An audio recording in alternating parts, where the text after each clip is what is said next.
I'm hoping my tree is up and decorated. When I look this up, I hope it's decorated. We are dearest friends that do wonderful things, but we'll leave. Carmen gets the trees up, and she'll tell us 3, 5, how many ever she wants to do, and we'll put them up and get the decorations out.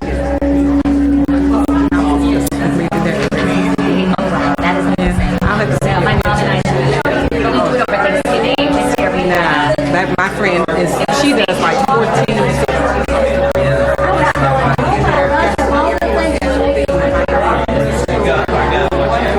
rustic deer antler kind of, and with burlap and yeah, we just took a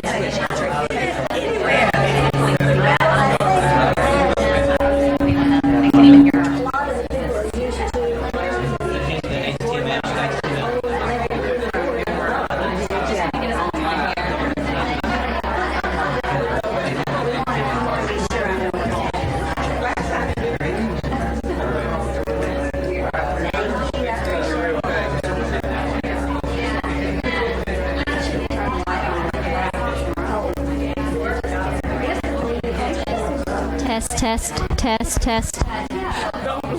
Testing 1, 2, 1, 2.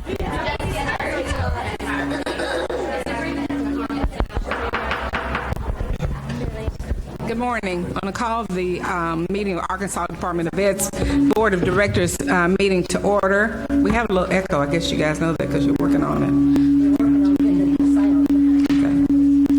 We have a really full day today.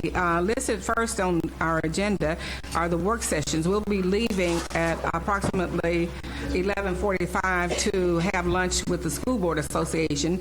So we'll have a break from 11:45 to approximately 1:30. And item that's work session item 1, and item 2 will be work session later on tonight. We'll start this morning with our consent agenda and ask the board if they've had time to review the consent agenda and if there's a desire of any board member to pull an item from the consent agenda to be discussed. I have a question is Mr. Rogers here? What item? C2.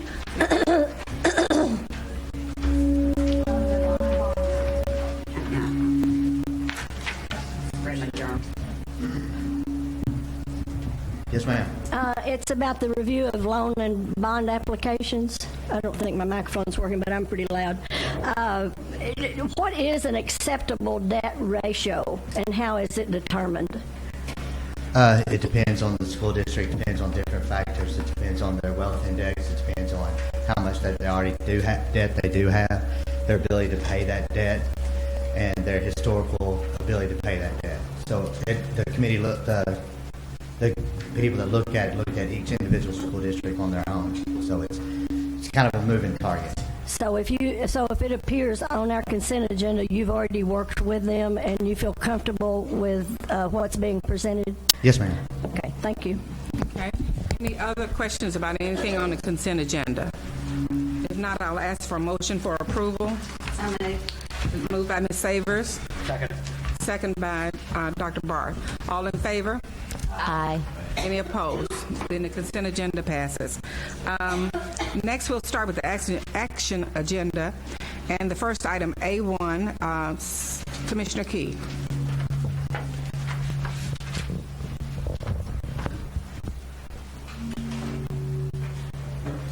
Madam Chair, we have for the board's consideration a resolution that proclaims January of 2016 as Arkansas School Board Member Recognition Month.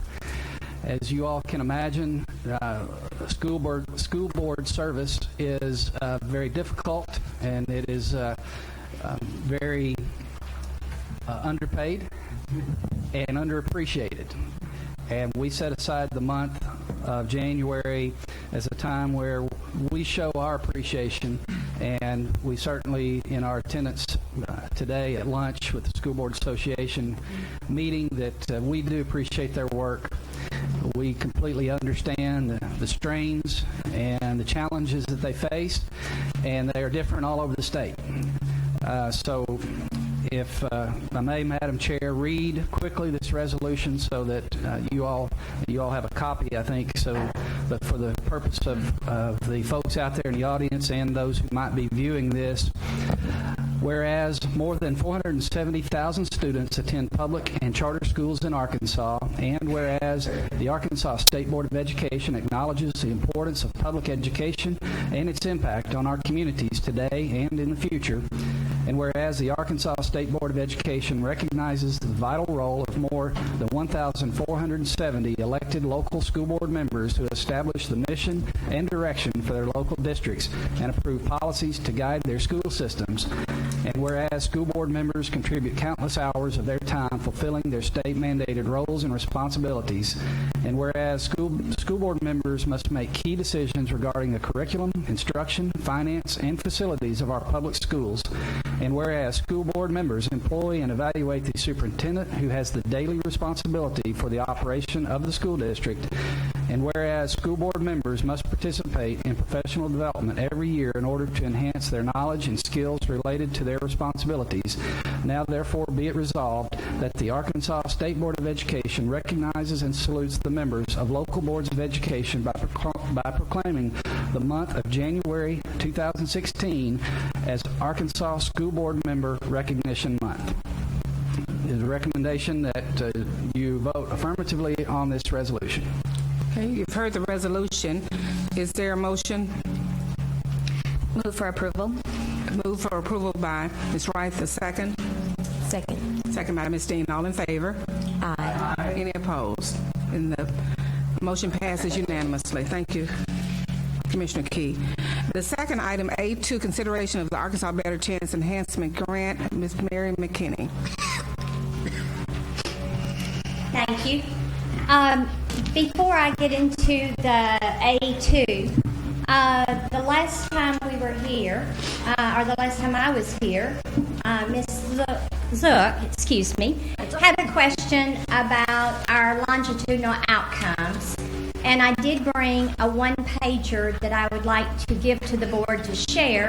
And then along with me, I brought Sarah Argue, who works with the Arkansas Research Center that helped to prepare this and has been doing the tracking of our ABC children as they leave from the ABC services and go into public schools.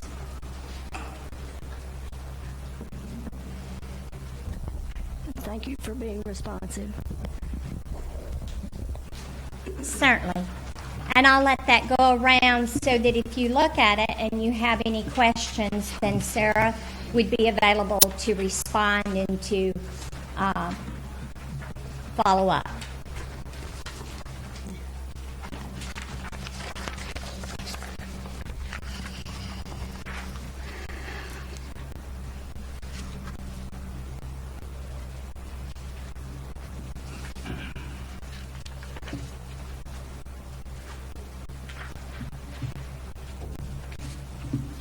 And my regrets for not making this part of your board information whenever it went out to you.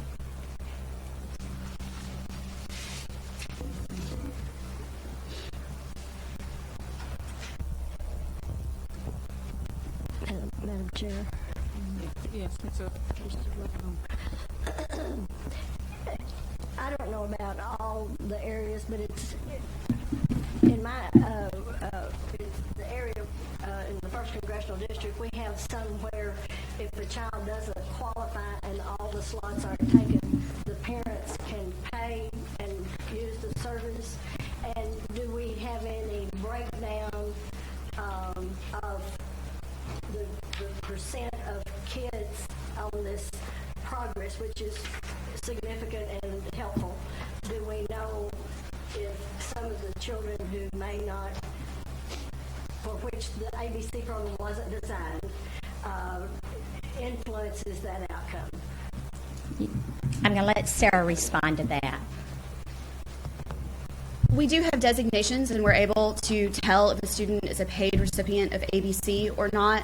We can also tell if they are, for some other reason, a full-price student. As you know, ABC allows for up to 200% of the federal poverty level. Free and reduced lunch actually only goes up to 185%. So we know that there's a 15% income gap in there. It's just the best comparison group. Since it's the largest group, that's what I pulled out to present. But we can see that across the board, students that participate in ABC are doing better, are more frequently proficient on their state tests across the board for all groups. Thank you. Good morning, Sarah. Good morning. Do you happen to know, I read a statistic the other day, and I just want to make sure it's accurate, the percentage of children who would qualify for the ABC program who are actually attending an ABC program? So I've looked at it the other way. I can tell you there's a gap, that we have approximately 6,000 students who are eligible who are not participating. I would have to go back to the data to be able to really tell you the eligible versus participation. I know in a lot of communities there's coordination between ABC and Head Start, because when the original $111 million was introduced, it was introduced to only cover 70% of the eligible population, with the idea that things like Head Start would help fill in that gap.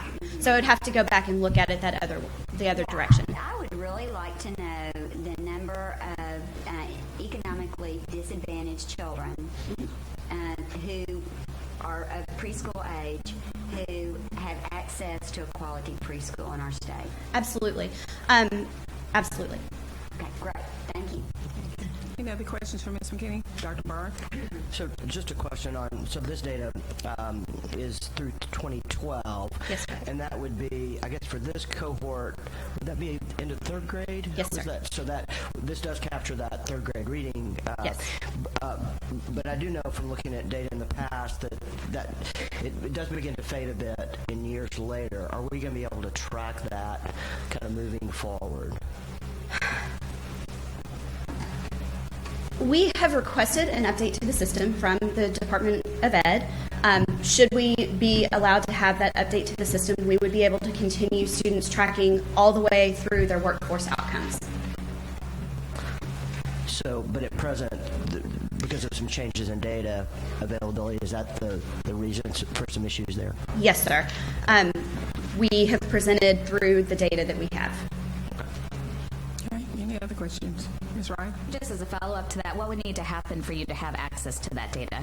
What's impeding that?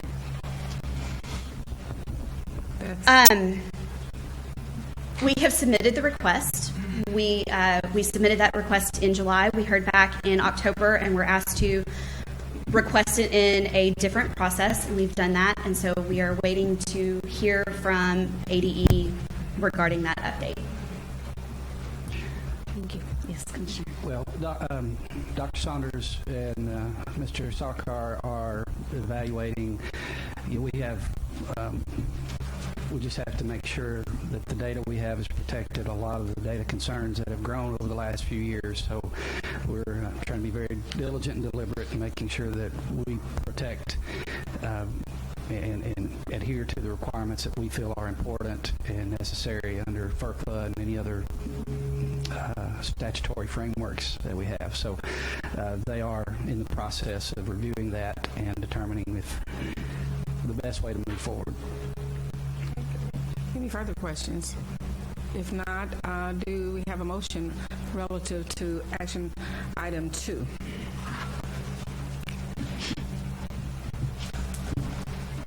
Action item 2, I just wanted to follow up to Mrs. Zook's concern initially. But action 2 is the board in June of 2015 had approved the enhancement grants, and in processing the grants, there were 2 districts that were inadvertently left off that payment. So what I am asking is to allow the payment to be made from the current year funding for these 2 districts to resolve that difference. And I will have to accept full responsibility for that issue. Any questions relative to that? If not, can we get a motion?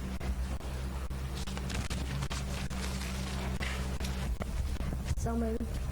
Moved by Ms. Good. Is there a second? Second. By Ms. Wright. All in favor? Aye. Any opposed? Motion is approved. Your item A3, also consideration Arkansas Better Chance funding request for the Paris School District. Yes, ma'am. The Paris School District had 2 children specifically that were in an unfortunate, extenuating circumstance, and the Paris School District went ahead and extended services to these 2 children that clearly qualify for the Arkansas Better Chance program. And so what I am requesting is that we increase the Paris School District child count for ABC by 2 children. Again, these are real unfortunate situations in which these children were basically became like foster children. So again, there's not another service for the children to access in that community other than for the Paris School District preschool program. So I am requesting to increase that district's total from 63 to 65 and increasing their funding by $972 per month, and for it to be retroactive back to October, which is when the Paris School District began the process of serving these 2 children. And one of the children is 4 years of age and significantly behind, and so knowing that they were going to be going into public school kindergarten the next year, all the more reason that we felt a need to try to make this exceptional request. Any questions? Is there a question? I move to approve. Moved by Ms. Savers to approve. Is there a second? Second. Ms. Steen, second. All in favor? Aye. Any opposed? Motion carries. Thank you. Thank you. We're down to number 4, action item 4. Ms. Clay, adoption of State Board of Education meeting dates for calendar year 2016. Good morning. Kendra Clay, General Counsel for the Department of Education. You may remember that in October you adopted tentative dates for your meetings for the coming year.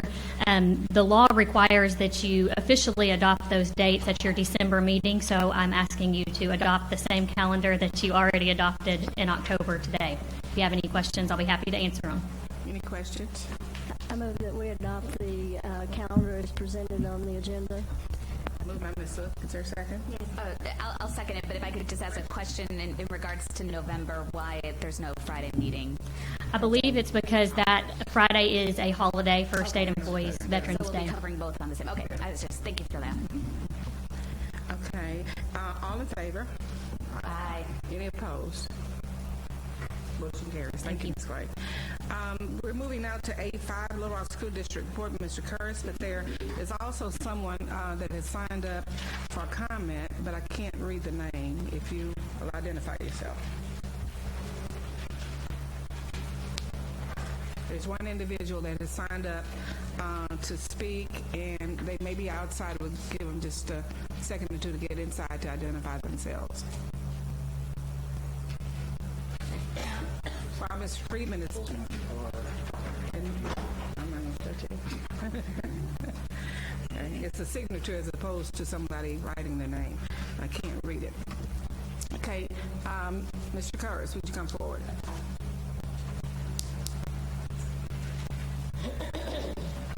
Thank you very much, and we're going to follow the protocols as we had in the past, and the CAC is going to give their report first, and then I'll briefly follow them. Thank you. Good morning. Good morning. We just have a brief update for the Little Rock School District CAC. Our first target date for accomplishing goals was November, and so at our November meeting, we met at Cloverdale Middle School, and during that time, we received updates from all 4 subcommittees regarding their progress. Most of the reports provided progress about documents they reviewed, people they met with to think about their goals for the year, and then also subcommittee plans for our next target date, which is February. As far as the subcommittee goes for February target date for the community engagement subcommittee, there are 2 goals that they have. First is to conduct community surveys. We actually, as a committee as a whole, the subcommittee has created a draft community engagement survey, and that survey has currently gone out to the entire Little Rock School District CAC committee. We've asked for comment by Monday of next week. We hope to finalize that survey for our December 17th meeting, and that survey will then go out to all community members within the Little Rock area. So we're asking for feedback from parents, from students, from teachers, administrators, anyone who wants to give feedback regarding our survey. That survey will be distributed both electronically and in paper format. The Community Engagement Subcommittee is also working on their forums that they plan to have in the community beginning in late January or February. During our work session on next Thursday, we will meet with various community members to flesh out what those forums might look like. We're also going to receive feedback from Mr. Curris about goals that he would like accomplished during our community forums, and so we hope to have those completed by the end of February. Other than our Community Engagement Subcommittee, our Communication Subcommittee is launching this week our Little Rock School District CAC Facebook page.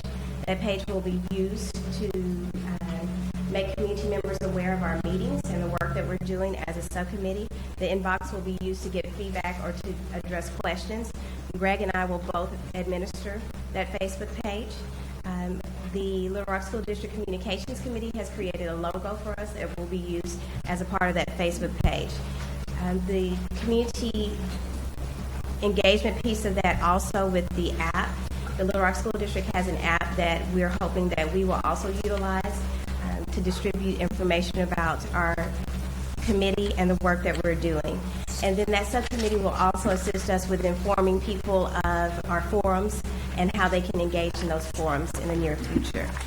The Distressed Schools Subcommittee, their goal by February is to visit all 6 of the distressed schools and to spend time within those schools, meeting with teachers, students, and faculty, touring those schools to become more informed about the changes that are happening in the schools. All 6 distressed schools have presented to our committee, and so now their work is to think about, we've heard from you all, now we want to see this work in progress, and so they will be in the schools through February.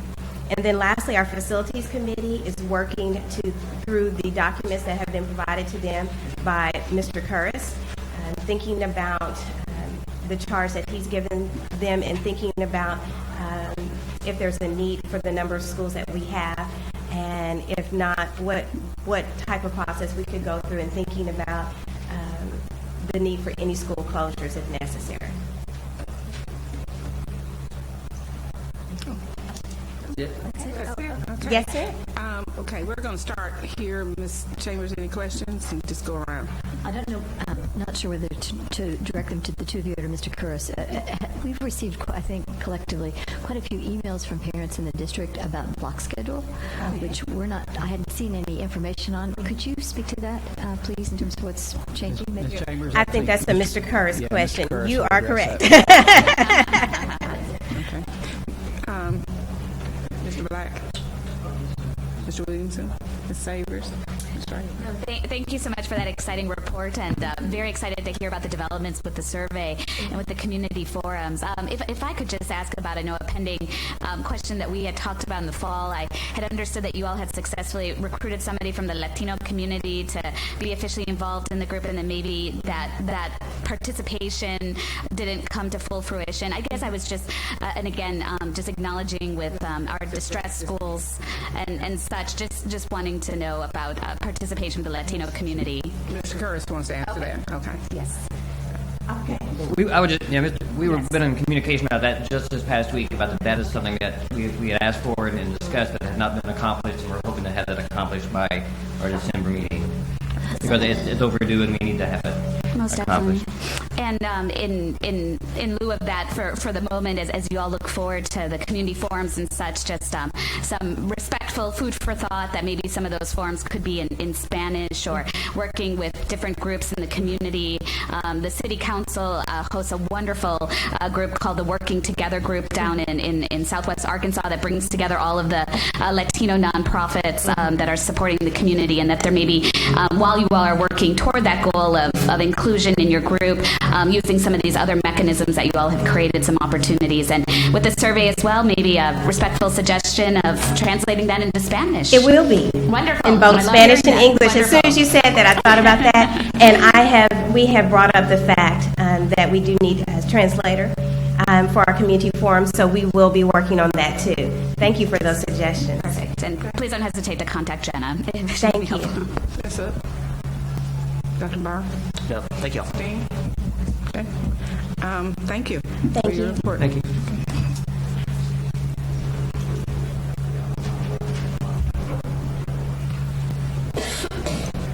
I'm going to be really brief. I think I got a little reverb in this mic. Y'all want me to sing? I won't do that. The academic report is going to be incredibly brief because, and I like that. We're doing in this 9 weeks exactly what we did in the first 9 weeks, and I think we're doing it a little bit better, which is the whole point. You know, if you pre-test, you align curriculum to standards, you teach the curriculum rigorously, you post-test, and then you do a summative assessment at the end of the 9 weeks. And you do that every time. You should get just a little bit better at it every time you do it. It's like putting on the second storm door. You know, it only takes about 20% of the time it took you to put the first one on if you've ever installed 2 in one day. I feel the same way about what we're doing academically. We're kind of getting in a groove. We're working well with our SISs.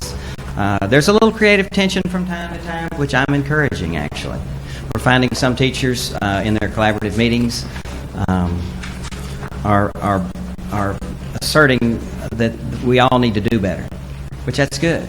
I mean, that means we've got baseline data, we're able to analyze performance, and then we're able to seek to help each other improve. So that's going on in middle schools. Dr. Whitehorn's here, and I'm going to have him speak maybe next time. He's the only one you haven't heard from, and maybe what he'll do next time is talk about sort of how that's going in middle schools. You've heard from Dr. Mitchell, and you've heard from Mr. Burton.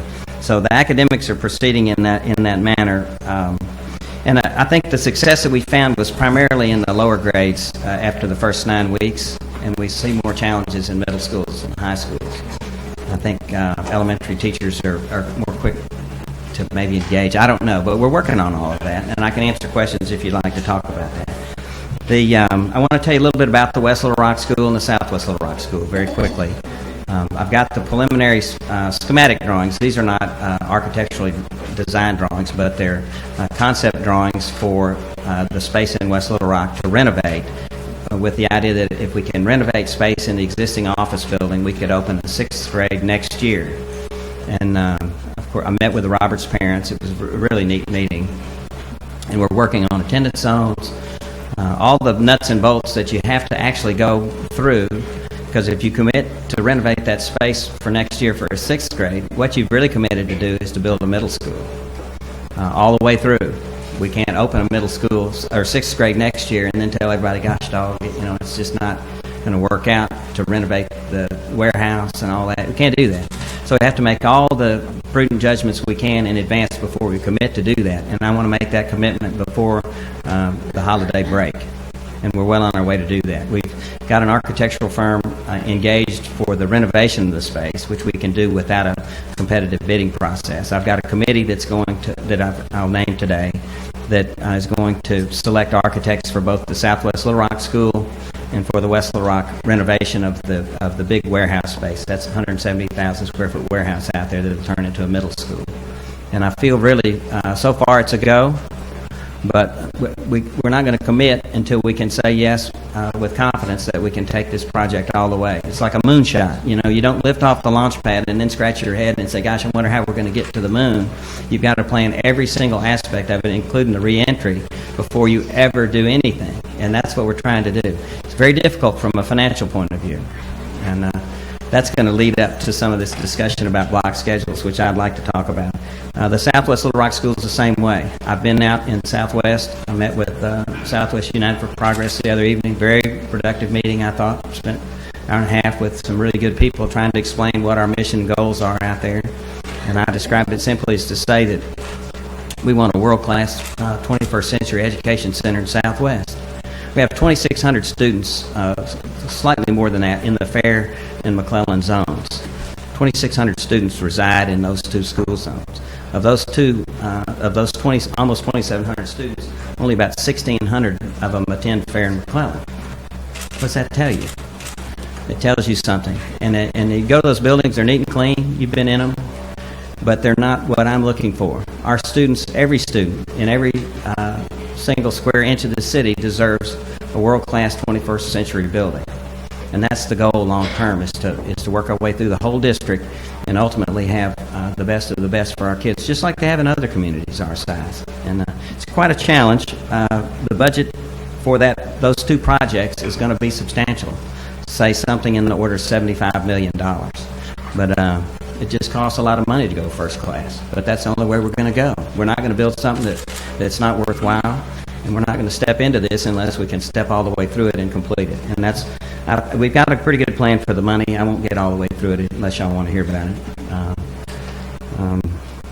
But it is good. We're going to surplus at least $12,500,000 this year, probably another $3 million or $4 million this year over and above that.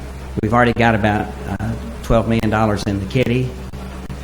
Then we just refinanced some bonds in February. We'll get almost $6 million on a bond refinancing. We didn't extend the term, we just lowered the rate, and we'll put that money in a facilities fund.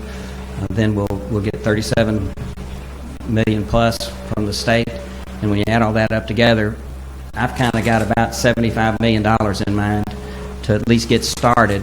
That's a pretty good start on these two projects, and that's not nearly what we're going to have to do to balance our budget. We got 17-18. Remember, we've got to have a balanced budget. We don't get the operating money that we've been getting. So we face a number of challenges.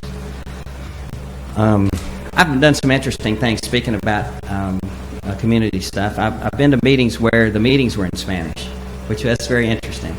To have someone turn the tables on a 61-year-old fellow like me is very instructive. I would suggest, if you get the opportunity, go to a meeting in Spanish, and then you'll have a better sense of things, I think. I shouldn't give you any advice about that. It was very helpful to me to do that. Okay, and my Spanish es malo, pero estudio mucho esas noches y practico mucho en mi casa con mi esposa Virginia. She doesn't understand the words, but I practice with her. So that's that. And I do have a man in mind who's agreed to serve, and I'm going to contact him today and firm all that up. He'll be very pleased with the representation that we've got with respect to that. I'm sure you will. You want to talk about block schedule, because I know you're going to get a bunch of calls. Let me tell you why this is so important. And forget about block schedules for a moment. Think about organizational dynamics, and think about the chair I sit in. Think about where we are. We're essentially an urban school district that's under state control. We have a upside-down budget in a community that's incredibly fractured.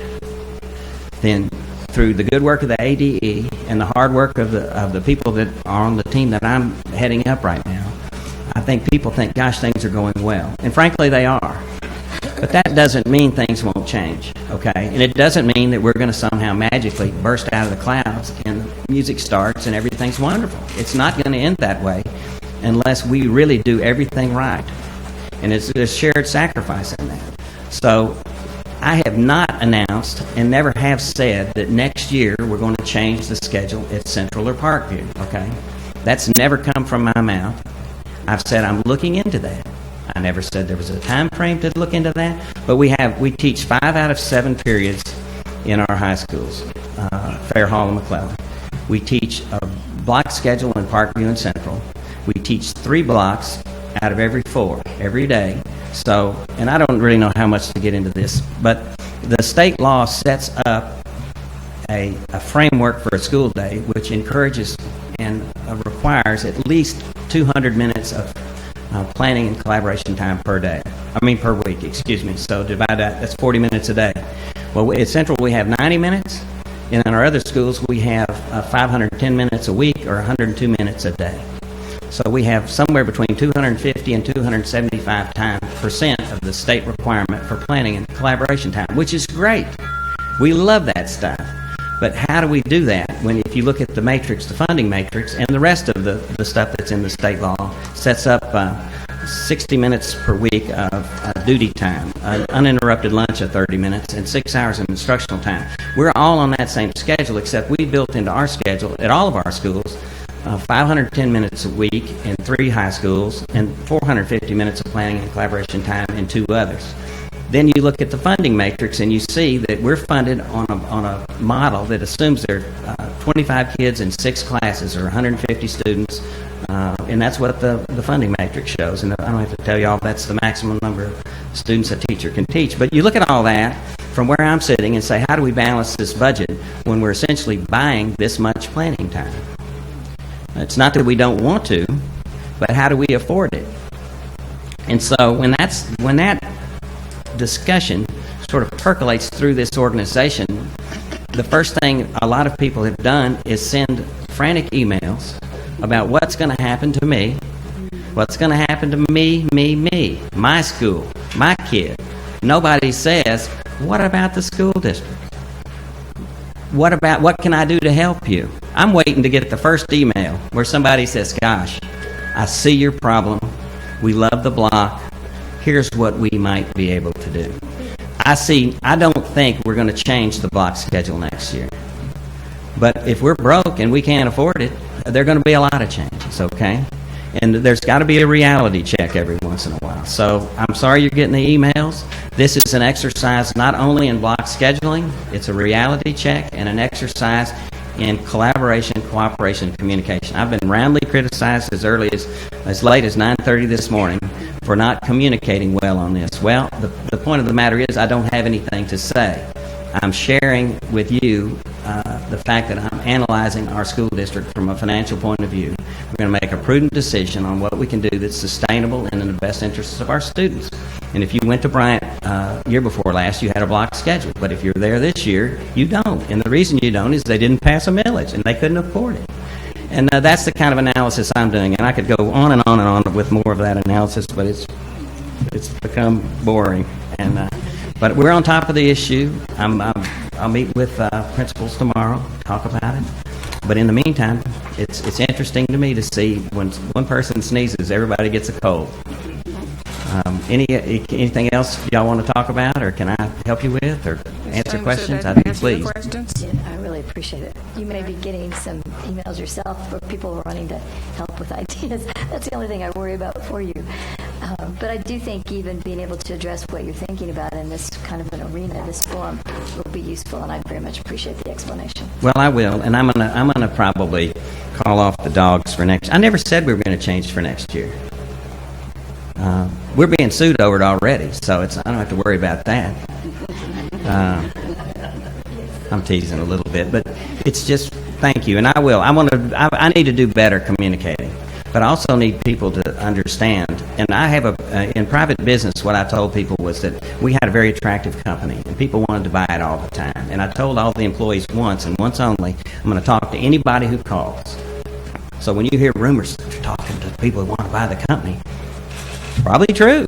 I'm going to talk to everybody. and there aren't any sacred cows, and I'm going to look at everything, and a block schedule is one of 1,000 things I'm looking at.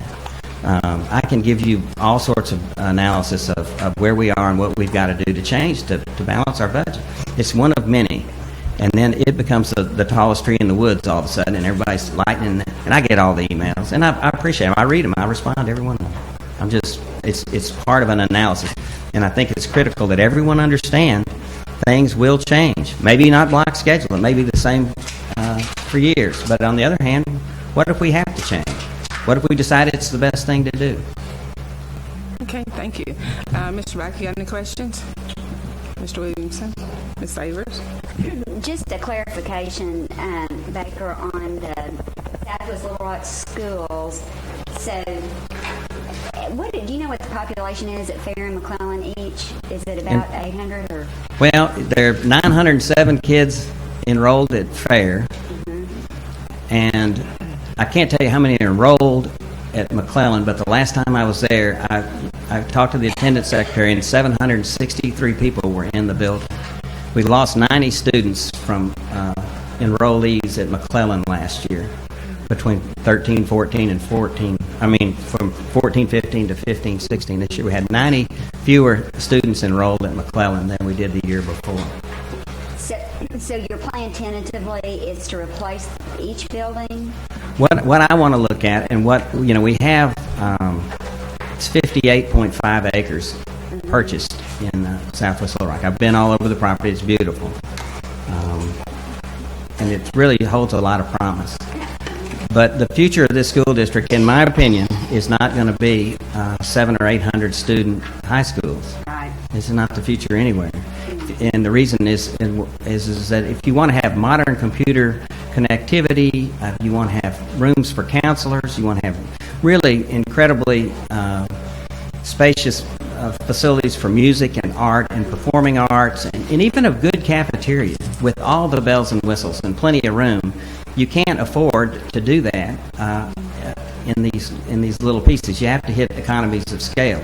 And the schools themselves can be very big but still have a good feel. Fayetteville has gone away from some of the things they've done, but they've got a huge high school. They've gotten away from these learning communities like they had in the past, but I've studied what they're doing. And you look at efficiencies in larger urban districts, the model is well bigger than what I'm thinking about. We've got, in the state law guidelines, push you in the direction of big high schools. You have to have 35 acres to meet the guideline to build a high school. Now, that and 1 acre for every 100 students if you want to meet the guidelines. So that tells you wouldn't put, if the guideline's 35 acres, someone at the state suggesting you build a pretty big school. We've got 58.5 acres and probably pick up a little bit more. So I'm thinking one big school. But that, the community's going to decide. I asked these very questions on June the 15th of my CAC. And they're going to ask me, I'm going to ask them again, what do you want me to do? Well, I appreciate that, and I agree that community is definitely going to have to be a partner in this, but I'm excited about the fact that you are thinking in terms of a larger school, because I agree with you 100%, and our goal is to have the best possible educational experience for these kids. That's our goal. And it's not, we say this all the time to districts that must annex or be consolidated. It's not about maintaining your school mascot. It's about getting the best education possible for your kids. So thank you for being visionary. I appreciate that. I know this is really hard work when you're talking about rearranging attendance zones, but we're here to do the best that we can for our kids. So thanks. Well, thank you. I appreciate that. That's right. Very much. Ms. Hill? Yes, I don't think these are working. Do you have the interim assessment numbers, or could you have those ready for us next month? So, because other districts that have schools that are struggling a little bit, okay. Sure. That way we have it in black and white, and we can see and celebrate the progress. Sure. And also, you mentioned I'm assuming that any school that you open, that there'll be transportation that goes along with that. Wow. Yes, ma'am. Okay. I wish we had time to talk about transportation. Okay, right. And is there some reason that you're talking one grade only at the West Little Rock side as opposed to a junior high or a middle school? Middle school, yes, ma'am. Can I just say one thing about transportation? I want y'all to understand the scrambled egg that we're operating in here. And I won't belabor this point. There are 422 kids who live in the Martin Luther King attendance zone. You know where Martin Luther King is, you could throw a rock and hit it. 422 kids live in the zone. 462 kids attend the school. So your first blush analysis would say, gosh, there must be 40 kids from outside the attendance zone who come into King. But that's not true. There are 288 kids of the 422 who live in the zone who actually go to the school. The other 180 plus kids come from 23 other attendance zones. And we bus them all at a cost of about $240,000. And nobody can explain why. But I'll have an explanation for you soon. And that's the kind of thing we got to quit doing. And but the level of analysis has never been, most people in the district even, they just haven't had time to think about that sort of thing. And the same is going to be true. If we build a world-class, phenomenal building in Southwest, it'll be a bigger investment than a Bass Pro and probably a shopping center put together. And it'll be state-of-the-art, everything you'd want for a high school. And then we're going to ask the people to go to it. It doesn't mean we won't have magnet schools or special programs and all that sort of thing. I don't know the future that well. It's a little cloudy. But the whole idea that everybody goes anywhere, all over the place, is not sustainable. We spend $17 million busing kids in this school district and drive 5 million miles a year. 5 million miles a year. We can't. If we could cut that in two, that'd be $8 million. What can you do with $8 million with facilities? It's $120 million worth of bonds you can float with $8 million worth of debt service, and you'll have something for your money as opposed to exhaust, which is what you get for driving 5 million miles. It's not very pleasant. So yes, ma'am. But let me tell you, I got off track. I got to focus here. We start with the 6th grade. By the next year, we'll have a 7th grade, and then the 3rd year, we'll have an 8th grade. And we'll just march up. I wish we could do it quicker and faster, but we're operating under really tight timelines. Okay. That's the plan. I just didn't know if it had anything to do with once it's constructed and you got kids, it was... No, I wasn't clear on that. But once it's built, it would be a 6, 7, and 8, probably. And it would have we've got plenty of room. It's 23.5 acres. We got a good buy on the land. We're squeezing hard to get the renovation done. It's just phenomenal. You're going to want to go see it. If we get it done, I'm not promising it yet, because until we can make the whole deal, we're not going to make any of it. Right. And another thing, too, please understand that we as a board realize that we are not the school board for the Little Rock School District. And I know we get a lot of these emails, but I usually do respond to any email that I get. I did refer them to the principal, to the superintendent, to the assistant superintendent, and also reassured them that there are a lot of districts in this state that have block schedule. There's also a lot that do not. And kids in both of those kinds of environments have survived, done well, excelled, and gone on to do great things. But please understand and don't worry about us getting emails. I mean, that's sort of a long-term practice that goes on in some school districts, not always in a helpful way. But don't worry about us. Well, We've got plenty to worry about. Well, it actually does connect something that I was going to ask about, even or clarify even before the block schedule issue.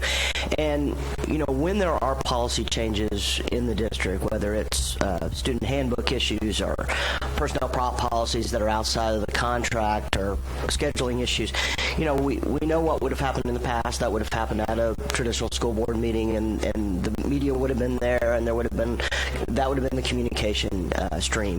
And I do think it's helpful to kind of remind the patrons and parents in LRSD kind of how this is working now, and what we have. You are the school board, you are the superintendent. When there is, say, I'm going to just make one up. I don't know if there's been any changes in the student handbook this year or not, but let's say that did occur.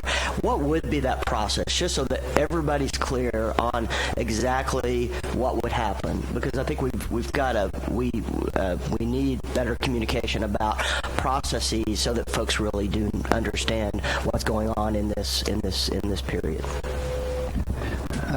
Baker, we might talk about I think there was a policy change in the handbook on cell phones. Mm-hmm. And we worked, you brought us a draft, we worked the draft, sent it back to you, and it was approved as part of the monthly board book. And then you all took care of communicating that out to the schools and to parents and all that. So you might want to talk about that but we do have a process on review and working with his office on making sure that gets done in a proper fashion, even though it's not in an open meeting as you would expect in a traditional school board arrangement. Yeah, that is a really good example. In the way that my penchant, whether you're talking about almost anything, is what we did in that instance with cell phones. We had a group of people within the school district who were experienced on the ground with the functionality of the existing policy, and they got together and met several times, and we began to draft from the ground up, not from me down, but from the bottom up with the people on the front lines. We came up with what we thought would be a better policy with respect to cell phones, and then we got all the schools involved, all the principals involved. They finally came up with the policy that they liked, and then I looked at it. We ran it by legal. We sent it up and down that chain several times. In the meantime, I was in contact with the drafts with the commissioner's office and the commissioner directly, and they had thoughts and ideas. We collaborated and ultimately came up with a policy that was then formally adopted through the board process in a monthly meeting of the commission. That's the thing that's so interesting with respect to other. Like for right now, we have a committee. They met yesterday. That's teachers and administrators, principals that are working on our personnel policy manual. It's antiquated. It's cumbersome. So that team met yesterday. That's the second meeting. I've been to both meetings. I'm not staying. I'm not on the committee. I'm telling them it's your project. Get with it. Work it out. And they're working collaboratively to come up with a new personnel policy manual. And as soon as we get a draft, I'll get it to Ms. Kaufman and the commissioner, and then they'll take it to whomever needs to see it here, and we'll work back and forth collaboratively, and then ultimately that'll result in the adoption of that as a policy. I wouldn't make any policy change, obviously, unilaterally. I don't have the power to do that. I wouldn't want to. This thing about scheduling is a tweener. I'm not sure we have a policy on block schedules. We didn't adopt the policy change when we changed it last year, but it's a school day kind of thing. But it's going to be done collaboratively. That's the interesting part about all this. Any other questions, Dr. Barr? Just one other issue, and I don't want to get into it today, but I have received some questions about the implementation of the new dyslexia law, and I brought it up last year related to the kind of statewide. I have received some questions about the Little Rock district. I'm going to talk to you guys in between, but I may be asking questions about that in the future. So just a heads up on that issue. We've been talking about that, and we're aware of the law. We have people trained. We're focused on training all the way down. Dyslexia is an interesting topic right now, and it's from a policy standpoint amongst educators. It is very interesting. It doesn't quite fall in either of the camps that are traditionally. And then I'm trying to facilitate, and I'm working hard. I know who you've gotten the calls from. I'm not going to say their name. And I know their kid's name, and I know their kid goes this way. It's actually been more than one person, so. Well, it's going to be a lot. They're dyslexia advocates now, working actively. and that's fine. We want to meet their needs. But what I'm telling all the parents is, let's be partners, okay? We have no interest in anything other than allowing your kid to be everything they can be. So let's work together. Let's cooperate. And frankly, we're going to continue that approach and devote the resources necessary to meet our obligations, and then go beyond, again, focused on the student. And it's slightly disappointing to me that those matters escalate so rapidly beyond the point of cooperation and communication. I'm really working hard to partner with parents. I have every faith in that. I do think it's important for us to recognize that in this period where there are a lot of things happening within a black box to the broader public, right? Just as the student handbook issue that we talked about. I mean, the public saw none of that process, and I think when there is mystery, it leads to, in the eyes of some cynicism and maybe some sense of things not being done on the up and up. So I do think it just does come back to that issue of figuring out the way to communicate and overcome some of those built-in doubts that we know all go back to the decision to take over the district, that we knew that this was an obstacle, and I think we're seeing these again and again, and whether the CAC is the path and their communications work, or yours and our combination thereof, working with ADE, I think it does require a heightened level of communication to overcome some of those inherent doubts that are present. Well, in this I'll work on community. that. I'll try to focus on that, and I do look forward to the day when there is a 5 to 7 member board appointed. I think that's going to be a positive thing. Okay, Ms. Steen? No questions. Ms. Snoop? Any other questions, Ms. Kurz? With regard to communication, I do watch the local access channel, and I saw where you were being presented a check from Haskell Dickinson, who is a big supporter of public education in Little Rock and always has been, and that he said there are lots of people that look just like him that are wanting to help in the ways that you do, and all of our VIPS volunteers and our reading volunteers. So sometimes it's like in church when they put stuff in the bulletin and people say, well, I didn't know it, and well, they didn't read the bulletin. So I think we have you need to do more communication, and they need to do more investigating into the ways you are communicating. So I think it can work both ways, and but I do appreciate that was on the TV for anybody that wanted to watch it, and I do appreciate him and his family. What I've encouraged is communication sort of in a lot of different ways, but it needs to be collaborative and respectful. And we've done a lot better internally with respect to respecting one another within the organization. And I think, unfortunately, in the past, people have thought the only way to be heard is to speak loudly, and that's not necessarily true. And then the other thing we're trying to do to communicate within the organization is get people in our schools. So the Public Ed Foundation is going to take some school tours. I think that's marvelous.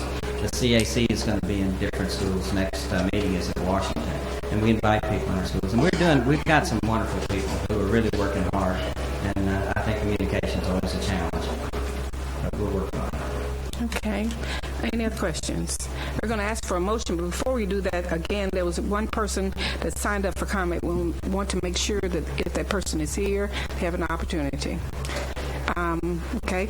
At this point, we'll ask for a motion relative to Mr. Curtis's report on the Little Rock School District's progress.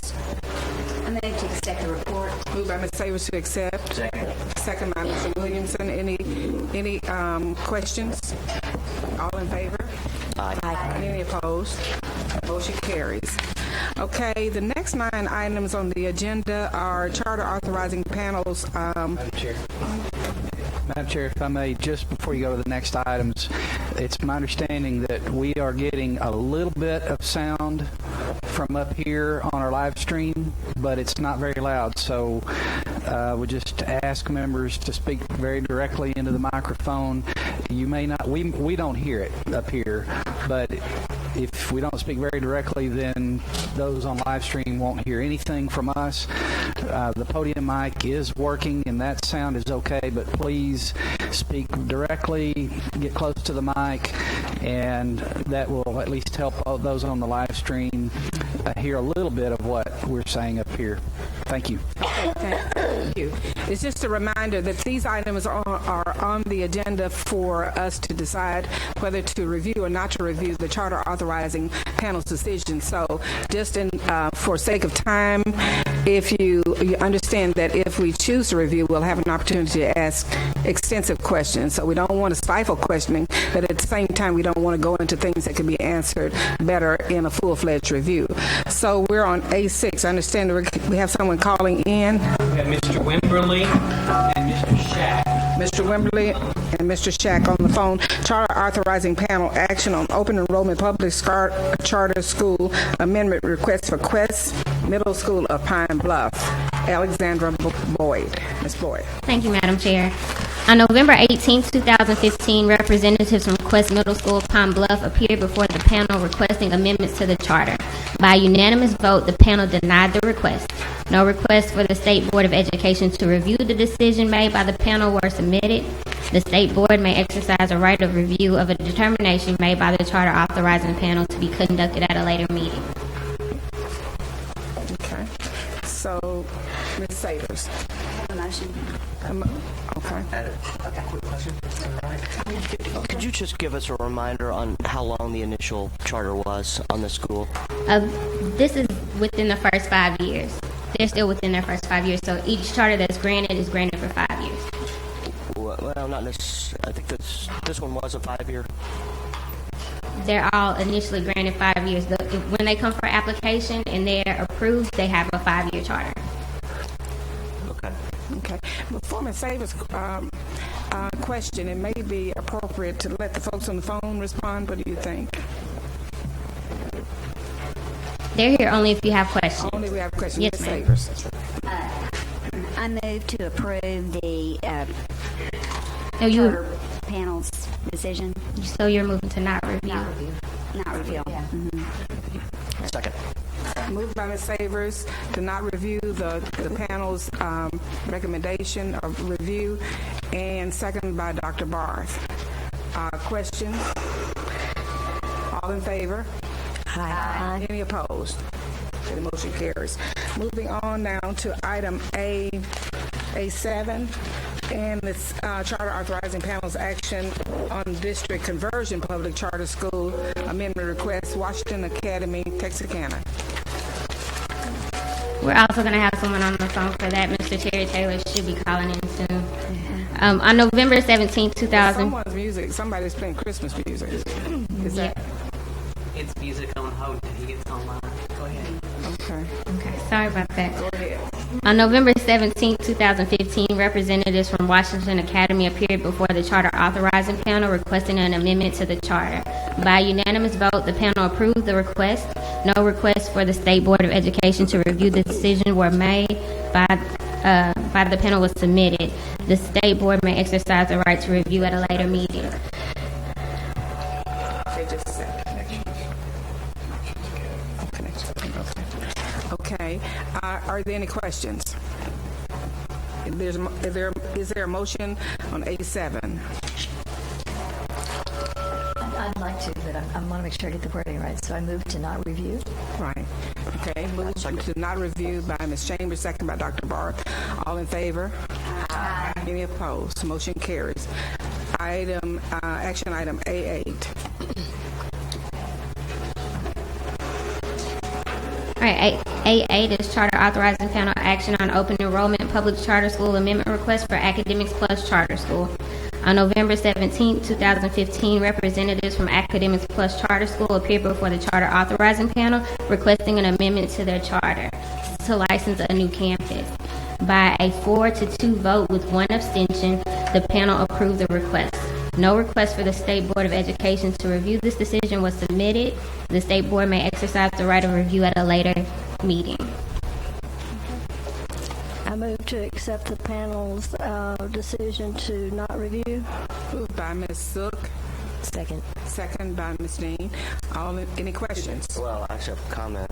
I'm going to oppose the motion. I think we do need to review this, both in terms of the issues on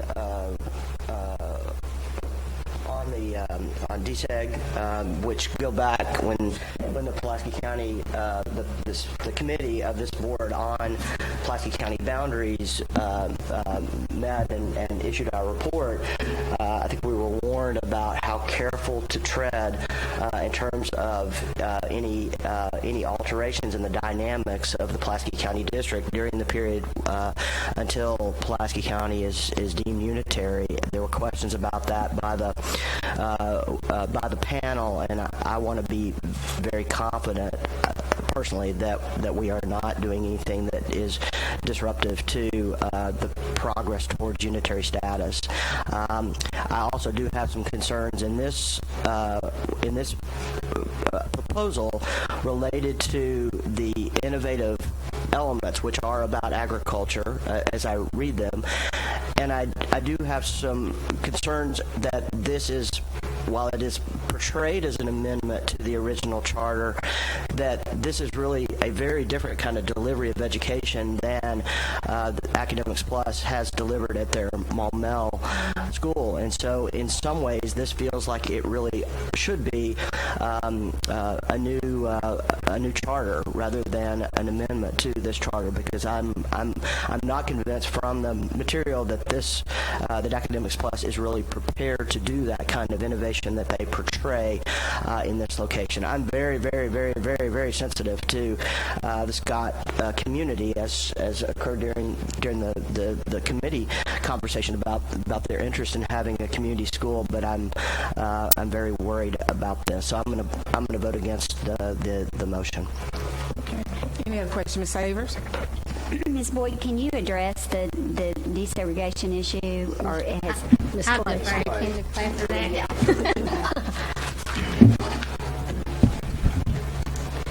And I'll give an overview. I mean, if we want to get into a detailed discussion about it, then my recommendation would be for you to review, because there are other parties that would need to be present to present their side. The charter school law requires that a desegregation analysis be conducted, and the difficult thing with doing that with an open enrollment charter school is we don't know who's going to show up. So when you look at whether a charter school is going to hamper, delay, or in any way negatively affect the desegregation efforts of anybody, it's hard to do that when you don't know what those students who those students are going to be. You saw in your materials that there was some opposition, and you saw the points made by those parties. I don't think that it's proper for me to argue those points for them, but there certainly are desegregation. Obviously, there's a desegregation case involved. One thing that was pointed out to the panel is that Pulaski County is unitary with regard to student assignment. And much more of a discussion probably needs to be in the form of a hearing so that we can get all the parties here to discuss that. So your recommendation from the department, from your standpoint, would be to, or are you making? We're not. Yes. Ms. Lewo is from your, if we wanted a legal analysis, we could see her comments on here, correct? Ms. Lewo is on the panel, and she is an attorney. I don't know that she's prepared to make a desegregation analysis. My position is that I don't want to make either party's points for them as far as what their opinion is from a desegregation analysis. The department's opinion, which you saw in the analysis submitted by ADE staff, is that we can't make a determination that it's going to negatively affect the desegregation efforts of the school district. So short of a recommendation, it would be prudent, based on your comment, to hear both sides. If you need further... There's the transcript. Did we not read it? I did. But no, I'm not advising you to review. I certainly don't want to do that. That's your decision. I'm saying it would be prudent to review both sides of the If I may, this is one of those situations that puts the department in a difficult situation because it is the authorizer panel is made up of department folks, and all of their thoughts in their vote go into the report. And I think this is one of those things where this simply needs to be at the discretion of the state board. Collectively, your decision of whether you all choose to have a hearing to review these. The department really isn't in a position to give you a recommendation on that because the charter panel has established a vote and that's recorded. So, okay. Any other questions? So we have a motion that has been made by Ms. Zook and seconded by Ms. Dean to not review. All in favor? Any opposed? No. Two opposed. Three opposed. Roll call, please. Is that no? It's not roll call. It's 4-3. Okay, Ms. He can request roll call. I'm sorry. Roll call. okay. Madam Chair, I'll call roll on the motion to not review the decision of the panel. This is not in, I don't know what order this is in, so this may be in a different order than what we've been accustomed to, but I'm going to use this list. Ms. Wright? No. Dr. Barth? No. Mr. Black? Ms. Savers? Yes. Ms. Zook? Yes.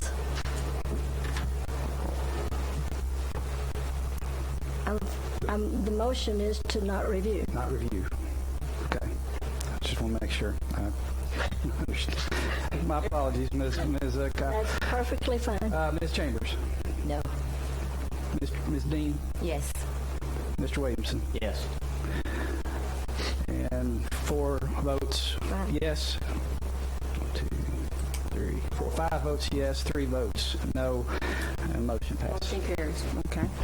Moving on to the next. If you could give me just a minute, I need to. I'm sorry. If I could have him just a minute. Okay. This kind of fell in, and I have 80 children out in the lobby that would like to come and sing for the state board. If you could give them just a moment there from Conway, and they're singing at the Capitol, so I'm trying to, We'll take a 10-minute. Will 10 minutes be enough of a break?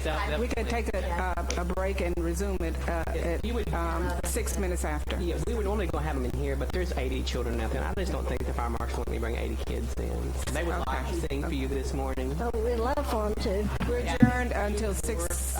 Elementary from Conway. I know you're busy, but No, not too busy for children. Otherwise, they shouldn't be here. Not going to be here. We're too busy for children. Bigger issues, actually.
2, 1, 2. Testing, testing, 1, 2. Testing, testing. Testing, testing. 1, 2, 1, 2. 3, 4, 5. 6, 7, 8. 1, 2. 3, 4. 5, 6. Testing, testing. 1, 2, 1, 2.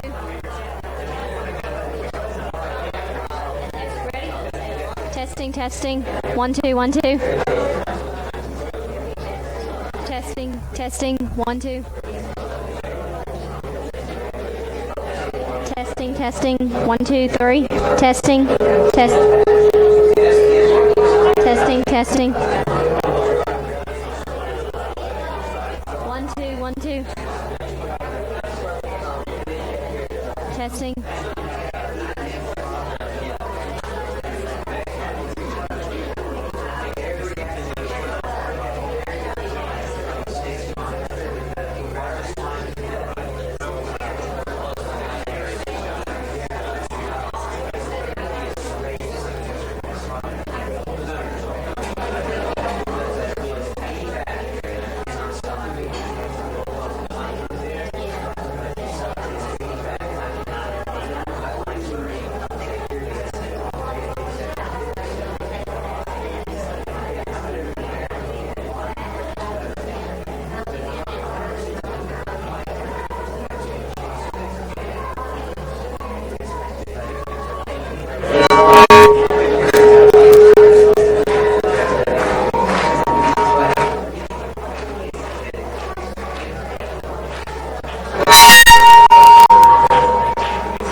Check 1, 2. Check 1, 2. Any signal, Kim? Check 1, 2. Check 1, 2.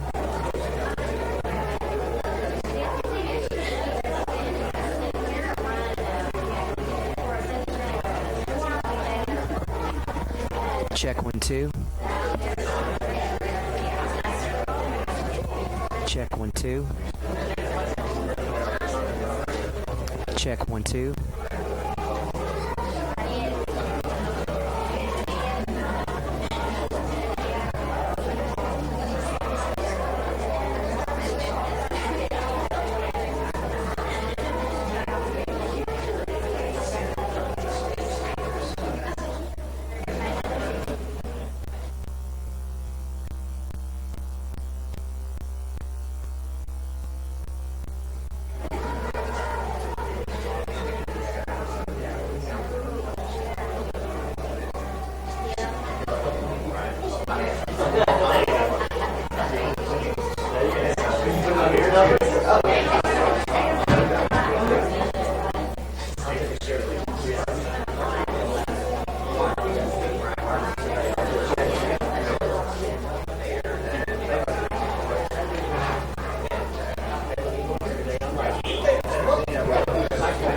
Check 1, 2.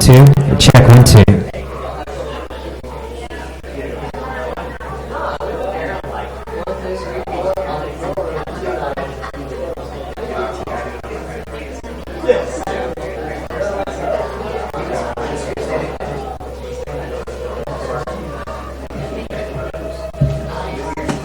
Check 1, 2. So channel 2 is turned down. Okay, we need some piece of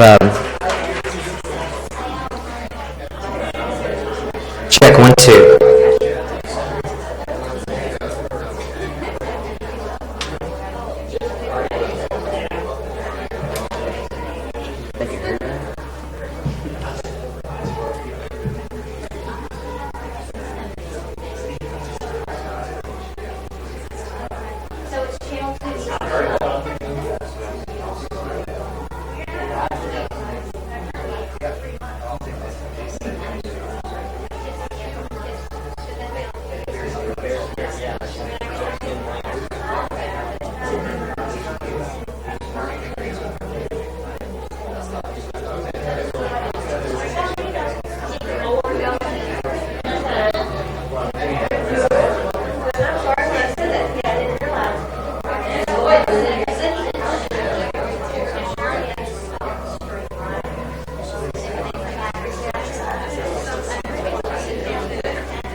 Testing. 1, 2.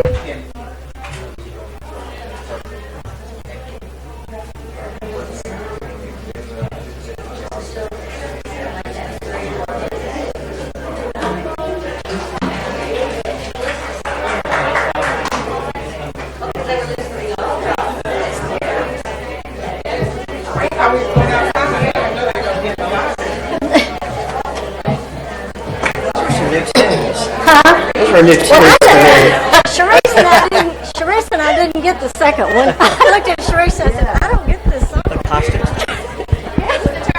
Yeah, about leaving. Oh, it was. They were turkeys. Oh. Mics are high. Okay. Mics are high. Good job. Beautiful. I love it.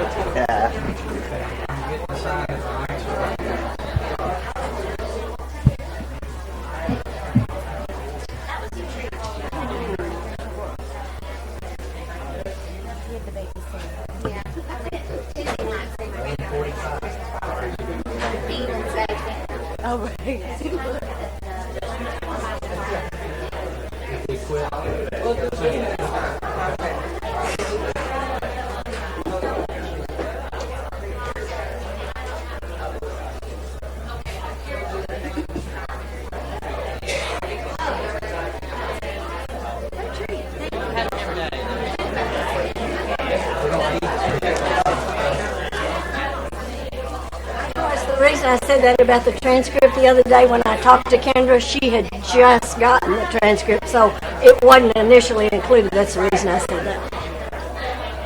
we resolve the problem. You don't have to get as close as you once were. So anyway, so thank you for your patience, guys. But anyway, it's resolved now. It's all Miss Dean's fault. We took care of it. Thank you, Mark.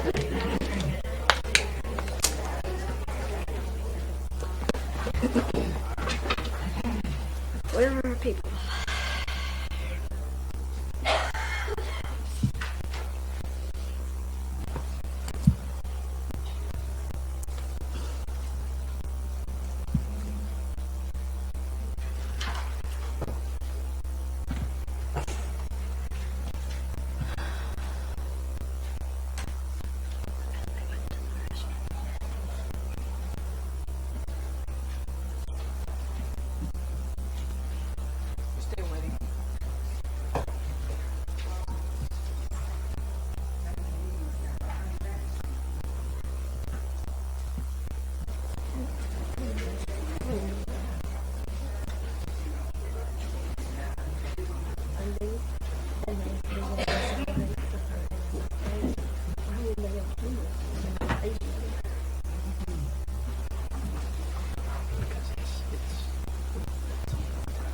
Okay, we're down to A9, Ms. Boyd. Charter authorizing panel action on district conversion, public charter school, Cave City, high school, career, and college prep.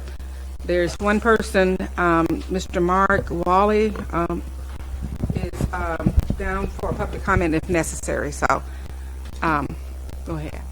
Thank you. On November 18, 2015, the Charter Authorizing Panel held a hearing on the district conversion charter application of Cave City High School, Career, and Collegiate Preparatory School. By unanimous vote, the panel approved the application. No request for the State Board to review the decision was made. The State Board may exercise a right to review at a later meeting. And I believe Mr. Wally is principal of the school. Okay, all right. Do we have any questions by the board? Any board member have a question relative to this one? Okay, if not, could I get a motion? I move that we not review. I second it. Mr. Chambers, second by Ms. Zook, not to review. All in favor? Aye. Any opposed? Thank you. A10, Charter authorizing panel action on public charter school application, Arkansas Connections Academy, Bentonville, Arkansas. On November 17, 2015, the Charter Authorizing Panel continued a hearing from October 14, 2015 for the open enrollment charter school application of Arkansas Connections Academy. By a 5-2 vote, the panel approved the application. No requests for the State Board to review the decision have been made. The State Board may exercise the right to review this decision at a later meeting. Okay. Any questions relative to this action item? If not, could I get a motion, please? Move we not approve and not review. Not review. Moved by Mr. Williamson, not to review. Is there a second? Second. Second by Mr. Black. All May I make a comment? questions? I don't doubt the validity of the charter panel's decision on any of the the virtuals, whether it be a conversion charter in Fayetteville and Springdale, or whether it be an open enrollment charter. But I will be voting against the not review because I do have a concern about approving charters which give parents choices that maybe there are some children who would not benefit or wouldn't get the same level of education that they might in a traditional classroom. I don't know a whole lot about how this will work, and therefore I do have doubts about how my vote would be if we reviewed it. But I have just enough doubt about the way you work with manipulatives and things like that when it comes to your special ed children, or whether a parent might sign a child up and then the parent or no one else really looking into that. So please don't take it as a doubt of the people who are making the proposals. I just have enough doubt in my mind with regard to the children that might participate that I will vote against the motion. Okay. Any other comments or questions? Well, I'm also I think it was a very good proposal. Well presented. I do feel a heightened sense of responsibility related to virtual schools to be sure we get it right, simply because of the nature of the educational experience. I might well vote for it if we did review it, but I do feel some responsibility to ask some of the questions that were articulated by members of the panel related to some math performance in other places, special needs kids, and the geographical reach of this school, truly as a statewide school. So I'm going to also vote against the motion, but it does not foreshadow necessarily how I would vote in a review. Ms. Savers, ditto. Any other questions, comments before the vote? Are we ready for a vote?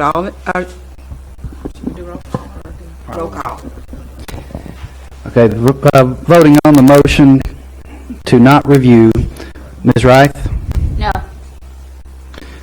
Dr. Barth? No. Mr. Black? Yes. Ms. Savers? No.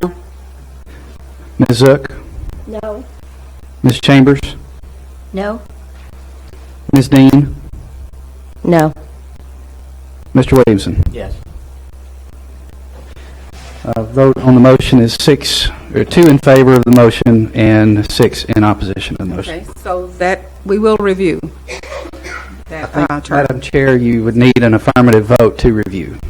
That is Well, that is a vote not to review. You would need a motion. not to. Okay, let me get this straight. Dr. Barth's comment was that he would be in favor of reviewing. So this is My motion was to not review. not review. So the motion fails. This Okay, motion so now, fails. I thought that automatically triggered. No, ma'am. I think Yes, it you need a separate motion by the State Board to review. So I assume there is a motion ready. Ms. Savers. I move to review. Move to review by Ms. Savers. Second. Second. Dr. Barr. Okay. Any discussion on that? Okay. All in roll call.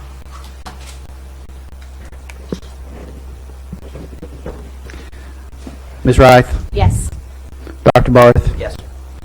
Mr. Black? Yes. Ms. Savers? Yes. Ms. Zook? Yes. Ms. Chambers? Yes. Ms. Dean? Yes. Mr. Williamson? Yes. That vote's unanimous. So the vote is now to review, have the application reviewed. I guess I don't understand why you have to do one and then the other, but I don't need to understand that. My attorney can explain that to us. What happens if nothing happens at that point, if nobody makes a motion then? It's just if you want the review to happen, there has to be an affirmative step because the law allows you have the option to review. So I guess if you did not take that affirmative step, then there would not be a review. So if you want to review, you needed to make that motion. That may have just confused you even more. Okay, thank you. At this point, Ms. Boyd, we're going to stop and break because we're going to have to leave in a few minutes. It's going to give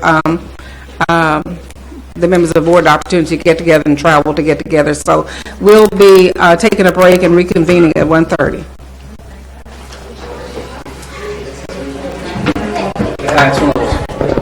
Hey, I'm just,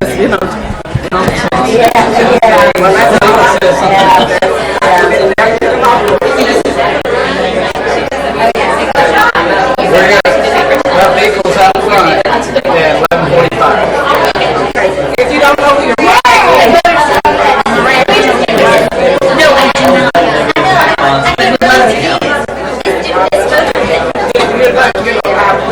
Brett, Joe, Diane, and Mary are riding with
Diet Coke. Diet Coke? Yeah. It's on the other side. Oh, okay. That's fair. Thank you. I'm not usually a white sock guy. I thought she said happy. I didn't have any blue socks. Yeah, no, this is good as I'm gonna get. The thing that It actually did work. the thing that I had the most trouble getting used to because when I grew up, you never wore brown shoes with a navy suit, and now that's sort of in. See, that's in.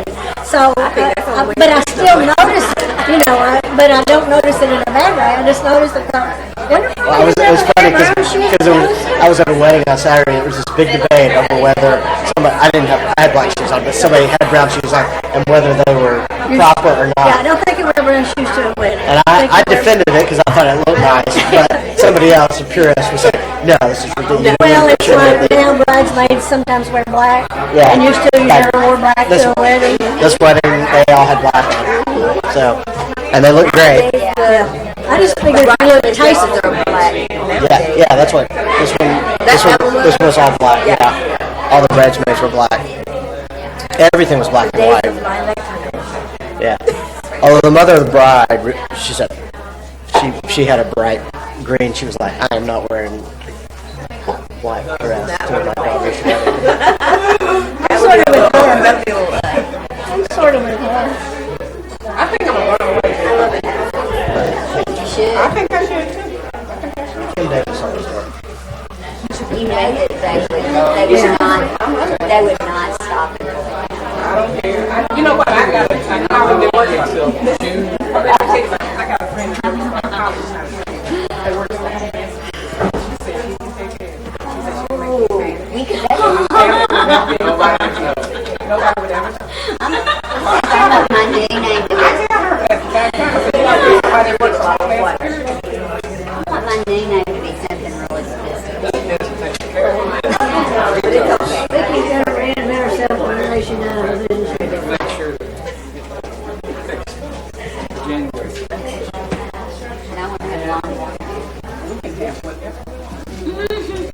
My sister has dementia, Mickey, and she's recreated her whole life. I mean, she's different cars, different house, different towns she lived in, everything. She just has this whole new thing. So don't wish that on you. I want to keep mine. So it's no fun.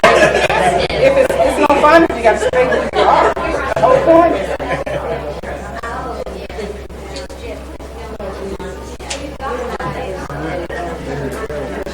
You think you start early to be okay since we say 1:45? Did we say 1:45? Wow. Okay. I think it was 1:30 was what the email said. Okay, that's what I said. Yeah. Mr. Kay, your remarks were really good. Yes, Congratulations. You represented The all this video very well. Thank you. was fabulous. We and our video team's been doing great work. Oh, they did. They didn't do that one, but we borrowed it. I wonder. Because you know what, I didn't think David Campbell did that one, I'm pretty sure. Gail never. That was something. Quality. I thought the new one y'all done on KIP, the innovation on KIP was really good. Yeah, they got one coming from out And Gail's got the perfect. up there this week. I knew they were somewhere because they weren't with us. We're ready to reconvene our meeting, and we'll start where we left off at A11. Charter authorizing panel action on district conversion public charter school application, Fayetteville Virtual Academy. Ms. Boyd. Thank you, Madam Chair. On November 18, 2015, the Charter Authorizing Panel held a hearing on the district conversion charter application for Fayetteville Virtual Academy. By unanimous vote, the panel approved the application.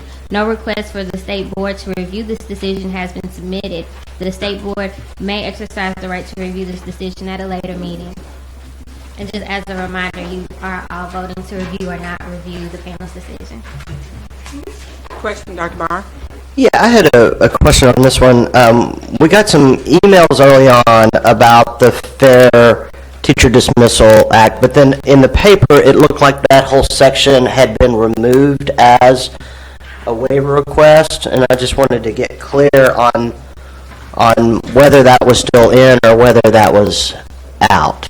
Right, so from my notes and my discussions with Fayetteville, that is still in their waiver. Okay, it is. Section.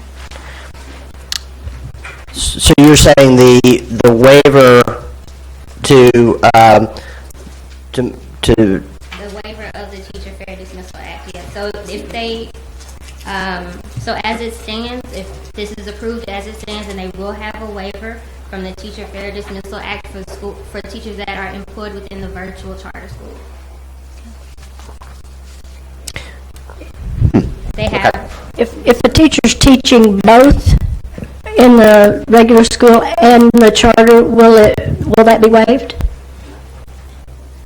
They are saying no. Okay, thank you. Is there an opportunity, since the district is represented here, to elaborate, since we did get so many emails about this? Mm-hmm. From the district, we have here Assistant Superintendent John L. Colbert. Good afternoon. We did request that we would have a waiver for the Teacher Fair Dismissal Act, and which would only affect the teachers who are teaching the virtual academy, not the regular schools. They still would be under the Teacher Fair Dismissal Act. But with the virtual school, as you know, this is a new adventure for all of us. And we would like to make sure that this program and this school is successful, not only for Fayetteville, but a model that could be for the entire state. Therefore, as we look at this program, we want to make sure that we have the appropriate resources as well as teachers on board. And with this, as we get ready to create this program and trying to make sure we're meeting the needs of the students, we have to have that waiver in order for us to make some quick decision about staff as to relate to the needs of the students. Sometimes when we are not meeting those needs, we have to make those hard decisions. And so with this program, we're asking that you grant this waiver so that we can go ahead and ensure that when we do have a staff on board who may not be able to fit into that model, because as you know, with the program as we develop it, it does pertain to relationship. And that is going to be a very, very important piece in order to make sure that those teachers are communicating with the students as well as the parents. So if that is broken, that could affect the success of the program. So that's the reason why we're asking for that waiver. And Dr. Colbert, if I might ask a question, if that's possible, Madam Chair. And this may be either for you or the department. This isn't above and beyond what other charter schools request in terms of waivers, correct? Is it above and beyond? Well, no, it's similar to. Yes, right. It's in line with the other charter schools that have been requested. Just earlier, you just approved the Washington Academy. I noticed that they also have requested the waiver. So it's in line with all of them. Yes. Dr. Barr? I guess so. If someone who was part of the was already a faculty member in the district and then moved over into a role in the virtual school, they would lose that right. And I guess I get more troubled in this case, and you do cite other examples, but I do get more trouble in terms of folks who have had that protection losing it by a reassignment. Will they have? Because I'm sensing that they could be reassigned to work in this program, correct? Right. Well, actually, what we're going to do is allow teachers to apply for the different position. It's going to be a voluntary application that they can request, hey, I'm interested. When we did, of course, we did a teachers meeting to make sure that we had the interest of those teachers who will be willing to come and teach in the Virtual Academy. And so therefore, we have that pool of teachers that say, hey, I'm ready, I want to be part of this because I'm excited about what's going to take place. So therefore, those teachers have volunteered to go from your regular education setting to the Virtual Academy. Now, we are not forcing anyone or transferring anyone at that time because we feel that we do have a pool of teachers who have volunteered to be part of that selection. And remember, that first year, we're only talking about 4 teachers. Right. But this is a longer term. This is a longer term endeavor. I mean, this is not a 1 year endeavor. Right. And if you did reach a point where you needed a teacher in a particular subject area, you didn't have a volunteer, would you envision a possibility of shifting someone from the traditional school into this setting to meet those staffing needs? That could be a possibility. Before we do that, we will open it up, not just within the district, but statewide and according to selection of a new teacher. So therefore, we will open it and advertise to see if we will hire, if someone else would be willing to come in and teach. And that's another reason why we're asking for the waiver, because once we do open up, we don't know those teachers. So therefore, if they come in, if they're not meeting those expectations, we do have something in place that maybe we need to go ahead and look at someone else to take the place of that particular person. Thanks. So a teacher that moved into this new position would lose the protection of the fair dismissal? That is correct. Only for the virtual academy, yes. And they have agreed to come and work in the virtual academy. They know the guidelines and those procedures that exist. Yeah. I'm Paul Hewitt, Superintendent of Fayetteville. We need flexibility in this program to make it truly successful. We're starting out with a very small number of students, so the student-teacher interaction is going to be absolutely critical. Unlike many virtual schools you see, we're starting out with about a 25 to 30 to 1 ratio of students to teachers. This is not going to be a profit center. This is going to be a highly innovative educational program for the kids. What we're doing is we're now reaching out, and we've already had meetings on this, and we're looking for teachers for risk takers who want to go out of the comfort of their 3rd or 4th grade classroom and try something totally new out there. And as such, what we're doing, and I want to be very careful how I use my words in this, is we are really recruiting the superstars in those grade levels for this program. Those who are going to come out of their comfort zone, who may not be successful. But we want to get the teachers originally involved in this for our own faculty, who are the superstars, who when we move them into this program, my principals will come in crying and pleading, don't take him or her off our campus. We want those people in. And frankly, if they don't in this risk, if they aren't successful in taking this risk, we've got principals who want them back in their classrooms, because that's the caliber of people we want into it. The real issue for us is, as we expand the program, continue to grow, bring in people from the outside, are we bring in part-time people to meet the interests of the students as we go up and increase in our grade levels and our offerings. We have to have the flexibility to be able to take action if things aren't working well. But as far as those teachers who begin this program, we're never going to let a good teacher get away, period, regardless of it. And our teachers who will be involved in the program know this. I'm also very, I'm kind of interested that we have teachers who are so politically active and send emails to you about this issue, and that's Fayetteville for you. And those folks, candidly, are not going to be involved in this program. That's not their comfort zone or their area. So we believe this will give us the nimbleness and flexibility to make it truly successful. And without that nimbleness and flexibility, I have real concerns, because when problems arise, it's going to be major within this program. We've got to be able to address them quickly. Any other questions? Yes. Dr. Barth, if I may, everything that may ease your mind just a little bit.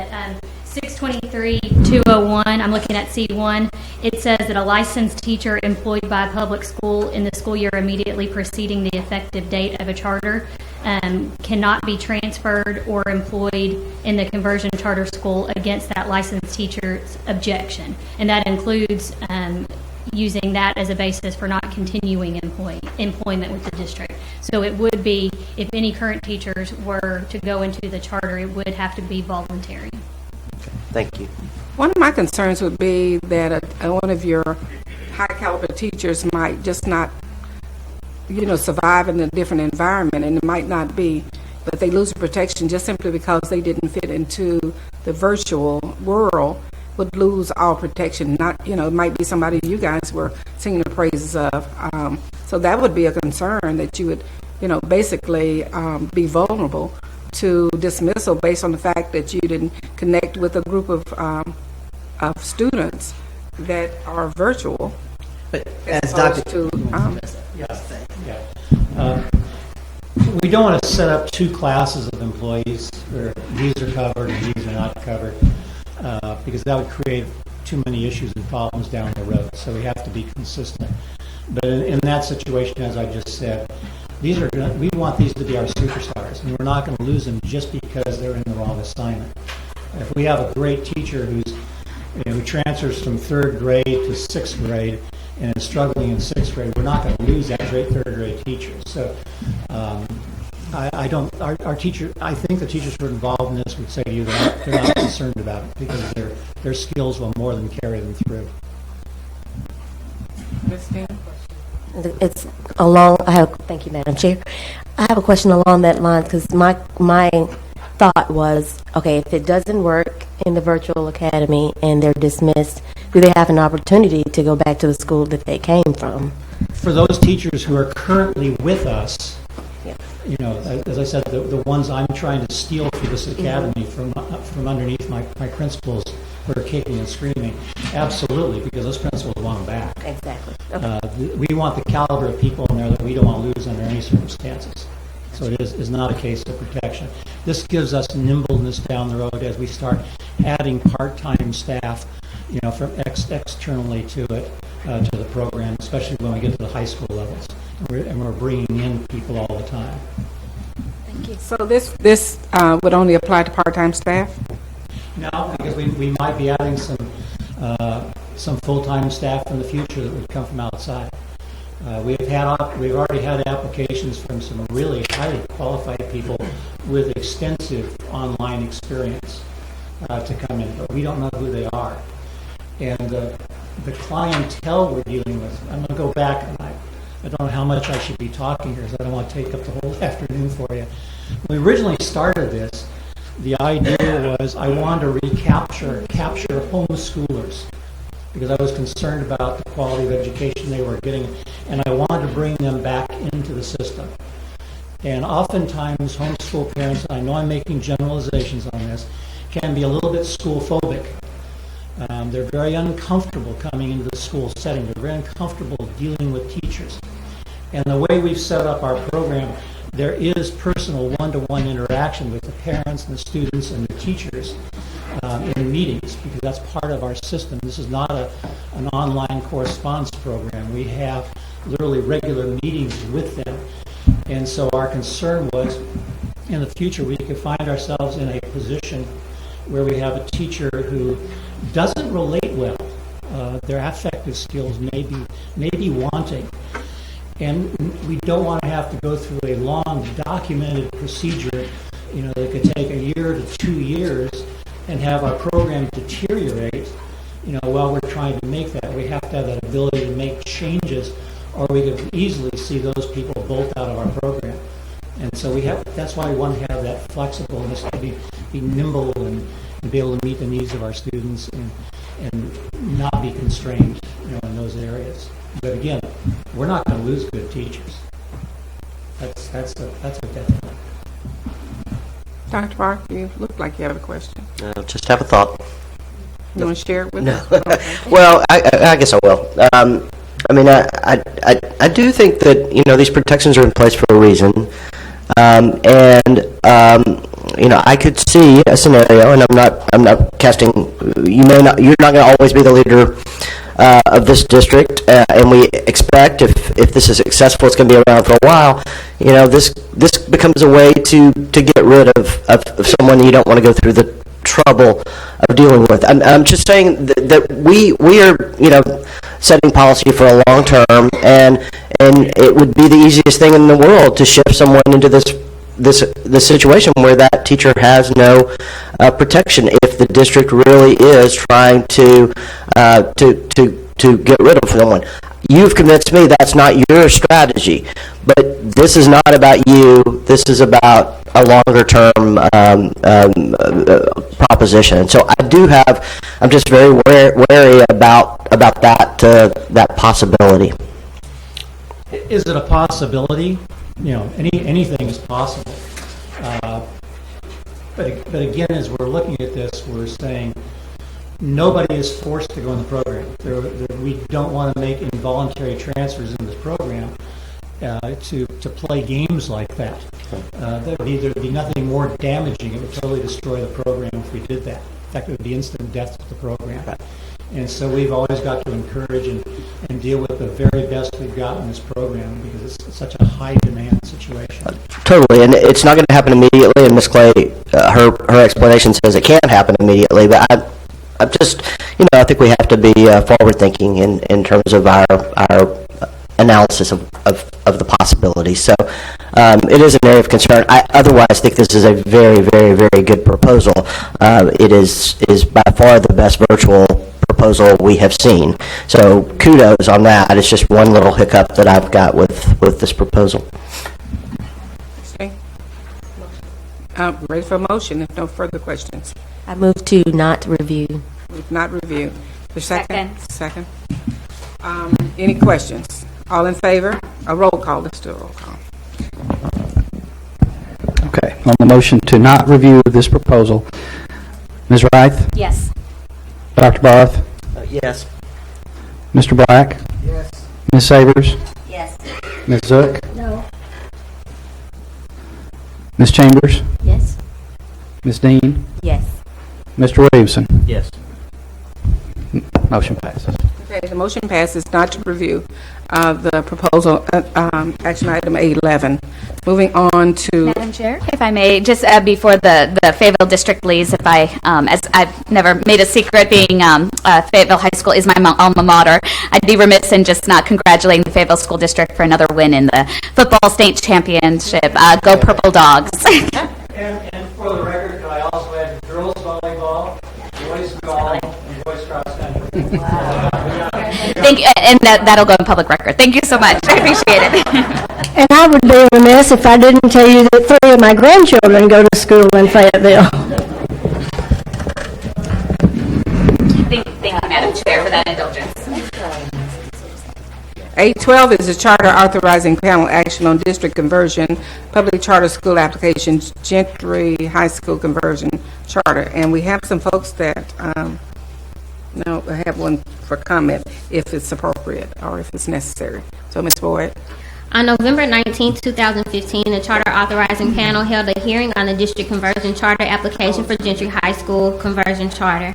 By unanimous vote, the panel approved the application. No requests for the State Board to review this decision have been submitted. The State Board may exercise a right of review at a later meeting. Okay. Any questions concerning action item 812? Okay. If not, do we have a motion? Move to not review. Move not to review by Ms. Chambers, second by Mr. Black. Any questions? All in favor of this motion? Aye. Any opposed? Okay. Motion carries not to review on 812. 813, Ms. Boyd, is the Charter Authorizing Panel action on District Conversion Public Charter School application, Hot Springs World Class High School. On November 19, 2015, the Charter Authorizing Panel held a hearing on the District Conversion Charter School applications for Hot Springs World Class High School. By unanimous vote, the panel approved the application. No requests for the State Board to review the decision have been submitted. The State Board may exercise a right of review at the later meeting. Okay. I saw our former colleague, Dr. Hernandez. Just want to say hello, Dr. Hernandez. I think y'all ought to review this one. We have questions. We got a lot of questions. Are there any questions? Move that we not review. Okay, move not to review by Dr. Barth and second by Ms. Savers. Any questions? All in favor? Aye. Any opposed? Okay. I don't know if you all noticed, but this is, if I'm not mistaken, the only international baccalaureate school in the state. And so we'd like to commend you for that as well. 814, Charter Authorizing Panel. I'm sorry.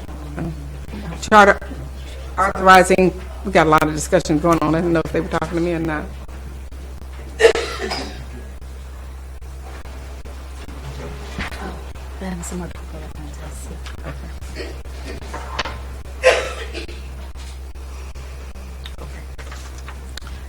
We're down to A14, Charter authorizing panel action on district conversion public charter school application, Springdale School of Innovation. Ms. Boyd. Thank you, Madam Chair. On November 19th, the Charter Authorizing Panel held a hearing on the district conversion charter application for Springdale School of Innovation. By unanimous vote, the panel approved the application. No request for the State Board to review the decision have been submitted. The State Board may exercise the right to review the Charter Panel's decision at a later meeting. Any questions? Just a concern in terms of the use of the term School of Innovation in a charter program, because that does create some confusion with the School of Innovation innovative programs, and so I guess you can name it anything, but it would be preferable if it was not using that title, which is reserved for another set of schools where staff are involved in the creation of the model. So the school is a school of innovation that's also seeking a charter to get additional waivers that they couldn't get under the innovation parameters. Gotcha. Okay. Okay. So they'll have both designations. And so the additional waivers, thank you. So the additional waivers are what? What would not be allowed under a School of Innovation model? Do you know off the top of your head? The teacher licensure requirement is one example. Okay. For core teachers. Okay. And GT. Oh, the GT. Okay. All right. Thank you. I also have a former colleague, Dr. Kwitansky, back there. We don't know whether you're here or there. Okay. Okay. Thank you. Thank you. Any further questions? What's the pleasure of the board on action item A14? Move to not approve. I'm not review. Excuse me.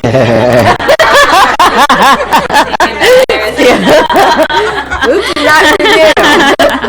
Not to review. Motion by Ms. Dean. Is there a second? Second. I heard that gasp from all over. I bet they're capital. Second by Ms. Savers. All in favor? Aye. Any opposition? No. No. By Ms. Zook. The motion carries. Thank you, Madam Chair. Thank you, Ms. Boyd. Our next A15 is the consideration, this is Mr. Harvey, consideration of Dermot School District Academic Distress Progress Report.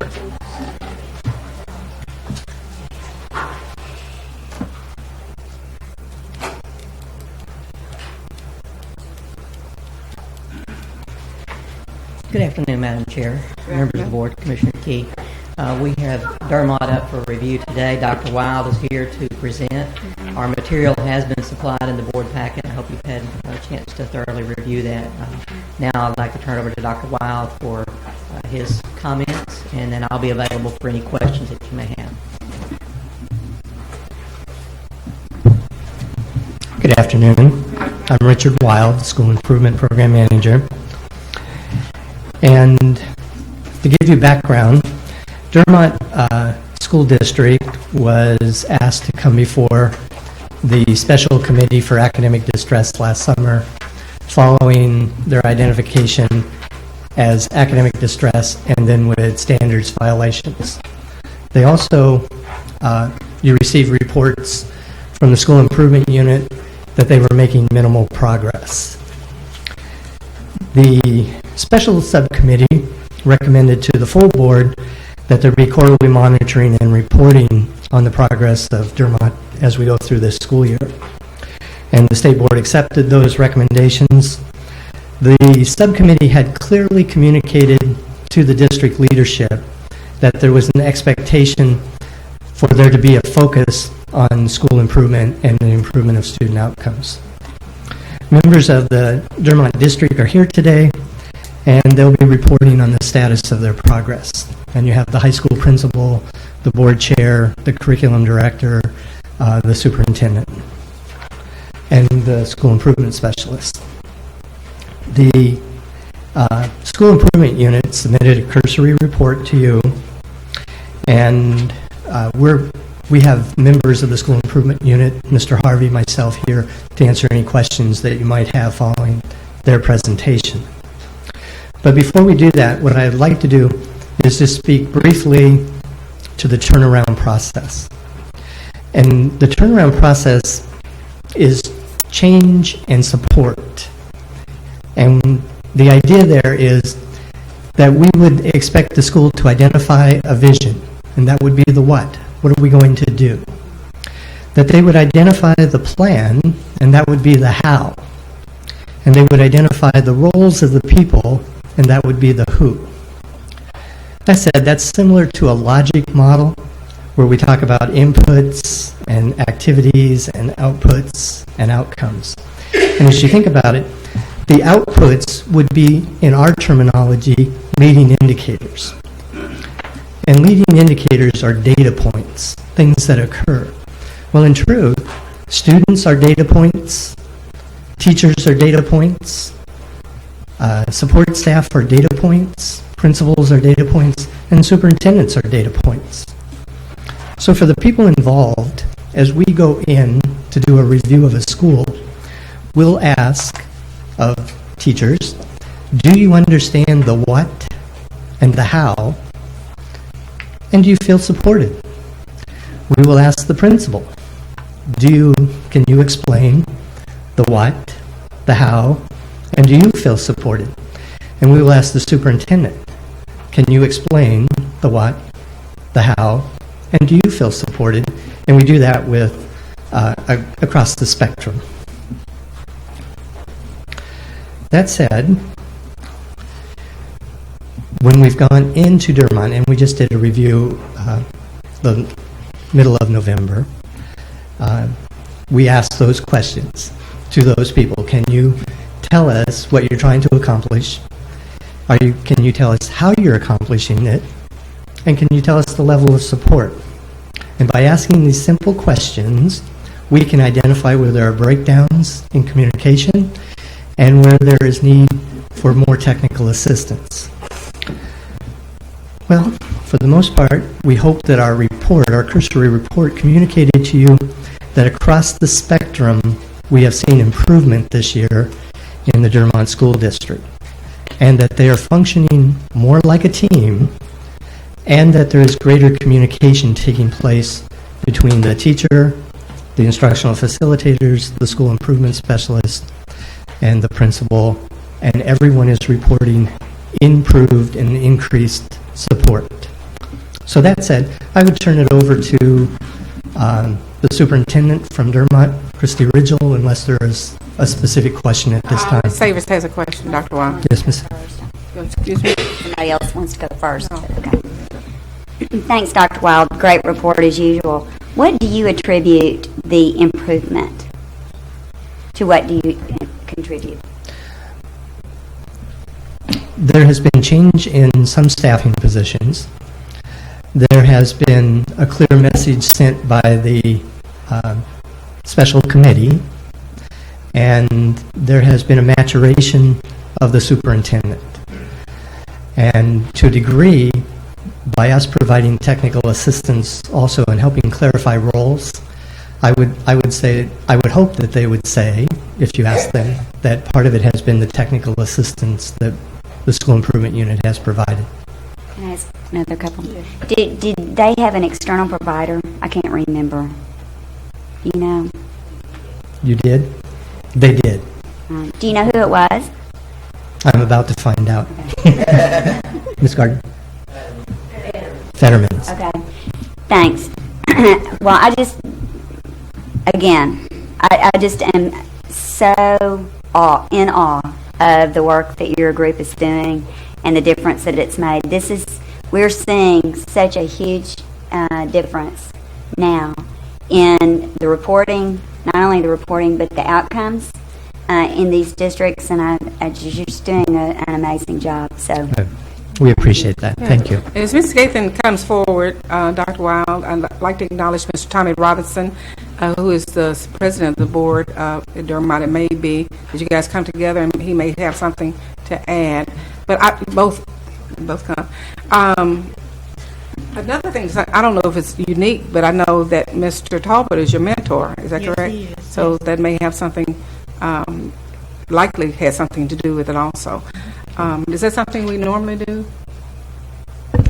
It is, the mentorship is part of AAEA. Now, Mr. Talbot is pulling double duty because he's certainly part of our team and helping down there as well.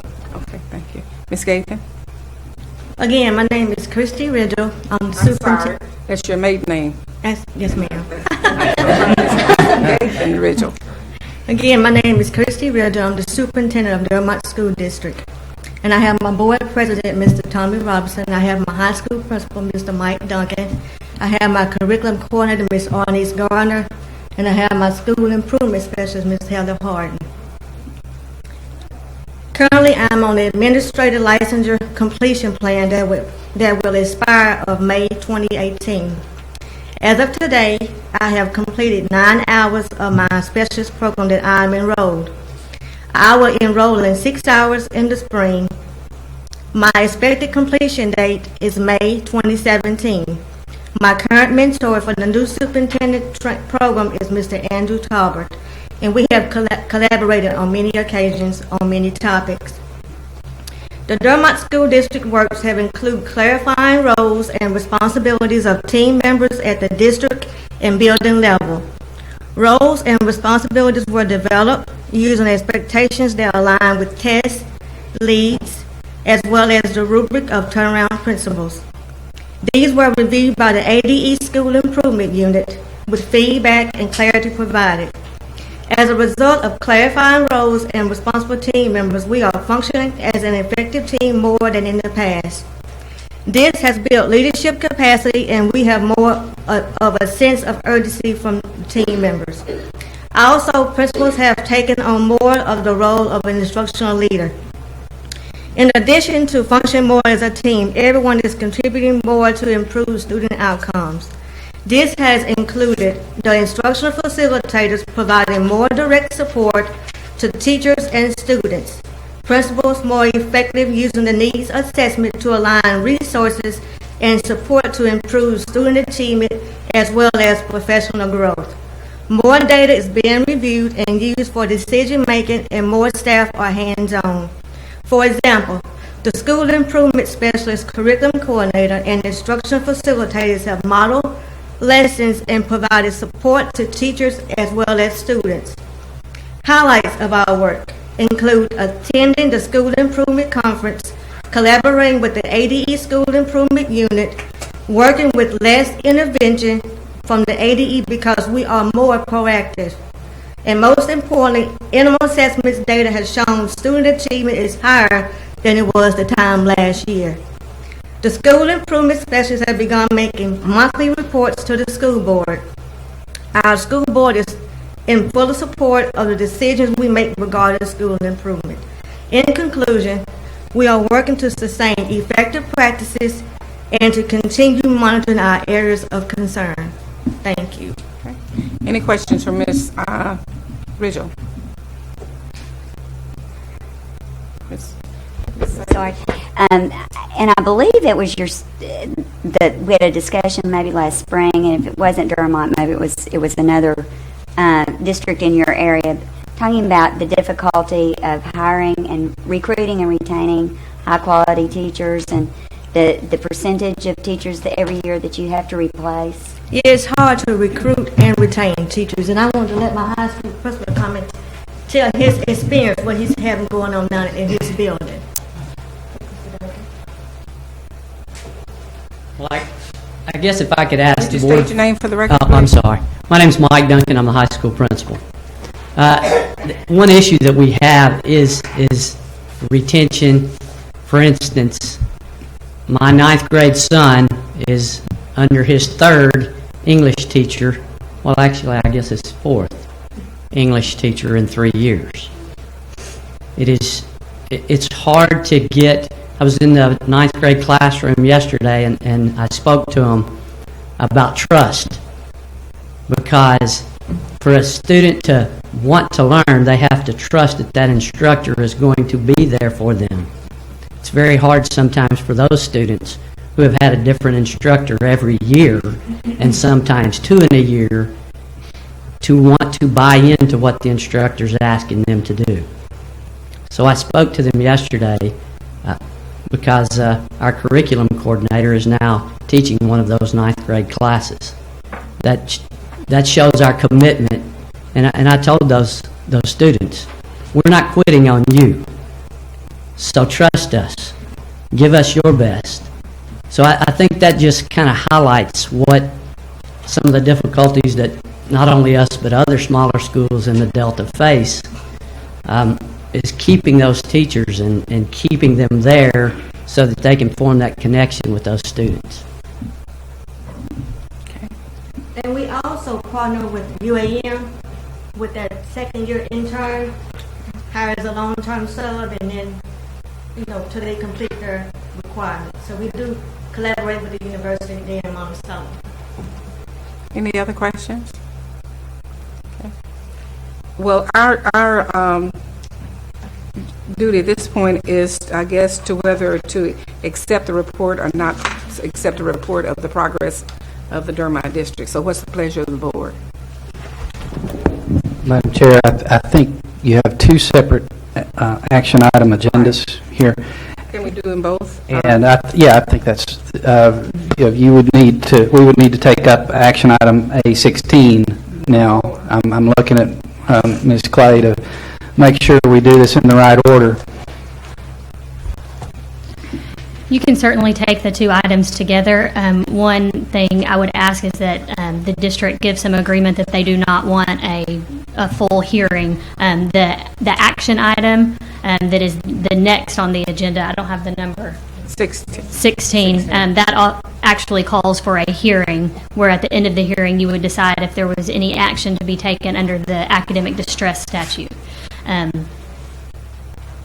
So if the district would basically be waiving their hearing if you took them both together, which I'm not opposed to, but they would need to agree to. Ms. Ridgel or Ms. Robinson, what is the pleasure? Both together and waiving the hearing? Yes, is that correct? Okay, so you should desire to waive the hearing. So we'll take them as one item or still do them separately? I think you can take the action in one motion, and the recommendations that you see at the end of Dr. Wild's report are the recommendations that I would have. So what is the pleasure of the board then on action item A15 and 16? I move to accept the progress report and the recommendations. Dr. Wild. Dr. Wild. Okay. That's the motion from Ms. Dean. Is Second. There second? Ms. Cook, all in favor? Aye. Any opposed? Motion carries. Thank you for your hard work, and I know you will continue to work hard. I know that you're wavering around the dangerous numbers there for your ADM, so I know one thing certainly helps the other, so the success there will impact your numbers in the future, I think. So thanks for the hard work. Thank you so much.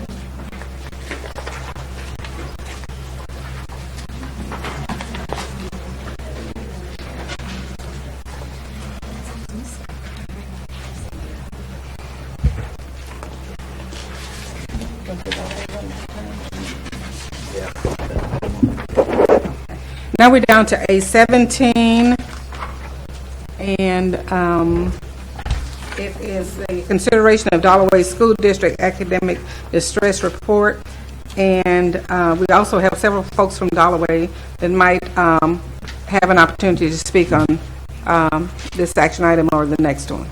Ms. Clay? Madam Chair, because the next 2 agenda items are related, just like the last 2, it may be best to go ahead and have the hearing and talk about the report in the midst of that hearing, and that would probably be most efficient for everyone. So if that is okay with the board and with the district, we can proceed with the hearing and consider the report as well during that hearing. Okay, and that's 18, the consideration of possible action pursuant to annotated code 6-15-430, Dalloway School District. So we'll start, Ms. Clay. Thank you. Before we begin, I want to go over the hearing procedures. You as the board have not established in rule any hearing procedures for academic distress action, but these procedures reflect the board's past practice. All persons with the exception of attorneys that wish to testify today will need to be sworn. The department will then have up to 20 minutes to present matters for the board's consideration. During this 20 minutes, I will begin with a brief history, an overview of the matter, and advise you of the legal issues before you today. Dr. Wild and his team will then follow my presentation. You may allow additional time if necessary. I don't think the department will need additional time. The school district will follow the department and have up to 20 minutes to present its position. You as a chair may allow additional time if necessary. If individuals have signed up for public comment, those individuals will follow the district's presentation, and each person will have 3 minutes unless you grant additional time. No member of the public will be allowed to borrow another member's time, so each individual will only have 3 minutes, and you as a chair are authorized to further limit repetitive public comments or to impose an overall time limit on public comments. The board may pose questions to any party at any time during the hearing, and at the end of the public comment, the state board should discuss, deliberate, and vote on the matter. Dalloway High School was first identified in academic distress on May 1st, 2014. They did not appeal this identification, and the state board classified Dalloway High School as being in academic distress on July 10th, 2014. Dalloway High School was again identified as being in academic distress on November 25th, 2014, and reclassified without appeal on February 12th, 2015.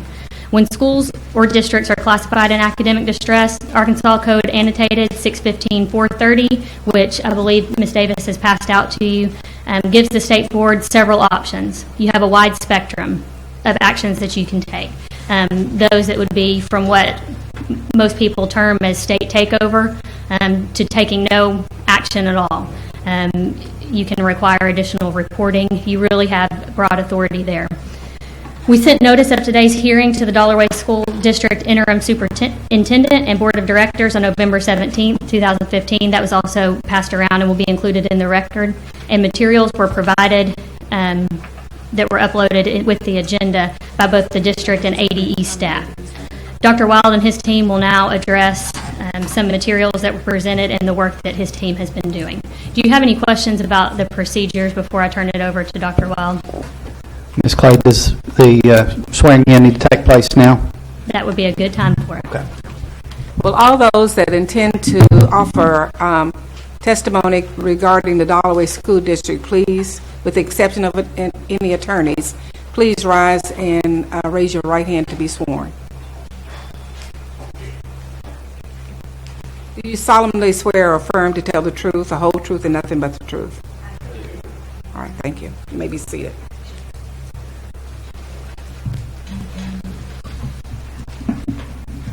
Again, Richard Wild, School Improvement Unit.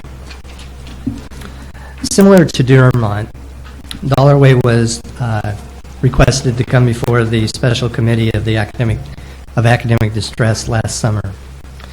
And I think that, again, it was clear that the expectation was for the district and the school leadership to work closely together and for the focus to be on improving student outcomes. We have members, as noted, from the school district here and from the school district's board of directors. Before they present, what I'd like to do is take a brief highlights, do a few highlights, and indicate that the School Improvement Unit was tasked with providing technical assistance on the what and the how. And we were also tasked with monitoring the degree of support at each of the levels. So in the sense of, did teachers feel supported? Did the administration, the building administration feel supported? Did the district leadership feel supported? And when I say support, feelings of support come from defined roles, everyone knowing their role in the plan. It comes from effective communication, that people are included in the communication. It comes from having a common vision, that everybody knows where we're going. It comes from assistance in a timely fashion.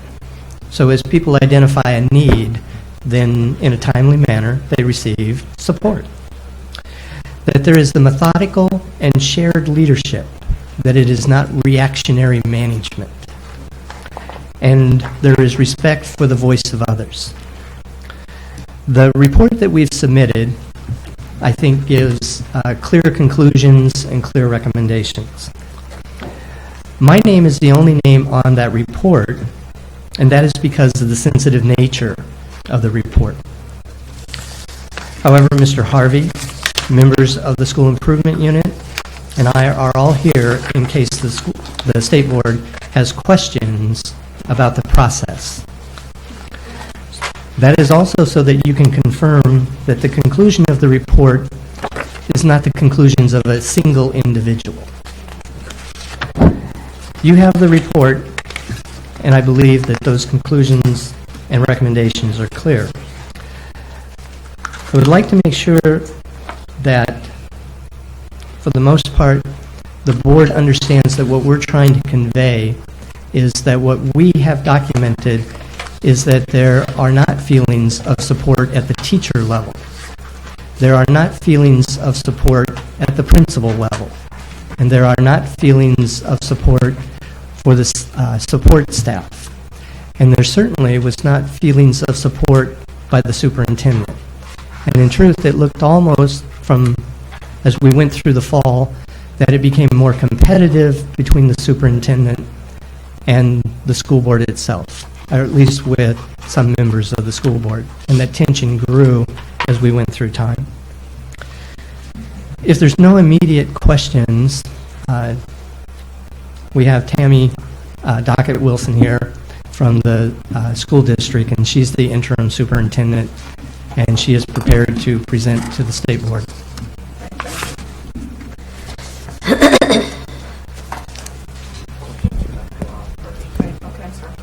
Are there any questions for Dr. Wild at this time? Would you state your name for the record, please? My name is Tammy Dockett-Wilson, and I'm the interim superintendent for the Dollaway School District. Good afternoon to Madam Board President, Commissioner Key, and directors.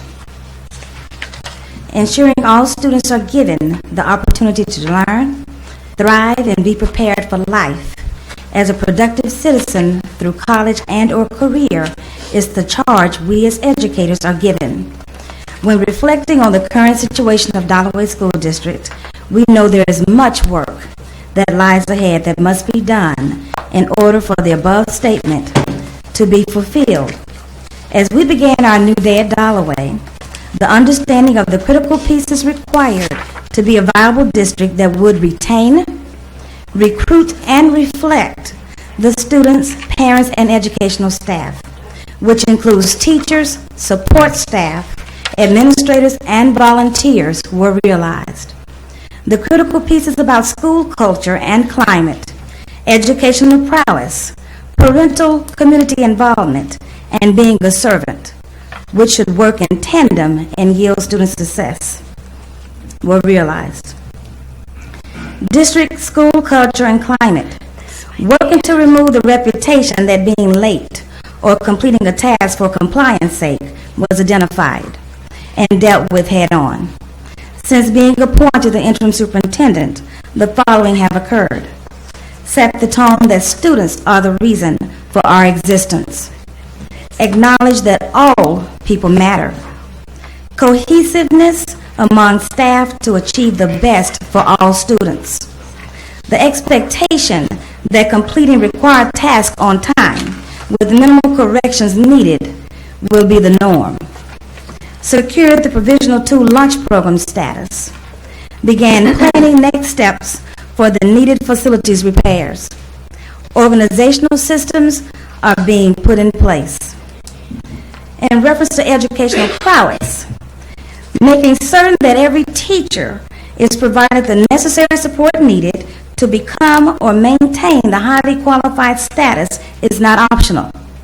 In order for Dollarway to provide the best educational opportunities for our most important customers, the students, our administrators, teachers, and staff must do the following: be respected, be supported through providing meaningful and relevant professional learning experiences, be monitored and receive timely feedback, collaborate with peers in and across all content areas, hold ourselves to the highest level of professionalism and accountability at all times, be willing to step outside the box and find the key that unlocks the learning path for the students that have shown difficulty in grasping the information that was articulated during the instructional process, and embrace all learning styles.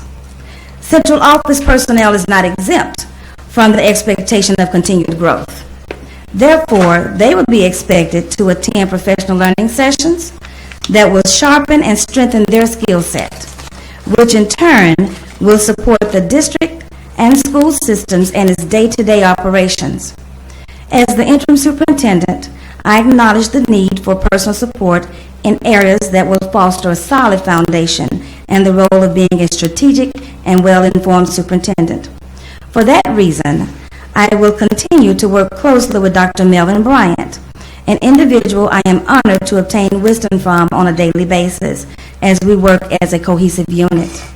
Additionally, I have solicited the continued support of Ms. Barbara Warren, Director of the Area Co-op, Mr. Norma Hill, and Dr. Pat Adcock. Having the awareness that Dollarway has experienced a very similar situation in the past, but recovered in minimal time, prompted me to request the mentorship of Mr. Frank Anthony, a tried and proven superintendent and visionary. Some of the topics Mr. Anthony and I will explore are financial planning and budgeting strategies, fiscal and academic affairs, maintenance and operations, longitudinal district and community data analysis to support decision-making, millage analysis, strategies for a successful millage campaign.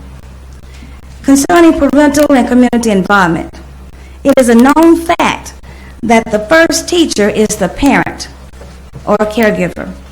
Therefore, working with our parents must be an essential part of ensuing student success.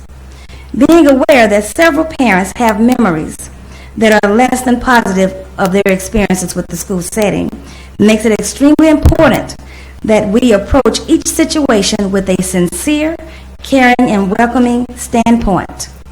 Plans on the horizon for restoring our parental community involvement relationships are activating a parent involvement team at the district level, continuing the parent involvement team at each campus, holding monthly scheduled parent informational and hands-on learning workshops, implementing the Volunteers in Public Schools program, launching the Partners in Education project, partnering with the mayor of Altamar, Arkansas, enfranchise our parents and communities on the north side of the river, i.e. Altamar, Pastoria, Sherrill, Wabaseka, Tucker, Wright, and others.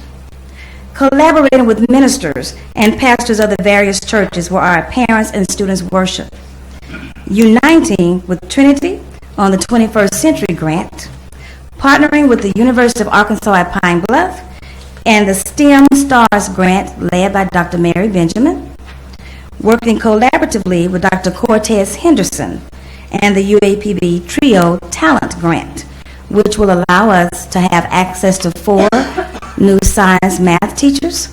They will fund the first year of salary, and they will be mentored by National Board certified staff. And then the following year, we will pick up the salary. Celebrating and recognizing our parent volunteers during an annual event. Finally, being a servant. Teachers and leaders alike are called to serve. It is not about being served, but serving others.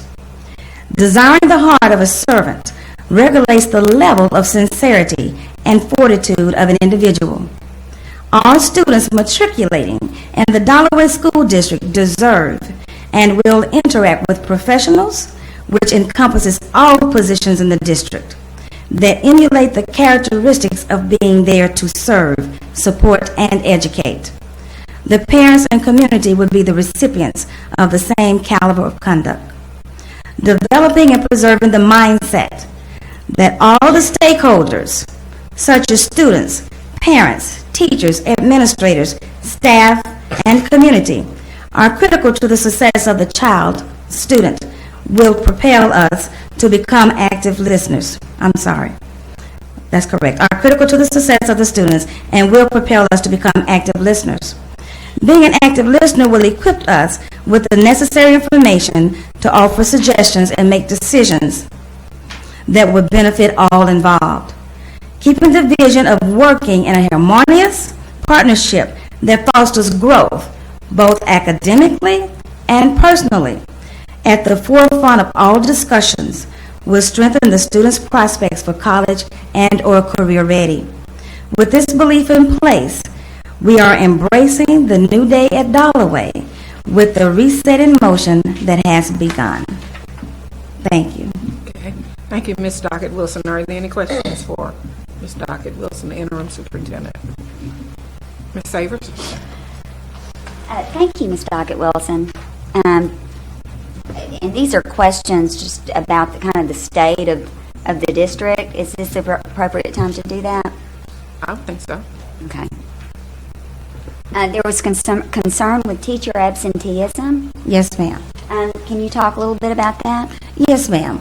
We do have a teacher absenteeism, and that situation is existing for several reasons. Morale for staff is low, and all those that interact with me can tell you that I'm very transparent. And with that low morale, they're opting not to come to work versus coming to work. And in return, our students are suffering. As Dr. Wild stated in his report, in terms of the lack of feeling supported or respected, that has a lot to do with the low teacher coming to work, which makes it a high absenteeism rate. Do you know approximately what percentage of your teachers are not present on any given day, just an average? It occurs more at the high school level, and on average, we're looking at roughly from 40 to 45%. It's very high. To me, that's unacceptable. And what do? Do you have regular subs, or how do you handle that situation? What is currently being put in place is a due process system. It was non-existent. So what is now taking place is the steps that should be required if it's a medical leave, if it's vacation, make sure that vacation has been approved in advance. And if it's just absent of not coming to work and you don't have any days, so we're going through those steps. On that end, that's the legal side. On the personal side is getting to the point of where there would be time to sit and talk, have some true conversations as to what is taking place. We have a thing that they've started called student voices, but we need to also have staff voices so we can sit and have those true conversations and understand that we may not always agree, but we should always agree to learn how to disagree in an amicable manner. And I've got other questions, but I think we should let everyone ask. We'll go around does anyone else have a question? And I think it's appropriate if you put them together because of you being chair of the Academic Distress Committee. Any other questions before I ask another one? Dr. Wild, when he talks to us about districts and schools in academic distress, he frequently describes a lack of systems in place. Yes, ma'am. And can you talk a little bit about what you found in regard to a lack of systems? Yes, ma'am. When I entered the system at Dalloway, we really didn't have any systems in place. In terms of progressive disciplinary matters, they didn't exist. An active chain of command was not in place. Just simple protocols for day-to-day operations, financial responsibilities, those protocols were not in place, which can easily lead us into a fiscal issue. And we're currently watching and monitoring that as well. So working within our business department area, all of those protocols, those systems were non-existent. Also dealing with maintenance. We do have school dude, but the protocol for following that, because we didn't have a system, it was just chaotic. It was really all over the place. So bringing some sense of order to that is what has started to take shape. I'm happy to report the custodial staff. I met with our new maintenance supervisor prior to Thanksgiving, and I simply stated to them that if they did their duties, that they would receive the same time off as the staff, because normally they don't get that time off. We had custodial staff literally washing walls. Some were coming in even beyond the days that they did not have to come in to show their gratitude.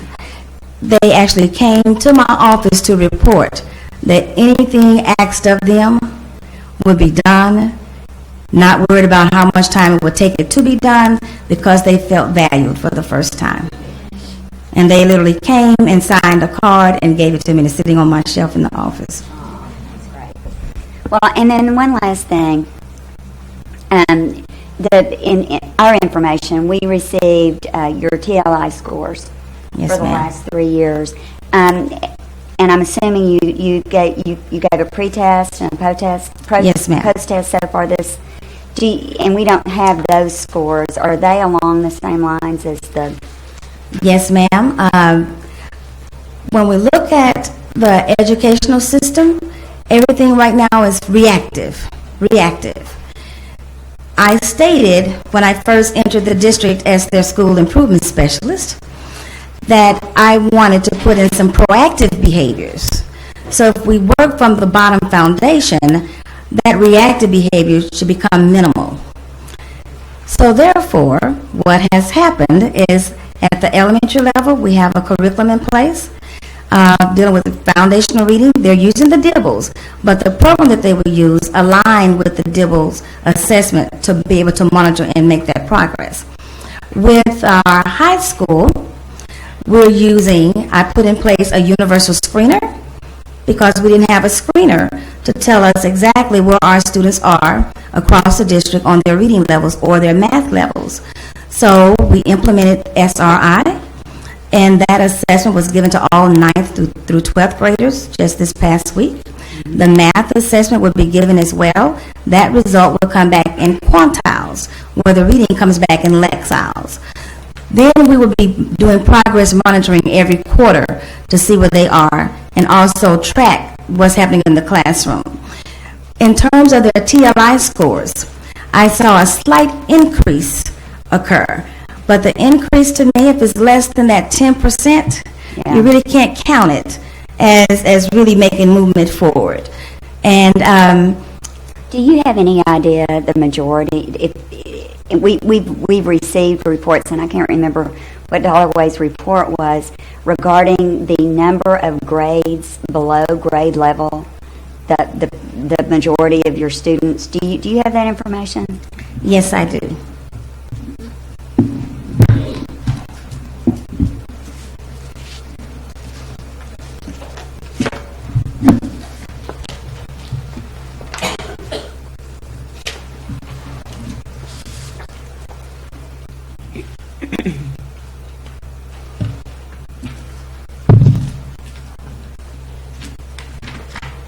Give me just one moment, please. Thank you.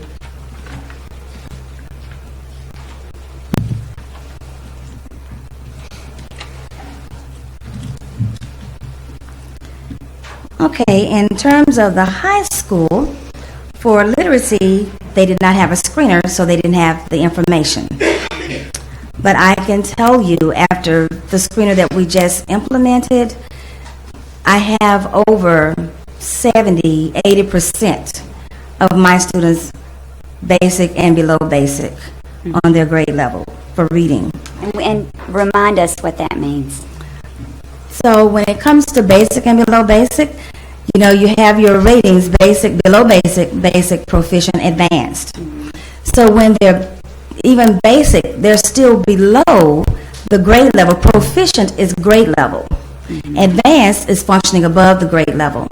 The majority of my student population at the high school is basic and below basic. So that means they're functioning anywhere from 3, 4, 5, 6 years below grade level. And yet you've got a graduation rate of 80%. And that was another topic. And Dr. Wild can tell you, he's smiling, and he doesn't smile very much. But he's smiling now because we share a common thread of honesty. And we've talked about those numbers. So in terms of graduation, is it just graduation, or are those students really prepared to go forward in society? And when we start to look at the data thereafter, it tells us that it's just graduation for number's sake, and they're not prepared to go forward because the matriculation in college or even junior college is minimal to non-existent, and being in the workforce, minimal to non-existent. And then that, in turn, affects the dynamics within the community. So that's why I see how critical, and I understand the importance of having family and community involved. We cannot do it alone. It truly takes a village concept. So when I talk about that reset in motion, that's including all of those families. It doesn't matter to me how far in college or high school they matriculated. They're sending us their babies, and they care about their children. And it's our job to find the key to unlock that path to help those students learn. Thank you. You're welcome. Ms. Wright? Thank you so much. And I must say, prior to coming into this meeting, we've heard great things of the work that you've done as school improvement specialists, that you've earned the quick respect of many folks around you, and hearing how articulate you are this morning in talking about your vision, I thought that was very, very impressive. I must ask, though, we are somewhat limited to the information of how you came to become interim superintendent versus school improvement specialist, and the limit of the knowledge as to what the report that was shared with us. And I was just wondering if you could speak a little bit to how that happened, and then just for the purpose of the fact that we have to weigh all the full options in front of us, maybe if you could speak a little bit to your background, experience, and qualifications for this specific role of superintendent. Sure. Thank you for your kind words. I entered Dollarway as their school improvement specialist. I came by way, I'm originally from Pine Bluff, that's home. So I still have roots there. My parents are still there, and siblings as well. I came from the corporate consulting side. I taught in Little Rock School District for 16 years, and I've consulted for the last 12. In that consulting arena, it was with Success for All Reading Foundation. I did research with Johns Hopkins University. I was part of their Cadre Green Hat Consulting Group, and Cadre stands for Center for Data-Driven Reform in Education. Our task was to work with secretaries of education on different state levels. I did a lot of my work with Dr. Gerald Zahornchek in Pennsylvania. I was assigned multiple schools that had not met AYP during the No Child Left Behind requirements. Under that task, I was 100% successful with turning my schools around. And you talk about turnaround effect, having to do it within the course of that year, not having multiple years. But it required looking at the structure from top down and bottom up. So really going in, what we call roll up your sleeves, get down and dirty with the data. And when you do that, you're not going to make a lot of people happy. But you have to make decisions based on those numbers and what's best for children, not what's best for adults all the time, because it's easy for adults to land into their comfort zones. So after working with Success for All and with Hopkins, then I worked with a group called the Cambium Learning Group. Because with Success for All, we dealt more with the higher levels acceleration. Cambium Learning was geared more towards special needs and disabilities. So I worked with that group. Through that chain, I became the project manager in Houston, Texas, and I supported Houston ISD by myself when it was in the structure of the 5 regions. We had the North region, the South, the West, the East, and the Central. And if you know anything about Houston, that's a lot of territory to cover by yourself. And I did that. We had great success with their test. At the time, they had the TEKS and the TAKS was their assessment. And we had great success with our students. That second year, they decided to continue the contract. The company increased the amount. We added more schools. We started out with 6th grade at first. We went from 6th through 8th with an increase, so I did that for the second year. I left Cambion because I wanted to come back home to Arkansas. There's nothing like coming back to the natural state. It really is a true natural state, the beauty that's here. So I came home, and in the process of coming home, I joined Scholastic Incorporated. Everyone knows Scholastic through Clifford the Big Red Dog. So I became a fan of Clifford as well. And through Scholastic, I started off as an implementation consultant, and I worked with a lot of the schools in the state of Arkansas, as well as beyond Missouri, D.C. It's been all over the place. So through Scholastic, I matriculated and was advanced to implementation manager, and I was over the states of Arkansas and Mississippi. And we started having great turnaround growth. Prior to joining Dalloway, there was somewhat of it's not a merger, but the educational portion of Scholastic was sold to HMH, all 800 employees, and we became a member of Curious George. So we left Clifford and became Curious George. And through that process, I was also a part of the Model Schools National Presenter. So I was one of their regulars to present on data, on questioning, on strategies for turnaround with literacy across content area with math as well.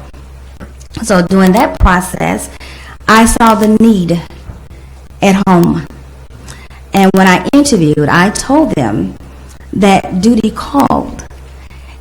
You know, we always hear the saying that we stand on the shoulders of many great giants. And I told them that it was time for someone else to stand on my shoulders, that I was being effective around the United States of America, and that I wanted to give those talents to home because the students in Dalloway deserved the same level of what I was doing elsewhere. And that's why I wanted to come home and let that happen. And so I made that decision and I came home. So that's just an idea of my work experience qualifications. And they can tell you in Dalloway, I don't look at a clock. So if there's a task ahead that needs to be done, I'm not going to stop until it's done. I am certified in music K-12, music education is where I started. I have curriculum specialist K-12, elementary, middle, and high school principalship as well, and district level certifications. I matriculated. I'm a graduate of Pine Bluff High School, so I'm a diehard Zebra is where I started. I went to the University of Arkansas at Pine Bluff for my bachelor's. I received my master's from the University of Central Arkansas. I have done postgraduate work at the University of Arkansas at Pine Bluff, the University of Arkansas Conway, also Russ Tech. So I've had much interaction with many people. I was a rich task trainer for the state of Arkansas. Also, when we had Pathwise, I was a Pathwise mentor and a trainer of trainers. Marco Polo trainer, which is now Thinkfinity. So I'm dating myself as well with some of those things that have been around for a while. And I'm an avid reader. I believe in learning, and I've told many, until I'm planted, there's always something else that I should be learning. And I love people and children. And I tell them all, it's not about me. It's about those children. We've made our choices, and now we have to make sure we equip them to make the best choices possible for their lives and their future, because they truly are the future. In terms of how I ended up being in this position, I've attended all the board meetings that were called, regular scheduled and special called. And And my duties as school improvement specialist, I jumped into those ready to work. And I started receiving more and more tasks that were being called upon me to do. And I did those and kept the smile. The evening of the decision, I was as surprised as anyone else. I had others to tell me that I made a statement I have no recollection of making. And even one of the secretaries said, "Congratulations," and I said, "For what?" Because it was such a shock at what had transpired.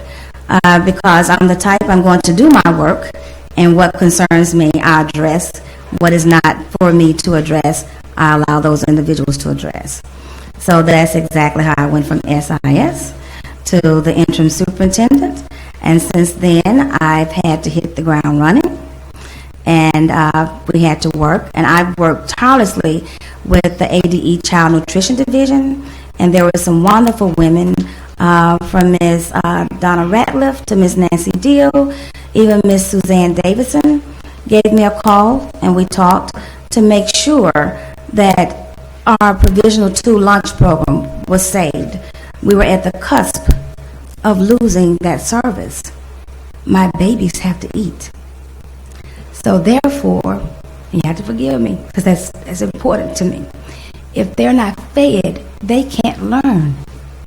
And some of my students, they depend on that for their main source of nourishment. So we worked hard, worked with our child nutrition division.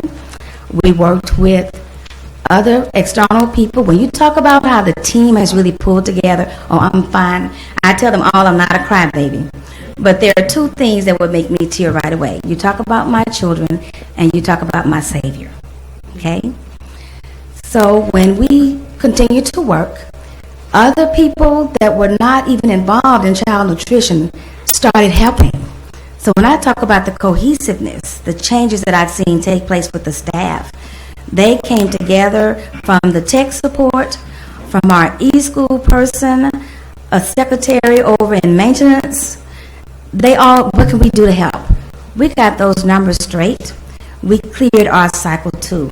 Cycle 2 was required to be entered without errors. When it first went out, it had errors. But I called the state and we worked through it, and we've been cleared through our Cycle 2. Now we're working on our plant facilities. I've met with Mr. Chad Davidson, who's our specialist through the co-op. We've submitted the paperwork that's been required. I had conversation with Mr. Terry Granderson as well. And that conversation I had with the school board president, she was right there beside me. And so we've been working through the process. On tomorrow, I have a civil rights report that's due. So I will be going back to spend the midnight hours to make sure that civil rights report is completed. So we are not held in violation on the federal level, because we'll be out of compliance if it's not done. So even though there's a lot that was waiting for me to do, we just continue to work forward and make sure we accomplish the task with no complaints. Thank you. Does that end your questions, Ms. Sayers? Are you finished with your questions? Okay. Dr. Barr. Just to pick up on the relationship you've had with the board in your role, could you talk a little bit about the board as a whole, both your rapport with them, but then also what you have witnessed in terms of the functioning of the board since you've been over the last couple of months, I guess? Yes, sir. Over the last couple of months, as a school improvement specialist, I, like Dr. Weil, witnessed the friction. I saw the shift. I was present on August the 28th when we had a work session with Dr. Weil, and Dr. Butcher was in attendance from the School Board Association. We worked through that in the morning with several people in attendance. The afternoon, it was the former superintendent, Ms. Huey, Dr. Bryant, the assistant superintendent of curriculum and instruction, myself. Dr. Weil was there with a portion of his team, and the school board. So we worked through several tasks of expectations. So I was there for all of that discussion. I did see where things started off being fine, and I saw the stress evolve. And my relationship with the board has been positive. And I personally, in my opinion, I think that comes from the standpoint of when I entered as the school improvement specialist, and I made the statement in one board member meeting that what you see is what you get. I'm transparent, but I'm very truthful. And that statement came as a result of the school exit plan. And it was an item on the agenda. And I made the statement that part of the reason we were in the shape we were with Dollarway, because there were beautiful plans written, however, there was no follow-through on those plans. And I told them, I said, during my interview process, I stated that sometimes we have to have those difficult conversations. And tonight is one of those conversations. And so I shared with them that information, and they articulated back, thank you for your honesty. So I really believe that's where my relationship with the board began, that they saw it might not be what they wanted to hear, but it was going to be the truth of the matter.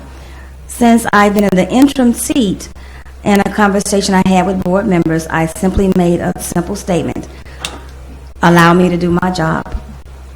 If it's not centered around children, it's not on my plate of concern. All roads should lead from my children or be directed to my children. Otherwise, it's personal, and that cannot consume my time. And that's how my interaction with the board has been. And what about what you've witnessed in terms of the friction you described earlier? Has that dissipated, at least in terms of your the perspective you've had on the internal dynamics of the board? With me, it's non-existent. Now, I also have to be very truthful with you and tell you that it's not that I haven't had to have a conversation, okay? Just as a reminder that I have been given the charge at this point per their appointment as interim superintendent. And when things are brought to me, it must be the pleasure of the board, not the pleasure of individual members. And so having had that conversation, I'm not having those issues. Thank you. You're welcome. Yes. How long have you been there now? I entered Dollarway in August as their school improvement specialist, and November the 3rd was my first day as interim superintendent. So how many school board meetings have there been since you became superintendent? There's been 2. And are they typical of the forms that we got where they come in, go into executive session, and leave? Well, under mine, that's not been the case. The two sessions that I've led. Okay. And do you have a plan for, one of the goals was to have tutoring for the students before and after school and on the weekend, and that was not met. Have you done anything since you got there to... Yes, I'm sorry that I didn't mention that, but the after-school tutorial programs, they are in effect. The Saturday... Excuse me for interrupting. I don't think the problem has necessarily been being in effect. I think it means getting the parents the word and helping them get the children to the tutoring. Well, I will report. I know my numbers at Townsend Park Elementary. We had 120 students at the elementary school. That's the highest it's ever been. James Matthews, I'm not sure about that count, but I do have the principal here from that campus. At my middle school, we do have nice turnout at my middle school, and that principal is here also, Ms. Prim. My high school, we have numbers, but we have most of our concerns at the high school level. In terms of parental involvement, I have parental involvement, Townsend Park, Moorhead. I have some at Matthews, but Townsend Park Townsend Park is an elementary school, grades 2 through 5. And Robert F. Moorhead is across the street, is grades 6 through 8. That's my largest pocket of parental involvement. I have some at the high school, but we're going to work on getting more involvement there. But for all of those other issues with low staff morale. There have been some parent concerns as well.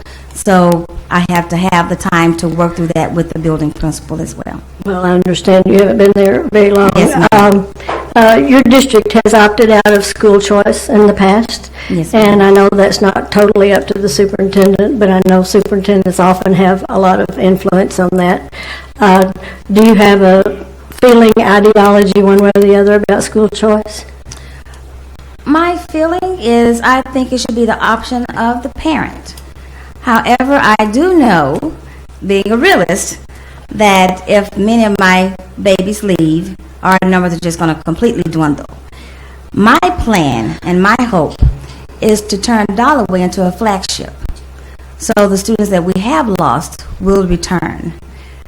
The work that I've seen and how the staff have started to gel and work together, I mean, even coming on Saturdays when they're not required to be there and they're not asking for compensation, they're wanting to now meet those children. And a lot is they're being led by example. Because if it's trash I need to pull, I pull the trash. So they've seen me pull the trash. If I need to clean up in the cafeteria, I'm going to do that to help. So when it comes to tutoring, working with those students, I'm right there. Dr. Bryant, who is the assistant superintendent, we've decided that during those tutoring sessions, we're going to be coming by to spot check, and we've told them that. It's not an element of surprise, but if you're there tutoring, we want to see you tutoring and not having games and activities taking place. We want to see some true work happening. So the first 30 minutes of their time is for snack and then homework assistance. And then the remaining hour is for tutoring support. And then they have an additional 30 minutes to make sure the babies get the bus, get home safely, and then the remaining time of that is their planning for the next day. So that's the plan we put in place for the tutoring that's occurring. And I was even so concerned about my children that come from the north side of the river, because they get on the bus so early in the morning and it would be dark going home. So I started having conversations with different ministers to see if we could have some facilities, because we have teachers that live on that side of the river, many retired educators. So I started to tap into the community to see if I could have help there. So if my babies need to get on the bus to get home, they could go to a local church and still receive tutorial support. So I'm still working on that avenue. Okay, two more things. One, is Dollaway's curriculum now aligned with standards? I can't tell you that all of it is, because there's still a process we're working on. We have an external provider. We call them ECS, Educators Consulting Services, that's led by Dr. Adcock. We're also working with the co-op with Ms. D. Davis, with LDC. And we're also looking at, they're going to get another specialist for MDC for the math part. And they're working to make sure that we get everything aligned. There was a new school improvement specialist approved by the board at the last board meeting that has much experience in curriculum alignment. And that was one main reason why she was on that interview list, because I knew of her abilities with aligning curriculum and truly unpacking those standards. Okay, and my final question, are the tutoring sessions in line with the RTI design that the teacher in the school may be working with? Is there communication between the person doing the tutoring and the teacher of the student during the school day? Yes, ma'am, because I'm happy to report on that part. Most of the tutors are their teachers, so they know exactly what's lacking and what those students need. And that's why it was so critical to get that universal screener put in place, so they just wouldn't be shooting in the wind and hoping to hit a target. They would know exactly where they are and start to pull appropriate lessons to truly differentiate the instruction to make it meaningful, so we can look for progress. And since you've only been there since August, are you all aware that when Ms. Huey first came to the district, that she was optimistic and had a lot of things going too, and then for whatever reason it all went south? So, bless you. Thank you so much. And I would tell you, if I may add, I thank you for those words, and as I tell all of them, I have such a strong faith, and I have always been an advocate for children.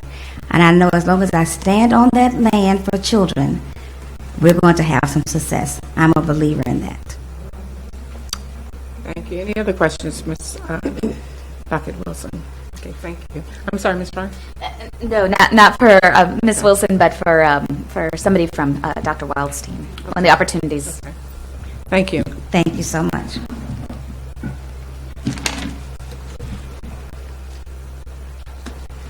I'm going to start now.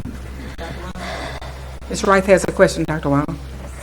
No, thank you. And I'm not sure if it's for you, Dr. Wilder, the member of your team who's actually been working in the Dollar School District, but I am curious about these two more recent school board meetings and any observations.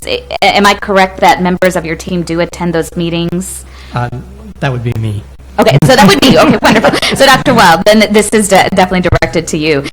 Just if you have, as Ms. Wilson noted, seen a difference in these last two meetings in conversation or what she's observed in terms of her relationship with the board, are we seeing less friction?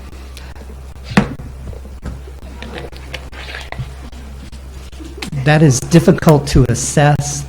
In truth, the meetings have gone well. The issue is, if you go back to last year, they went well in the beginning there also. The questions that you may want to pose also to the district staff is the question about who does the staff perceive as in charge? Do staff members go directly to school board members, and do school board members then go directly to the superintendent office, and or has that been occurring on a frequent basis throughout the fall? And as you listen to Ms. Dr. Wilson, it's true. I have a very high respect for her, and I see her as being a peer in the school improvement process. That said, if you ask her directly if she has noted that the board at times have acted very reactive, I think she would be quite honest with you in terms of that. The other thing I would suggest is that she has not been able to focus all fall on school improvement. And we have started now with her as the superintendent, and as you heard, she is focused on the management problems. And the question still prevails as to why is the superintendent having to focus on the management problems if they have a fairly large staff? And they do have directors of each of those areas that they talked about.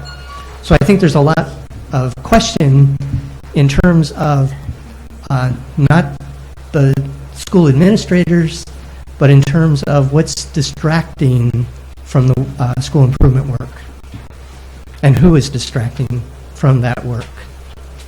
Okay. Any other questions for Dr. Wow? No, but I have a question for Mr. Rogers. Excuse me. Ms. Savers did. I'm sorry, Dr. Wild. Ms. Savers had a question. Dr. Wild, this is just a comment. At this point in the hearing, I just feel like I have to make it. This district is in crisis. I mean, when we look at the academic issues alone over the past how many years? Decades? We've got a very, very serious situation. And over my time on this board, the 6.5 years, we've seen and heard this story time and time and time again. So I guess my comment is only directed to you to say thank you for giving us a recommendation that might help us get the district out of the ditch. Because we've got to make sustained improvement here. So anyway, thanks. It's just... So at this point, are you satisfied with the questions? They're trying to find Mr. Rogers for me. Oh, okay. Okay, is the principal or assistant superintendent either one here?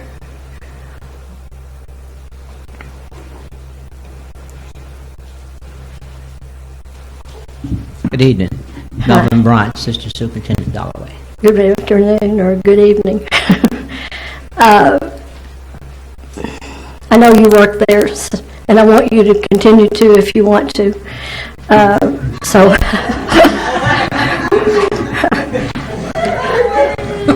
would you feel comfortable saying what your perception is, or maybe word it this way, the feedback that you get from the principals and the teachers with regard to what's going on in their district that's affecting their ability to get good progress from the students? Yes, ma'am. There are many issues, but I think the Give us key your name, please, issue. sir. Pardon? Did you give us your name? I'm sorry, I missed it. Your name again, please. Melvin Bryant. Yes. There are many issues, but I think the key issues that affect most of the staff is the fact of micromanagement, and that is having the by the board. By the board, yes. That becomes an issue anytime that you're in a leadership position and having the responsibility of running an organization. You have to have the autonomy to make those decisions. Those decisions cannot be personal, have to be professional at all times. And I have observed and seen that. That won't work. That's not a good thing. And that has, one of the young ladies mentioned a moment ago, we are in crisis. You're exactly right. I spend most of my time dealing with adult issues. That's not what I'm there for. That has been a concern, that you can't get to where you need to get to for dealing with adult issues that in many cases has very little to do with the academic success of the students, and that's an issue. Okay, thank you. Are there any members of the board that are in the audience? Would any of you care to come to the microphone and express things from your point of view?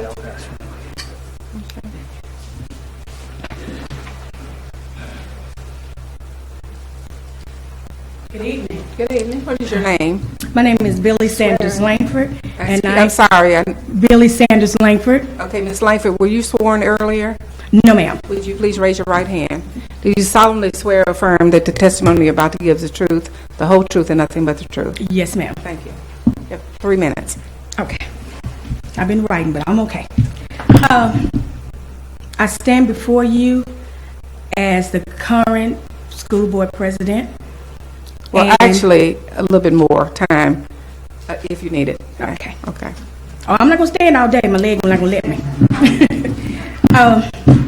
I'm just here to tell you the truth about things that I have experienced as it's just like other board members and people in the district. I just recently became the new school board member. I was vice president last year, and we have experienced a lot of different changes, some good and some bad. I felt that at times we boarded a boat that was not stable under the past 2 superintendents that we've had. There were a lot of hidden agendas because as the board members, we were not so much as micromanaging, we were asking a lot of questions that we were not getting answers to, we did not understand. Not that we were trying to take over anything, but if you don't know what's going on, you don't know what's on the program, you're lost. And I can say that we did get lost. When change is due and in place, we had some people that were not ready for the change. And we have some people that were ready to continue to work with us full speed ahead. And we're not trying to give up in any way. We're trying to do what is best, not for us in a personal way, but for the children in the district. And I say that because I am an educator of 22 years at Watson Chapel High School. And I had a stroke when I was in my classroom. And I was one of those teachers that was teaching in one district, but I was a parent in Dalloway. And I would teach my children that no matter what the situation was, righteousness was going to prevail. You tell the truth, because you never know who is going to help. This past Tuesday, I noticed something in our board meeting. It was different.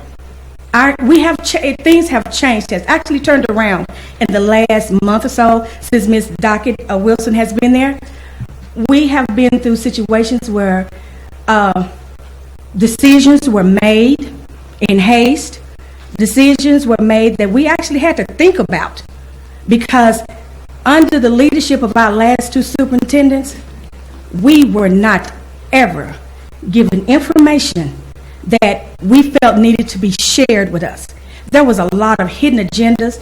Things were thrown at us at the last minute that we, as a new board, we were going through the training, but we didn't know it all, and we needed help. We have 4 educators on the board that, we were willing to help make changes and to do what's right for our children. But when we did not have that direction to give us a stable ground, there were decisions that were made that should not have been made. But since we got together, sometimes there was things that were being done, and they said it's a personal agenda. Every decision that a board makes is not a personal agenda. It's about business. And our business was to be focused on our children in that district. I look at the fact that I have 12, and I call them my miniature people in that district. I have family members in every school building. And I have to focus on every single one. And they'll tell me I'm like an Energizer bunny trying to get to all of them, because I know how important our education is. We have had distractions in our district, not coming so much from the people on the inside that were not ready for change, but a lot of our distractions were coming from outside influences and didn't understand and don't understand what it takes to run a school district. The respect was not there. We came in under a lot of untruths. We actually did that. And we felt intimidated because we were not told the truth. It was more as you have the educators on this side and the non-educators on that side. But when we came in and elected as a board, we came in as one to help build our school again, to help focus on our children, number one. And because of this outside influence and all these media circus, people were saying things that they did not understand and were not told the truth about. Just the same things that we were getting. But then, when we actually sat down and we had workshops, we came under Mr. Wild. He would sit at times. He wouldn't say anything. He would just look. He was amazed.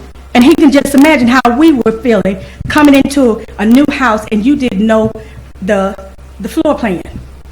That was our situation then. And I'm not going to say a miracle work things happen all at once, but I prayed many days that God would send a change to us that would show us a different direction, because our children are the ones that were losing out.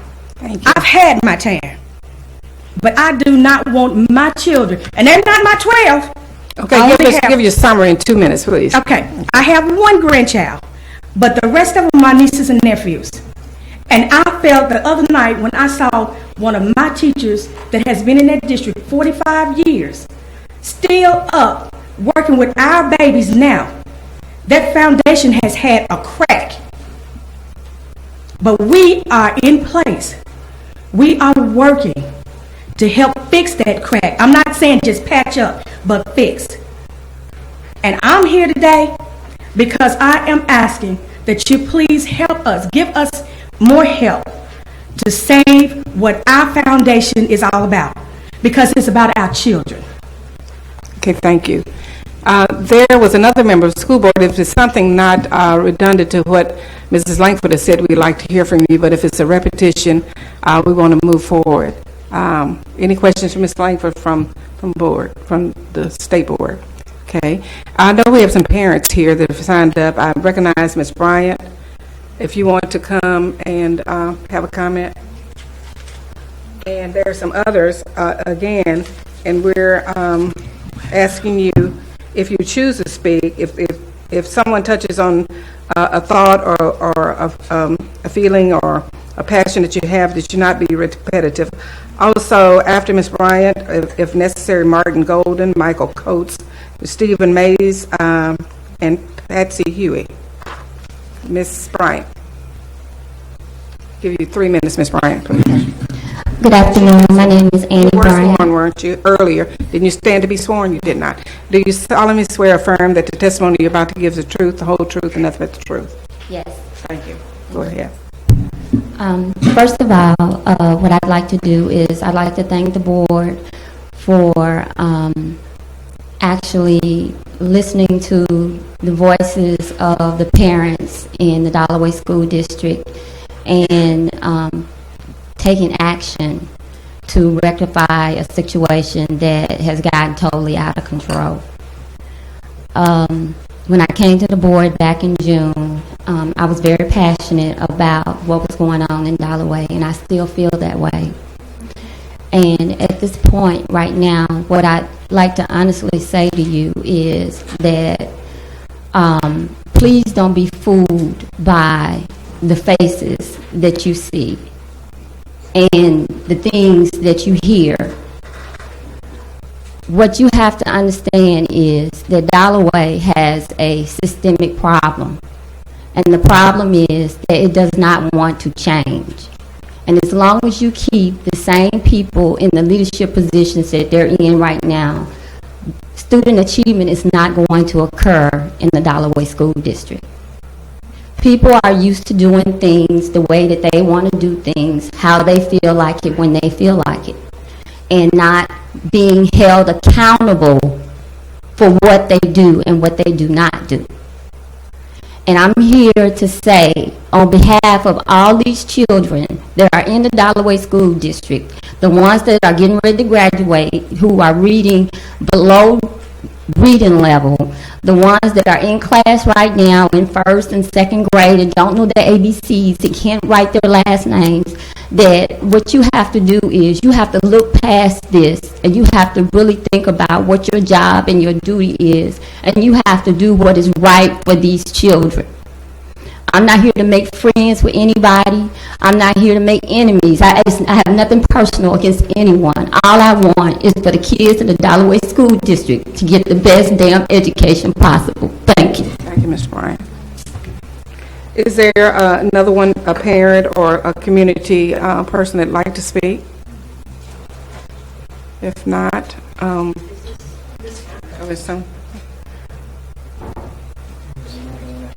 someone else. Okay.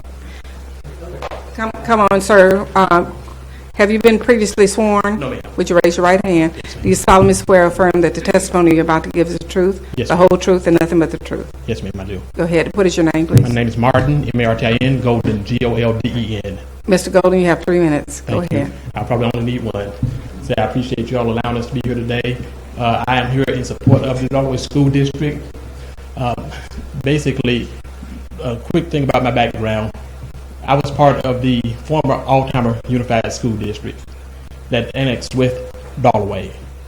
I spent 2 years on the Altheimer board, and then with the annexation, I spent 2 more years with Dollaway. There were some things that could have gone a lot better. What I've seen happen over the past several years, from 2006 up to now, 8 different superintendents. 8. That's tough. It's hard to move forward when there is no stability. That's just the reality of it. If you all changed every year, the state of Arkansas would be in pretty bad shape when it comes down to education. I'm asking that you take a serious look at our current leadership with Ms. Tammy Dockett Wilson at the helm and consider keeping her in place. Say, what I know about Ms. Dockett Wilson is that she is cut from a different cloth. That's not an indictment on any other superintendent that we've had. But her passion is absolutely 100% about students first. You've heard her talk today about my kids, my children, my students. I applaud that because I've heard a principal wrote recently about your kids. If you're not willing to accept my kids, well, that's a conversation for another day. Say, Ms. Dockett Wilson is about my district, my community, my school, my kids. And I truly appreciate that. There's a saying that goes, you can't save the people if you won't serve the people. You can't lead the people if you don't love the people. Ms. Dockett Wilson and the team that she's building is well suited to serve what's in our best interest. Thank you. Okay. Thank you. Any questions for Mr. Golden? Okay. Thank you. I think there was another person that stood. Sorry.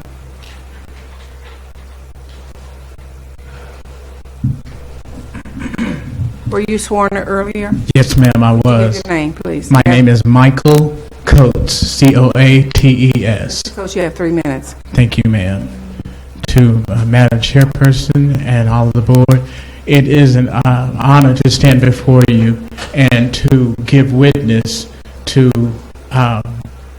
the Dalloway School District. I am very proud to be a part of that district. I've been an employee there for 16 years.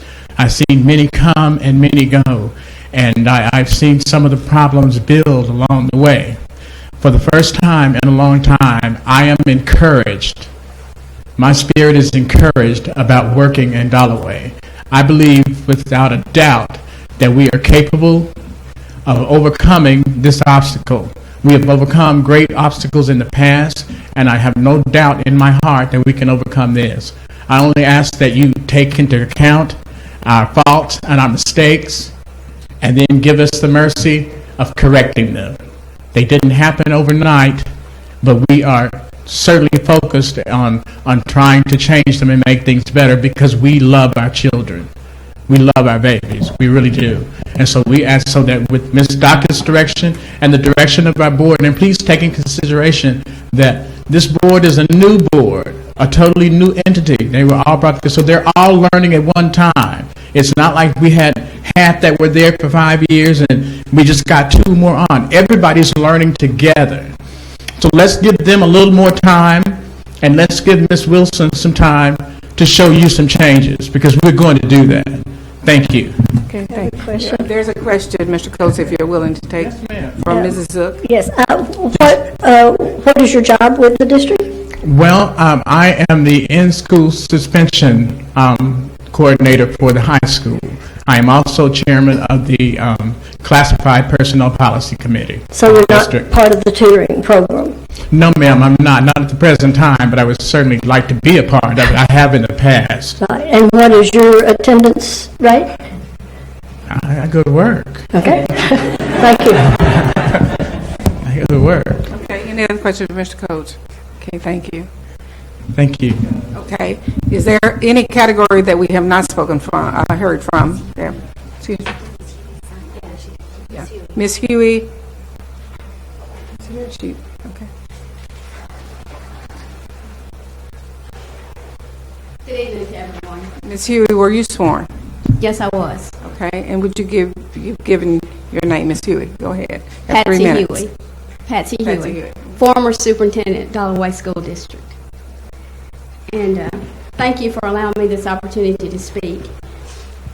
And what I want to say is, Dockett Wilson, great presentation. Great presentation. I understand, and I was standing right there, and I know that passion and that drive. But I stand before you today, State Board, to tell you this. You have the decision.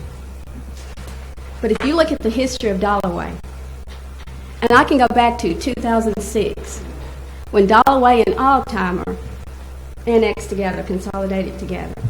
Dalloway was almost in a state of physical distress, and they came together, and what got them out of physical distress was the fact that they took those 400 students from Altimer and they put them together. They got $1.7 million in incentive money to come together, and so as a result of that, they were having low test scores and all these things, and that hasn't changed. They did a scholastic audit, and they looked at the academic success of the students. They looked at teacher retention. All of those issues that we're dealing with, or that Dalloway is dealing with right now today. And when you go back over and you look at that, the board is notorious for dismissing superintendents.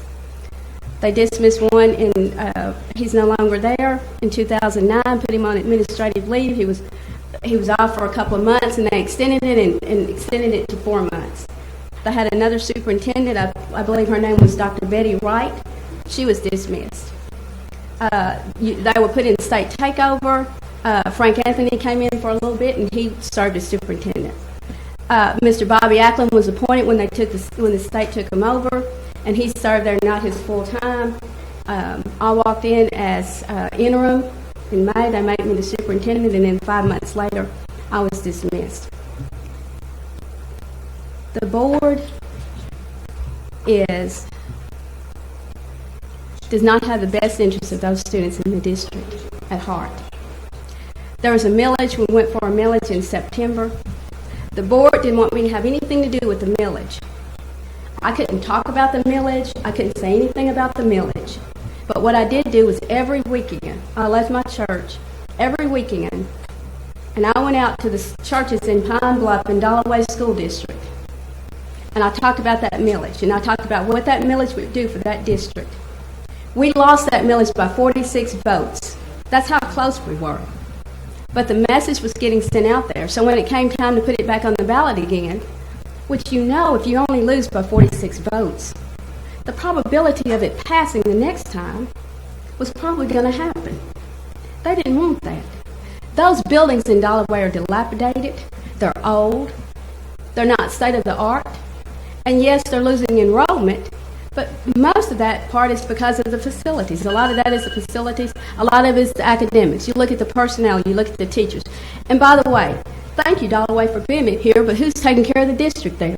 And was this time that you took off today, was this personal leave? What kind of leave was this? You got two minutes, Ms. Huey, two additional minutes. Okay. I'm going to close by saying this. Academic distress in the high school principal is not here. That's because the board right now is on them to dismiss the high school principal. He's working very, very hard. As I take my seat, let me say this. I walked around to the students and I said, how's everything going at the very beginning of the year? And one student told me, he said, Ms. Huey, for the first time since I've been in high school, the sensors are not going off in the building. I said, what do you mean by that? Because now the principal expects the teachers to be teaching in the classroom and expects the students to be in the classroom learning. And so the sensors are not going off. So when the bell rang, I went out in the hallway. I was standing in the hallway and I looked around, and sure enough, the sensors were just going in the hallway. When everybody got back to class, I stayed there another 30 minutes. Those sensors were not moving. That's because students were in class. There's an expectation. But when you want to do what's right at Dalloway, you're soon given it to boot. Thank you. Any questions for Ms. Huey? Ms. Wright has a question.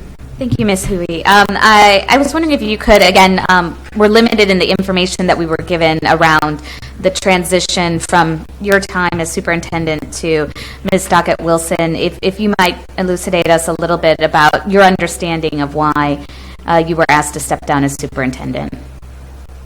I was never given the reason why to step down. As a matter of fact, there were all kind of rumors. There were newspaper articles. There were all kind of things. The board president called me.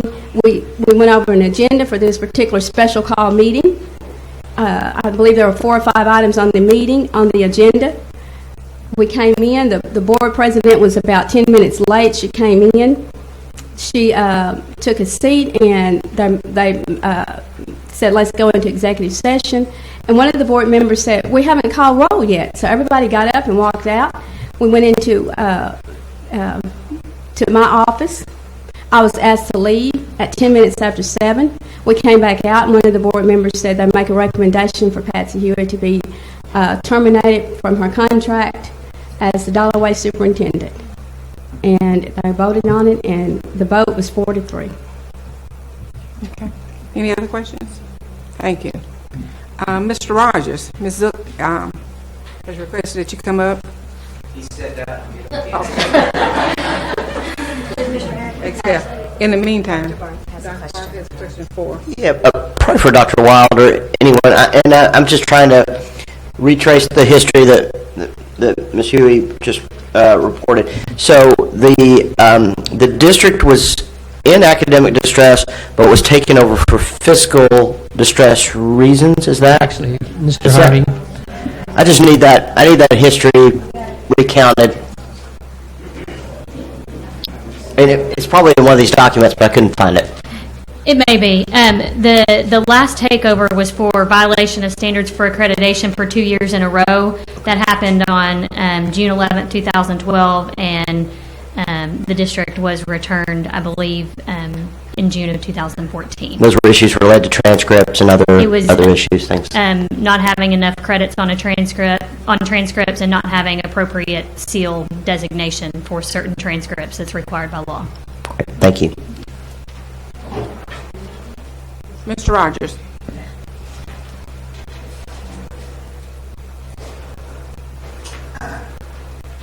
Ms. Zook. I'm here this time. Thank you. Yes, ma'am. Okay, with regard to the fiscal state, Yes, ma'am. Does he need to, Ms. Clay, does he need to be sworn? He does. Oh, okay. You solemnly swear or affirm that the testimony you're about to receive. Okay, let's start this again. Raise your right hand. There, y'all caught that. You solemnly swear or affirm that the testimony you're about to give is the truth, the whole truth, and nothing but the truth? Yes, ma'am. okay, with regard to the fiscal state of Dollar Way, and I think in particular the nutrition service unit, can you give me some insights into that without me knowing all the exact questions to ask? Just an overview? It's getting better. They were behind on some of their reimbursement requests, and so the child nutrition unit actually went down and spoke with the board.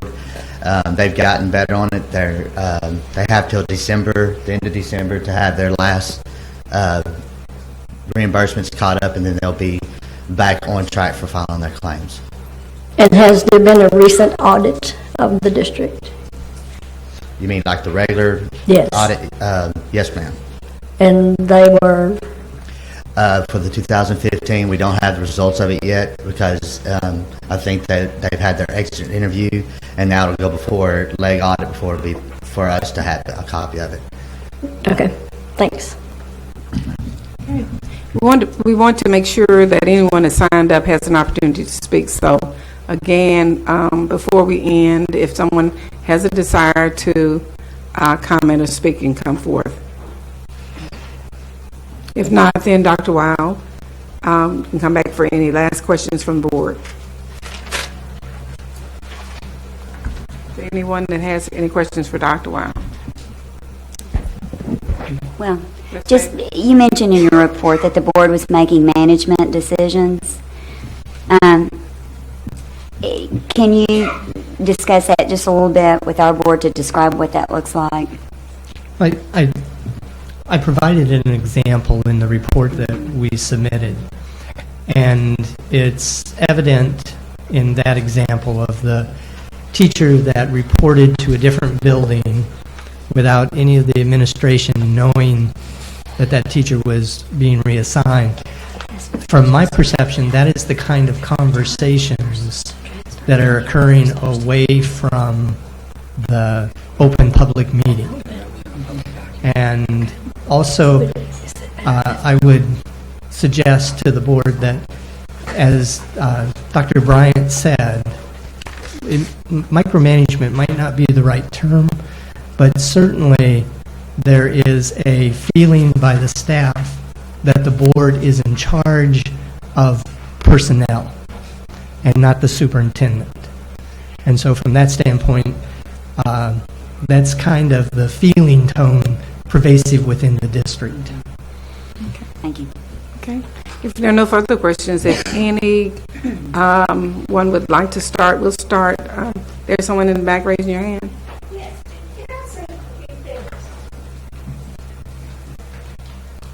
No, I wasn't sworn. Okay. Do you solemnly swear or affirm that the testimony you're about to give is the truth, the whole truth, and nothing but the truth? Yes, ma'am. Would you give your name and your position? I'm Renita Johnson Fennell. I'm an administrative assistant for transportation and maintenance. Okay. You got 3 minutes. I'm here, just I've been in the district 18 years. I've been through all these numerous superintendents. Now, before when the state took over, and then we received Mr. Ackman, I'm here to say, from that point to now, with Ms. Tammy Dr. Wilson, it's not that the board was trying to micromanage. I'm getting emotional. Are you a board member? No. It was the fact that as an employee, when I would go to the central office to share my concern, it wasn't about, in order for me to do my job, I have to be calm, relaxed, ready to work. To have superintendents in place that didn't allow what I said or didn't take in what I said under consideration, what do I have? If I have a concern and I come and share it with you or try to get some kind of relief, it wasn't there. Again, I've been in the district 18 years. The last 2 years, I have been bullied and harassed. And until we got a board in place to have these people stop, you can't do the employees like that. That's what we have. And the reason they're upset is because the board came in and said, you can't do that to people. I'm not understanding. I got up and left out because what she was saying is not true. I don't see how she got up here and sworn in. That wasn't the case. But I just need to share that. Okay. And thank you. And thank you. Okay. Were you signed in to speak? No, ma'am. Well, we're going to limit it. Well, one more. Come on. If you're not signed in, we'll take your comment. We don't want anyone to leave here and feel like they have a point. But we ask if the point's already been made, if it's been spoken about or talked about, so you got a challenge to come up with something new. So your name, and we're going to swear you in. My name is Isidore Daniels. Mr. Daniels, do you swear or affirm to tell the truth, the whole truth, and nothing but the truth? Yes, I do. Okay. You have 3 minutes. Again, I have a child in a school district, and my main concern is, will the school be around for my child to graduate? She goes to Robert F. Moorhead School right now. She's in the 6th grade. My main concern is the school board. I have been on TV, and I'm not ashamed. I love Dalloway. The board is a problem. Point blank. The board is a problem. I'm not saying all the board members. The board is a problem. When you get rid of superintendents, let the superintendent do her or his job. Okay? I agree with Dr. Bryant about micromanagement. That's what's going on. Everyone knows Isidore Daniels because I go from the pre-K all the way to high school. I do my job. I'm a retired military guy. I work for the post office. I love Dalloway. I serve Dalloway. I do everything. But the point is made that we have a problem in Dalloway. The young lady right beside Mr. Keys, you made a statement. It's true. It's true. Like I say, I have met with the superintendent. I have talked to her. We have a problem. And everybody knows Isidore Daniels. I don't bite my tongue, but if it was me, the board would be gone. That's all I got to say. Thank you, Mr. Daniel. Okay. At this point, we want to give individual board members an opportunity to comment if they choose to. Ms. Dean?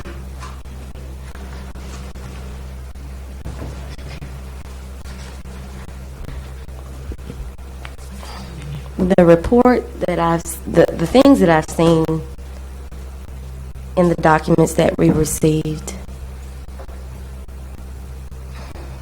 for lack of a better term, are disturbing to me.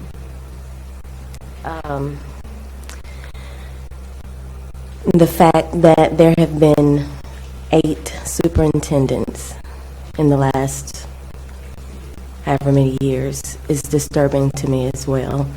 So it's obvious to me that there's going to have to be some drastic change, drastic action taken for the sake of the children, because this is what it's about. As a parent of 4 children, with I think it was 60 to 70% of children reading 3 grades below what they should, but there's an 80% graduation rate. There's something very wrong with that. So I'm just putting that out there. There's going to have to be something done for the sake of the children, because that is what this is all about. And Mr. Bryan, when you said that you have to deal with adults more so than you do with children, that's a serious issue, because your efforts and your time and your energy should be on the children, not dealing with grown folks. So there's going to have to be something done. Dr. Barr? Quite similarly, I mean, since I came onto this board, this district has really stood out as one with particular challenges on all fronts. And I think, as was said earlier, it's clearly a systemic issue, and that requires a change to the system. I'm always very wary of actions that take the citizens' elected officials out of the process, and I don't do this lightly, but I do think that this is such a dire situation for the reasons that Ms. Dean noted, that I think we have reached a point where that really is the only responsible thing that we can do at this point. Ms. Hook, no comment? Ms. Wright? I would echo my colleagues, both with the concern of the dire situation and the urgency to not yet let another class graduate from Dollar High School that's ill-prepared, to make a livable wage, right? And to have the best chance possible. But I also share my colleague Dr. Barr's concern, as both of us, as students of and teachers of political science and organizing, definitely do not take lightly the thought of giving and taking away democratically elected officials and the voice of the board, and with that, transparency. And then what I'll add to what my colleagues have said, where I'm, in all honesty, not yet at a formed conclusion, is this whole element of the personnel and the person that's in charge, the position, the superintendent, and feeling some emerging respect for Ms. Dockett Wilson, and impressed by her vision and what she's saying, but at the same time acknowledging we've been here before, and questions around whether it's if there were scenarios of absolving the board, then who is in charge, and whether she has and whether with the guidance of y'all and with the department, who might be in the best position to lead this, and wanting to see at the same time that the community feels that it's somebody they can respect, right, a member of their community, and has some legitimacy, because we all know how important leadership is to this equation.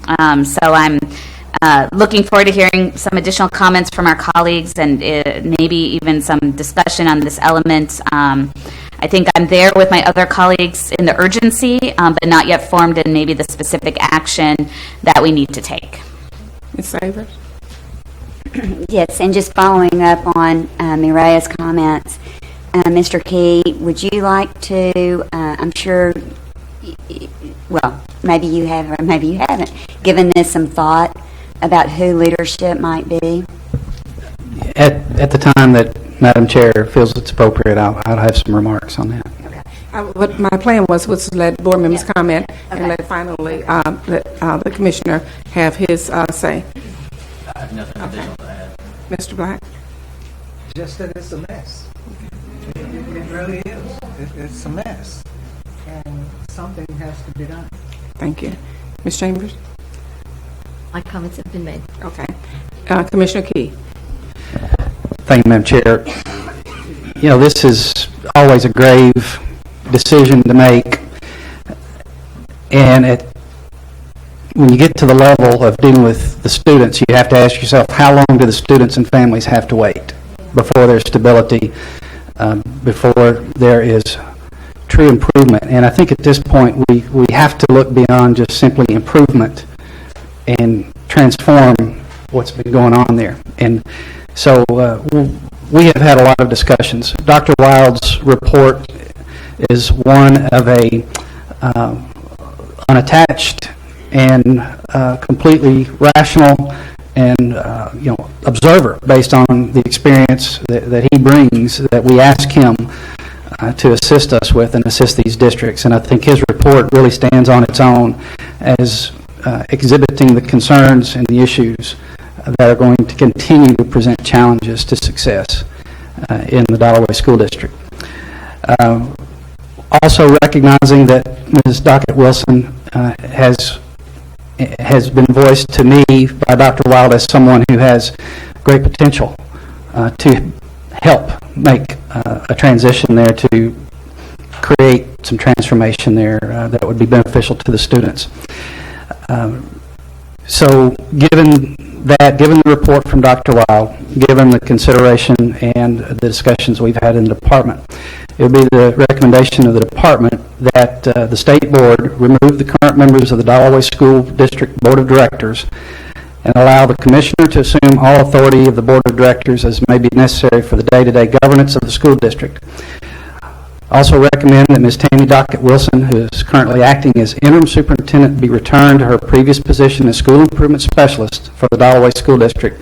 And then Ms. Barbara Warren, who is currently the director of the co-op, Arkansas River Co-op in Pine Bluff, be appointed as superintendent of the Dollaway School District.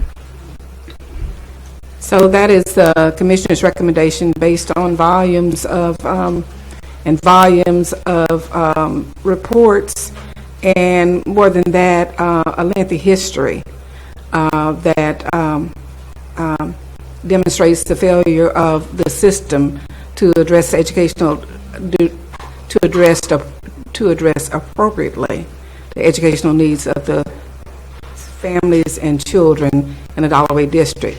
And based on that recommendation, do we now have a motion? Ms. Savers? I move to accept the recommendation of Commissioner Key regarding Dollaway. A second. So it's been moved by Ms. Savers and seconded by Ms. Zook that the state immediately take over the running of the Dollaway District. All in favor? Excuse me. Discussion. Yeah, I actually have just a question about the recommendation, and it was, I think, more specific than we've seen with previous takeover motions. And I know that the language of the code is very broad in terms of our authority, but my question is whether that specificity about personnel in particular would keep the running of the district in the hands of the board with the commissioner, or would other future actions related to personnel need to come back to this board because of how specific this motion was on the front end? So I just have a question there about. And Dr. Barth, that's a good question. And let me explain why the specificity. Normally, the superintendent that is in place, whether they be interim, we've had the continuation of an interim superintendent, we've had the complete removal of a superintendent. I do not recall a situation where there had been the reassignment of a superintendent. And given the brief opportunity that Ms. Dockett Wilson has had to be in that role and the favorable feedback that we received about her, we felt it was important to keep her and not just dismiss her, but to reassign into a role of leadership that would continue. I do not think that would necessitate any follow-up action at any point in time. The statute then allows a commissioner and the appointed superintendent to continue the day-to-day operations. I just wanted to be clear in terms of how specific this was, that it was not putting us in a position where we would need to return to any action in the future. But I think our practice has been to obviously give the commissioner ongoing responsibility. And I wonder if the wording would be better if we move to remove the board, and obviously the commissioner would assume that responsibility and keep Ms. Dockett Wilson in her previous position and allow him the opportunity then to appoint or hire the superintendent. That way it eliminates any concern about whether, if something happened and he had to replace that person, whether or not it would have to come back. But it would have to depend on legal. And we'd have to depend on legal, but I think that the statute gives him the authority to do that as it stands. I don't know if it would need to be changed in the motion, Ms. Clay.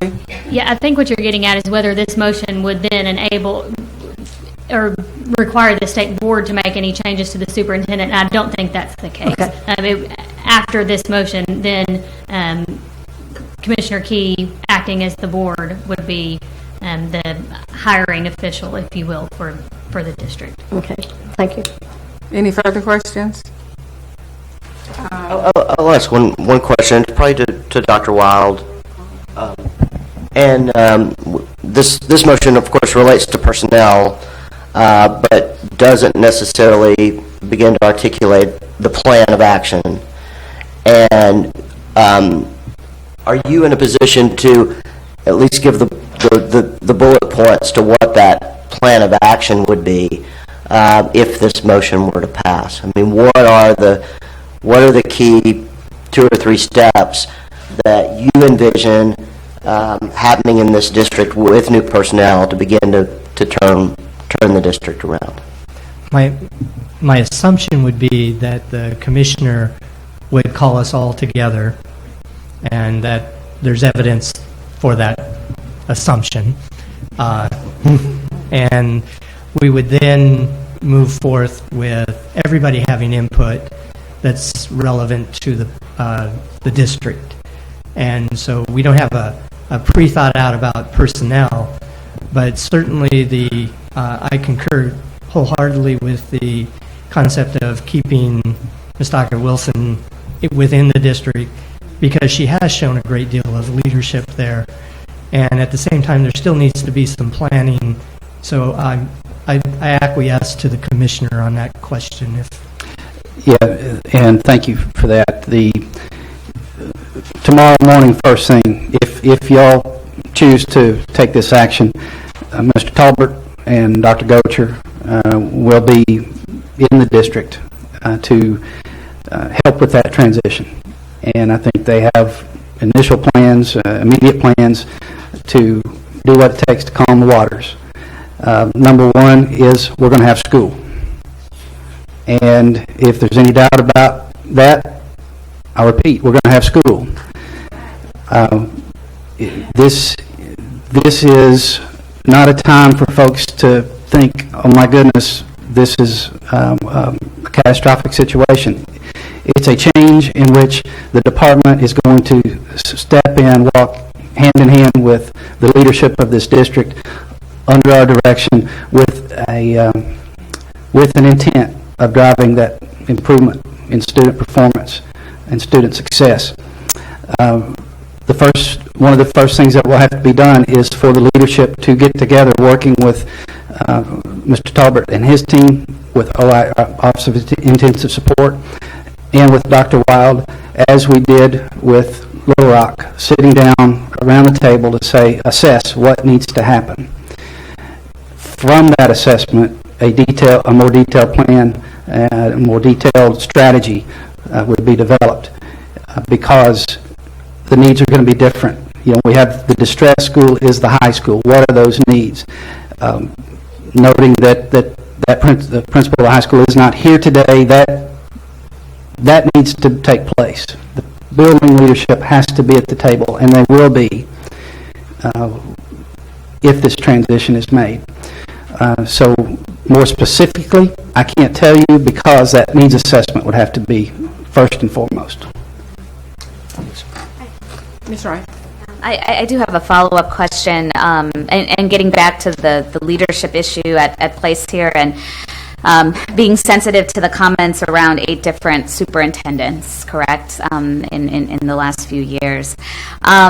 With the woman that has been proposed, the head of the co-op, and I apologize, her last name, Ms. Barbara Warren.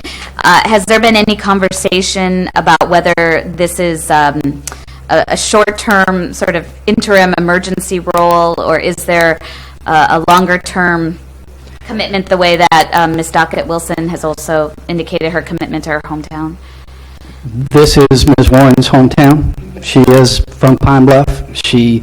Her children are at Pine Bluff in the school system, and she has expressed her dedication and commitment to turning around the situation there at Dalloway. So as far as any time frame, the time frame we have is statutory. So beyond anything there, my commitment is that she would be the superintendent, and no other time constraints or commitments would be put upon her. It would not be interim. It would be superintendent, and she does carry the qualifications. And she also has the trust of the department because of previous working relationship with her. So I'm very confident in her ability to maintain that commitment and work with the staff there and the parents and the families and the community. Any other questions? One Dr. Barber? last question. This is probably for Ms. Clay. In terms of the reporting requirements under the takeover, I know in Little Rock it was a special case of monthly reports, and I was just curious, does the law say anything about reporting beyond the quarterly? Sorry. Just a second. Yeah, that's okay.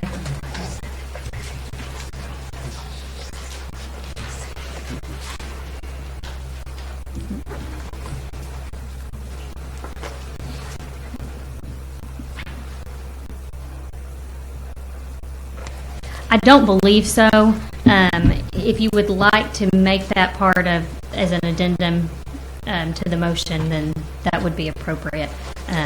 Without looking through the entire law right now, I can't say for certain, but I don't believe that anything other than quarterly reporting is required. I guess I would look to my colleagues in terms of how much reporting is necessary, and I think, back to this morning, clearly some information to the public is important. I think because of the travel time involved in this case and the fact that folks need to have their focus on that school, I think monthly is probably too much, but it feels like maybe a little bit more than quarterly. Bi-monthly. So who offered the motion? Ms. Savers. So I would request to amend the motion to ask for biennial or bi-monthly, bi-monthly reports on the action agenda. Ms. Zook was the second. Who was the second? Ms. Zook. Is that okay with you? Oh, yes. Then okay for the second. Okay. Well, if there's no further discussion, we'll call for roll call vote. Ms. Wright? Yes. Dr. Barth? Yes. Mr. Black? Yes. Ms. Savers? Yes. Ms. Zook? Yes. Ms. Chambers? Yes. Ms. Dean? Yes. Mr. Williamson? Yes. We have a unanimous, we voted unanimously in support of the motion. So the Dalloway District is now in the hands of the State Board of Education under Director Commissioner Keyes control. Madam Chair, if I may, I want to look directly at Ms. Dockett Wilson and tell her that this is in no way any reflection on you. You have been placed in a tough situation, and we want you to know, I want you to know personally from the Commissioner's office, we see you as a valued asset and an important partner, and that's based on the report from the gentleman sitting behind you, who, with, you know, and obviously you've heard the respect that this board has for his opinion. Ms. Warren needs key partners to make this happen, and you're going to be that a key partner should you choose to continue in that role. And I just want you to know how much I appreciate your willingness to be open to that. Look forward to the positive movement of that district. And in addition to what Commissioner Key has said, I'd like to say to those of you that are not excited or happy about our decision, we still depend on you as a community of individuals to support the young people and the families of the Dollarway District. Our intent is to make sure that they are better educated and more prepared to enter into society, and we think that this action today would ensure that that happens only if we have the cooperation and the cohesiveness and linking arms together to work together. It's going to be very difficult to accomplish without 100% cooperation of community and whatever wherever you fall on the side of this decision. So please, for the sake of the children, and that's what we're all here for, please keep that in mind and let's move forward. So the statistics are first of all embarrassing and pitiful. In terms of what we want for our children. And we want to call attention to Arkansas for reasons other than what exists now in Dollarway and possibly some other schools also, but certainly you don't want to be acknowledged for the negative part, but wouldn't it be a wonderful thing if we could talk about the turnaround in this meeting in a year or two, or the start of progress immediately? It would be wonderful to have a conversation. So thank you all. We're going to take... Madam Chair, let me say one more thing, because a gentleman mentioned something about he wanted the Dollarway School District to be there when his daughter graduates. Was that Mr. Coates? Mr. Daniels. Daniels, I'm sorry. Because I know that's an issue that has been coming up in the community because of a news story a few weeks ago. I just want this board to know, and those in the audience and those listening, that there is no talk of any change to the Dollarway District taking place at the Department of Education. I want folks that are listening out there to hear that and know that that is a conversation that is being discussed away from here, and that is certainly no intent of this effort to go down that road. The intent of this effort is to make sure we have stability and moving kids forward. And I failed to mention that in my previous remarks, Madam Chair, but I wanted to make sure that we made that clear before we left that topic. So thank you. Thank you for that. But on the other side of the coin, certainly that would be a conversation that might take place somewhere in the future if this doesn't turn itself around. Because I think we are responsible as a board to the citizens of Arkansas to ensure, to the extent that we can, to make sure that young people are educated appropriately. So thank you. And again, we'll take a break until 4:15. Thank you. Sure. You have a aspirin by chance?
to get started. I don't know if the mic is on or not. But we're now down to action item A19, consideration of waiver request for teacher license, and R. Morocco, and Miss Jennifer Leewu. Good afternoon, Jennifer Leewu, PLSB staff attorney. Briefly going over the procedures for waiver hearings.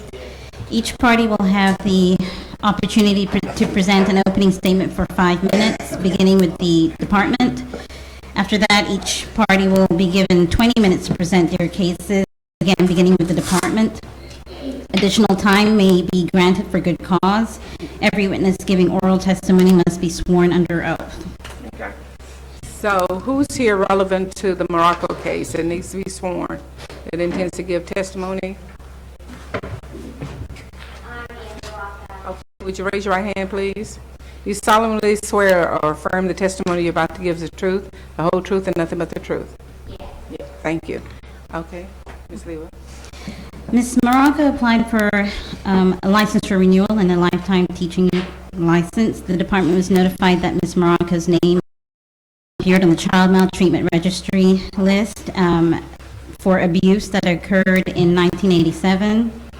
From the information that my office received from DHS, a hotline call was placed alleging that Ms. Morocco's now deceased husband had beaten their daughter with a telephone cord and tried to strangle her. From the information that we received, there was no indication that although Ms. Morocco was named as an alleged offender, there was no evidence indicating that Ms. Morocco maltreated her daughter or otherwise supported any kind of maltreatment of her. Ms. Morocco's daughter also provided a letter clarifying that her mother, that Ms. Morocco never harmed her in any way. Ms. Morocco was not aware that her name had been placed on the registry. So given those underlying facts, the length of time since the incident, and the fact that there's no evidence indicating that Ms. Morocco poses any kind of threat to students, the department is recommending that the State Board grant her request for a waiver. What is the pleasure of the board? Do you want to act on the recommendation or hear from Ms. Morocco? I'd like to act on the recommendation. We have a motion. That we grant the waiver, and I also would encourage you to take the steps necessary to get your name off the list. It can be pretty involved, but it can happen.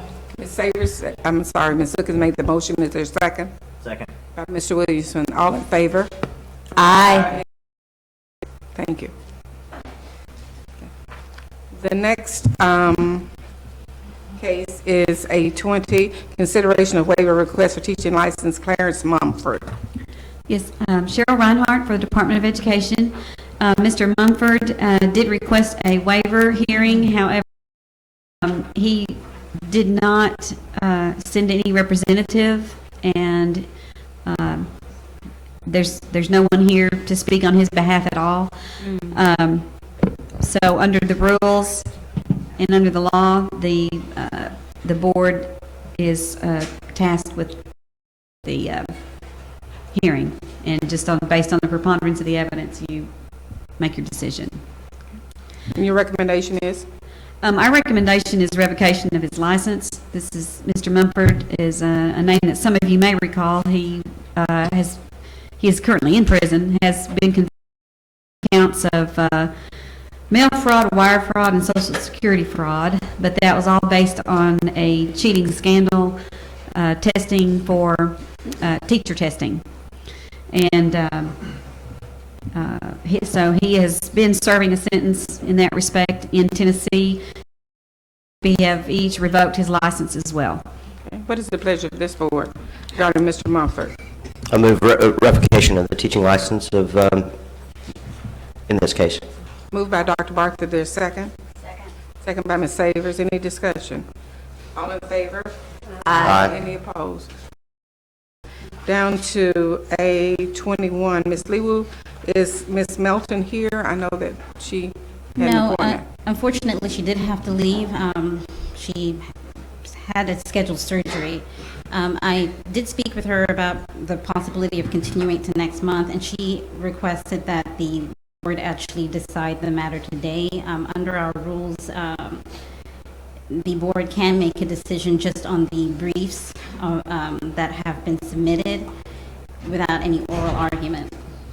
You did give us something, giving us a timeline. Yes. So you, if you'll look, we have Exhibit A, and it's a timeline of events around this situation with Mrs. Melton. So might just want to take a minute to review.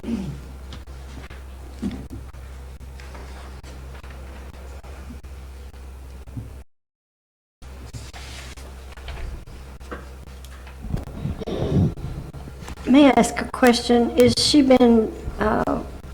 been working during this time? No, not in any position that requires her to use a teaching license. She was terminated from the district in January, and this year's 15? Yes, January 2015, and since then she hasn't been employed in any, again, capacity that requires her to use her teaching license. Madam Chair, I'm ready to make a motion when the time comes. I recommend that we do the suspension of the license and the $100 fine and the financial training, and that I don't know if it's time served or whatever, but that she teaching again in the summer of 16. Since she would have already been, it would be like a total of 18 months. Okay, it's motion by Mrs. Zook. Is there a second? Second. Second by Mr. Williamson. Any discussion? All in favor? Aye. Any opposed?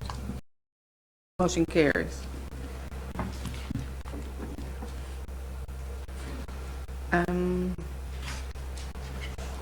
822, consideration of revocation teaching license, Christy Dawn Brinkman Lee. Ms. Reinhardt. Yes, Cheryl Reinhardt. The educator, Ms. Brink, had pled guilty to 2 counts of forgery. There are C felonies. That's a disqualifying offense under Arkansas law for teaching license. She did not request a waiver.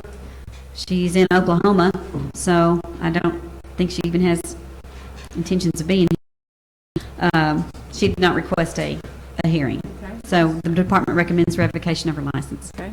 What's the pleasure of the board? Ms. Savers? I move revocation of the license. Okay. Second. Second by Ms. Wright. Any discussion? All in favor? Any opposed? We're down to 823, and it's consideration of revocation of teaching license for Deborah K. Freeman. Yes. Ms. Reinhardt. Ms. Freeman has a true finding of abuse on the Child Maltreatment Central Registry, which occurred in 20. It appears though she was notified in September of 2015. That's when it came to our attention, and according to under law, the board shall revoke any license that's not for renewal. Someone who has the true finding of the child maltreatment, and she has not requested sign for her certified letter. So, department recommends revocation of her license. Thank you. What is the pleasure of the board? I move to revoke. Moved by Ms. Chambers to revoke. Is there a second? Second. Second by Ms. Dean. Any discussion? All in favor? Aye. Any opposed? Motion carries. Down to 824, Mr. Biggs. Consideration of final approval, Arkansas Department of Education rules governing schools of innovations. So the next 2 are yours. Yes, ma'am. Corey Biggs, staff attorney at the department. Is for final approval of the rules governing schools of innovation. These were revised rules. We did receive comments. You have the comments and responses in your matrix, but no substantive changes were made, so we're requesting final approval. Okay. What's the pleasure of the board on A24? Moved by Dr. Barth. Second? Second by Mr. Black. All in favor? Aye. Any opposed? Okay. 25, Mr. Biggs, and that's consideration for final approval, Arkansas Department of Ed rules governing the Succeed Scholarship Program. Yes, ma'am. Same song, second verse. We received several comments, and you have those in responses, but again, no substantive changes were made, so we're requesting final approval. Go ahead. You move, Ms. Zook moves for... No. I'm sorry. Questions?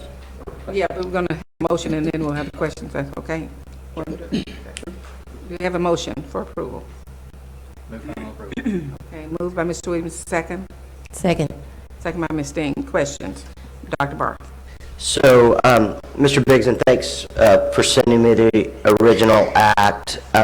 My question relates to the language of the act and then the language of the rule, and specifically on the issue of the recipient of the funds, right? And the original, if I get to the act, I'm sorry.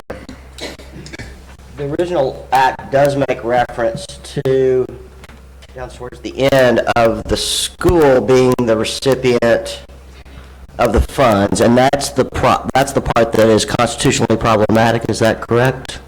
There was some ambiguity the way that the act was written as to whether the money would flow to the school or to the parent. There was one place in the act in which it appeared that the money could flow to the school.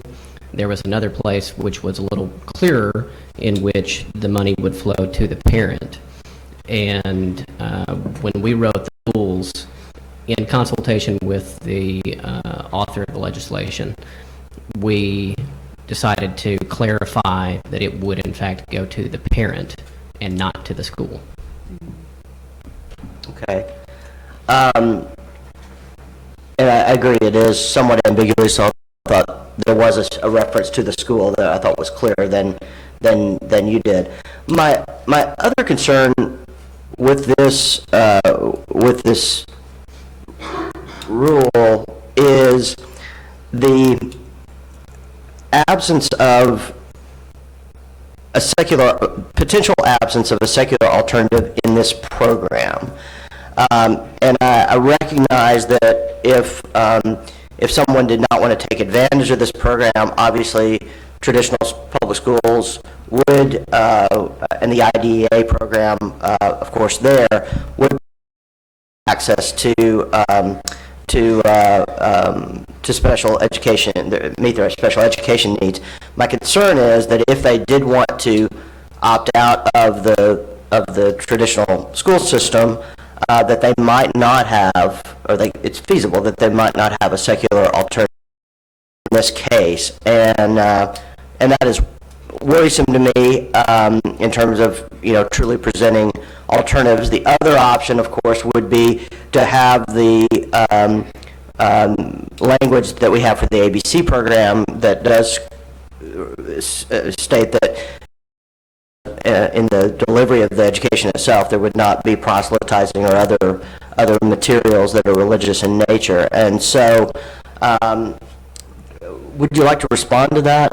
I mean, is that worth a concern? It sounds like it's not a concern in terms of issue of constitutionality, but in terms of an issue of public policy, is that concerning? The analysis that we used in reviewing the act and in drafting the rules was based on U.S. Supreme Court precedent, which stated that a program like this would be valid and there would be no requirement of, like we have with the ABC program, of making that delineation between religious instruction versus secular instruction, as long as the program had a valid secular purpose, which this one does. The aid goes to parents and not to the schools, again, which was clarified in the rules, that there be a broad class of beneficiaries covered, which in this case is sufficient. The program must be neutral with respect to religion, and then the last piece was that there must be adequate non-religious options, and again, our interpretation was that the adequate option in this case is the public school, at least as far as special education is concerned. Every school district in the state of Arkansas is required by federal law to have what the feds deem adequate educational options for special ed students. And so I guess my question is, how are any of those facts different than the ABC program?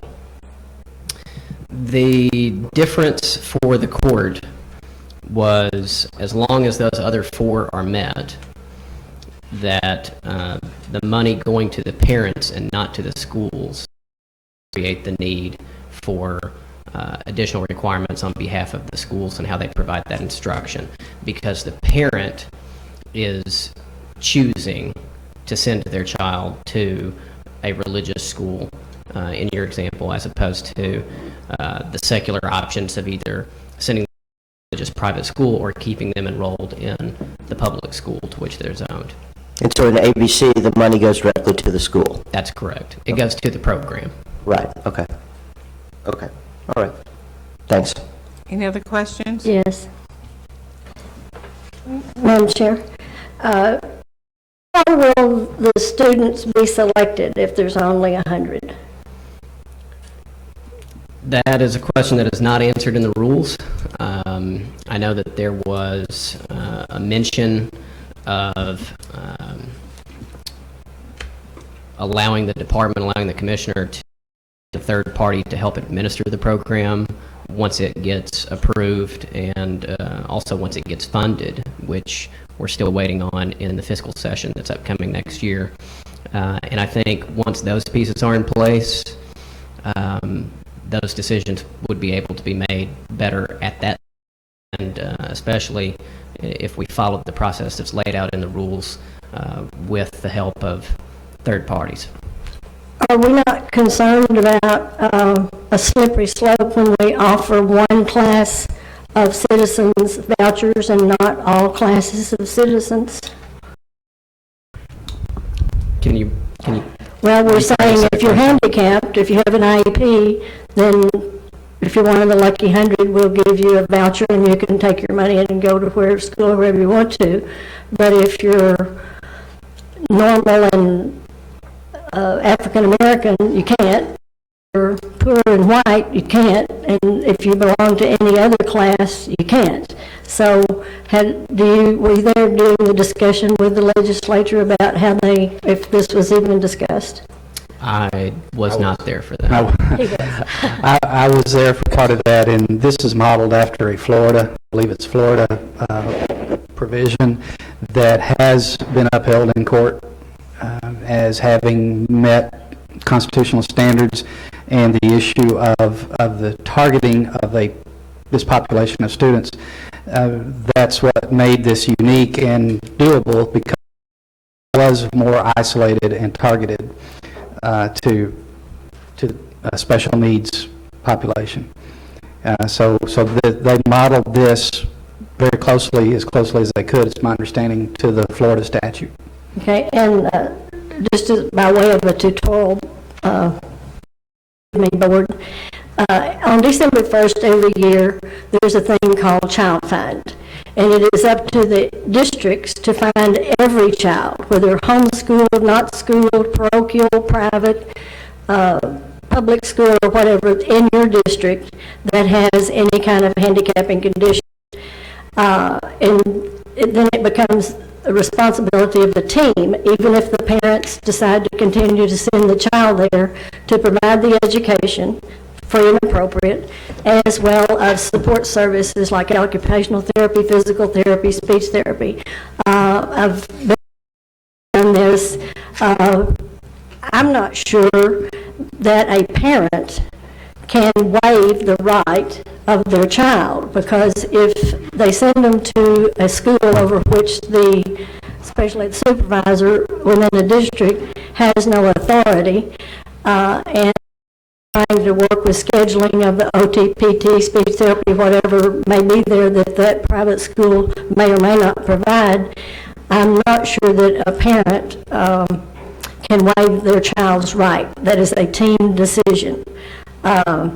And for this reason, and as about a little bit of history, when the original, not the one that's in effect now, but the original dyslexia law was written, it was, and we worked through that, flawed, and therefore had to go back and do corrective.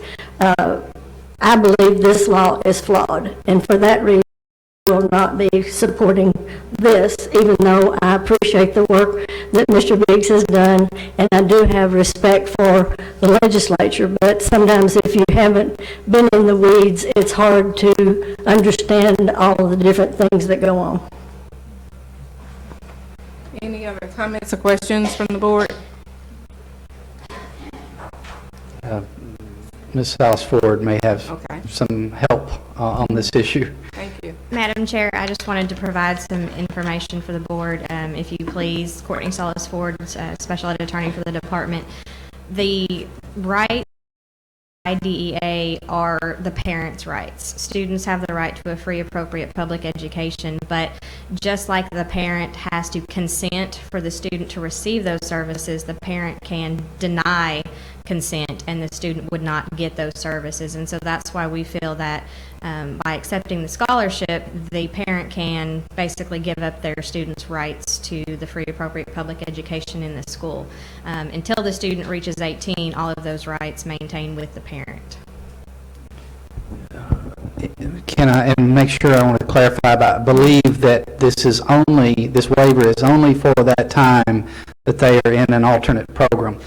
If they leave that program, return to the public school, then that right is restored. That is correct. At any time that that parent chose to re-enroll their student in a public school, all of those rights would again be put into place. Even without the scholarship, if a parent chose to take their child out of public school and enroll them in private school, they are giving up their rights under IDEA. In this case, they just are doing so for the purpose of receiving a scholarship. Any questions? Are we ready for a vote? All in favor? Any opposed?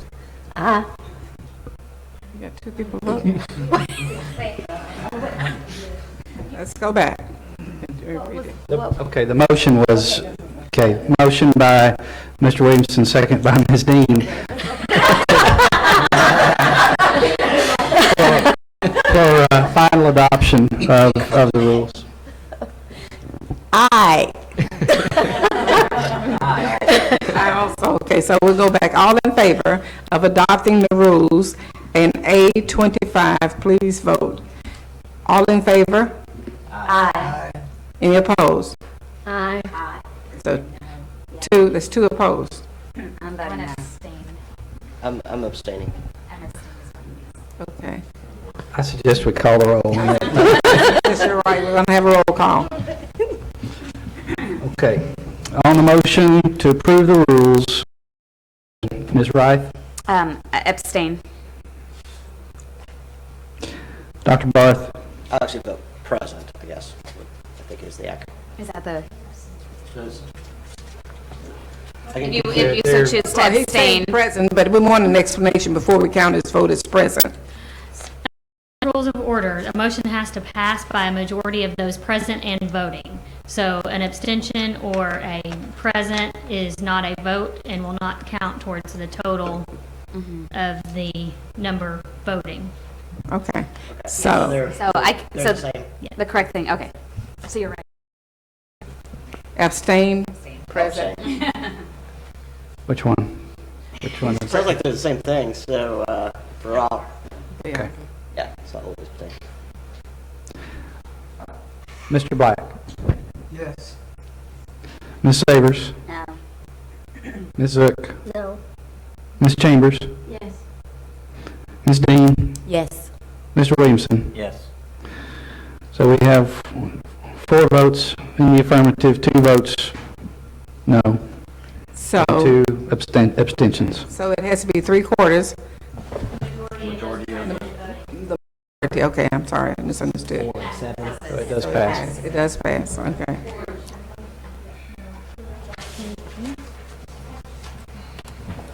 Thank you, Ms. Biggs. Ms. Davis, consideration of final approval, Arkansas Department of Education rules governing local education agency numbers. Staff attorney with the department. Hopefully these will be a little bit easier. Let's hope so. You approved these rules for public comment back in October. We did receive a few public comments, but no substantive changes were made. They have received governor's approval, and if you have any questions, I'll be glad to answer them. Otherwise, we do ask that you give final approval for these. Any questions? Move final approval. Moved by Dr. Barth, final approval, and second by Ms. Chambers, okay. Any discussion? All in favor? Aye. Any opposed? The motion is passed. Thank you. We're down to now public comment. Mr. Biggs, consideration for public comment, put out for public comment, Arkansas Department of Education rules governing the distribution of student special needs funding and the determination of allowable expenditures of those funds. Thank you. These are a permanent version of emergency that the board adopted. I don't even have that folder anymore, several months ago. And the permanent rules are to replace those emergency rules. They essentially kept the language from the emergency rules, and then there was some further cleanup. So we're just asking these go out for public comment. Comment? Move for. No. Question? You have a question? I do. Okay. Did you all do the 3%, or did that come from the legislature? I believe that is from the department. Okay. Not from the legislature? No, not to my knowledge. Okay. So we don't know if it would meet the adequacy and equity spoken to in Lakeview. I'm going to yield to Dr. Jones on that question.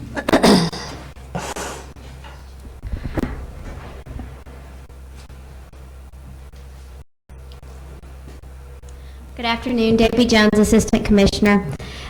We are simply putting into the rules what has been the practice of the department. And the 3% has been the cap on reimbursing school districts for AE environments. It is an effective practice, first of all, when we talk about equity.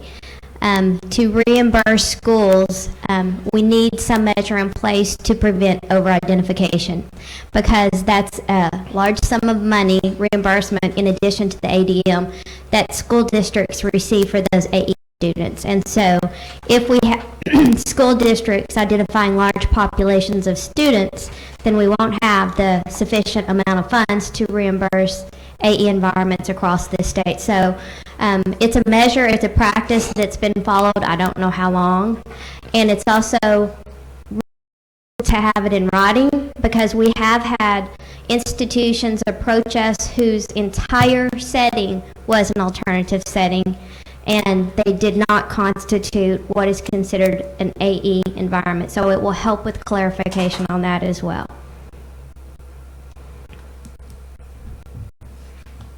Go ahead, and then I'll follow up.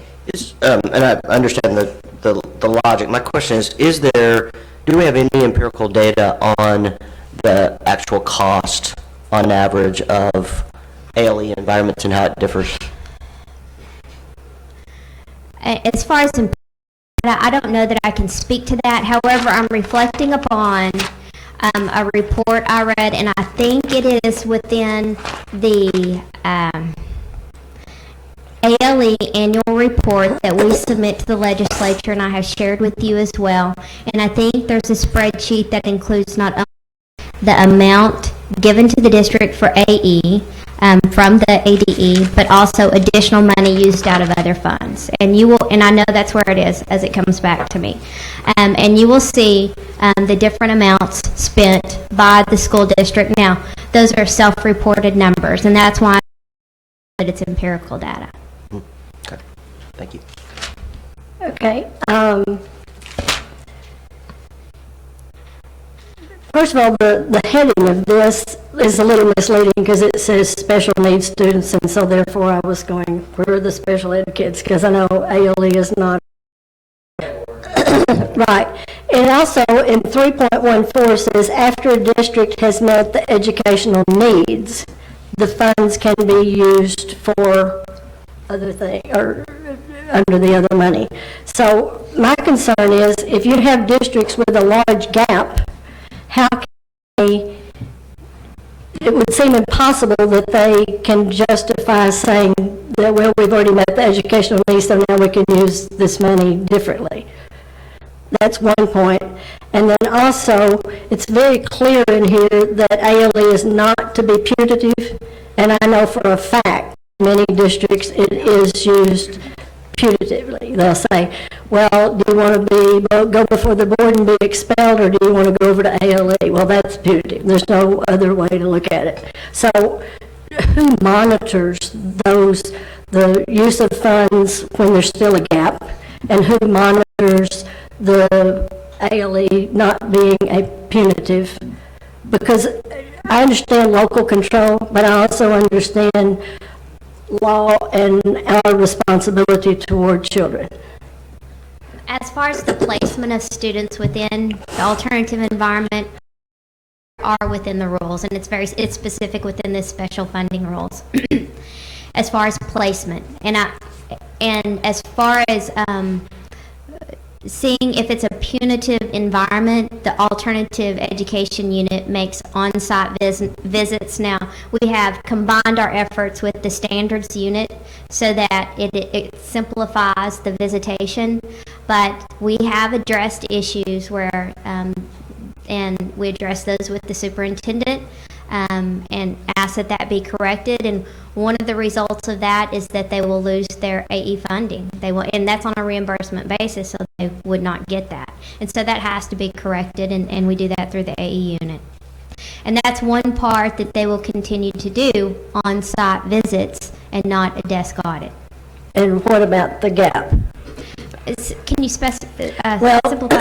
in 3.14, I think, says after the district has met the educational needs, then the money can be used in other ways. That's on. I'm reading this, if I'm reading this correctly, it says to supplement teacher salaries, though, correct? Right. Like supplemental funds. But if there's still a gap, you would not be able to demonstrate that you have in fact met the educational needs of the student. No, I think that speaks to, well, I know the joint education explanation. I think this is the NSL part. It is. is. Okay. Yeah, this is on the categorical Yes. NSLA funds that, not specifically A. This is when they can use money to help supplement other. Supplement and not supplant. Right. And that means that courses or textbooks necessary. They have all of the minimum needs met, and NSL money is to be used to supplement additional things that are not otherwise required. And that might be tutoring after school. Other things would be a literacy specialist, math specialist within the nurses beyond what's already required, and those would be supplemental actions and not required action, so it wouldn't be supplanting. And let me say too, the ability to use excess NSLA funds to supplement teacher salaries is very narrow. And so if you're identified as a needs improvement school, you can't do that. So the statute is very clear on the ability to use that for supplemental salary funds. And it's, it has to be cleared in ACSIP and all that. I think that's what my team's back there talking about right now. So Mr. Harvey and Dr. Saunders and Mr. Rogers. So if I'm getting any of it wrong, guys, come on up and correct me. Okay. So, Ms. Zick, are you complete with your questions? Yes. Okay. If there are no other questions, could we have a motion?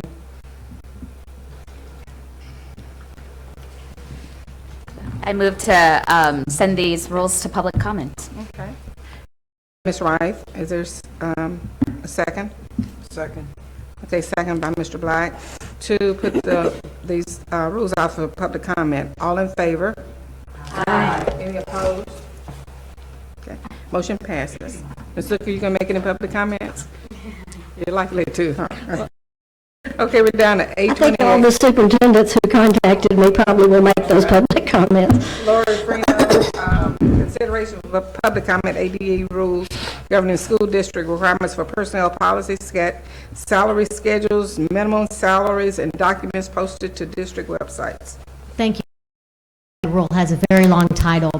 The department proposes revisions to these rules to bring them into compliance with 3 acts that were passed in this last session, Acts 44, 1087, and 1177.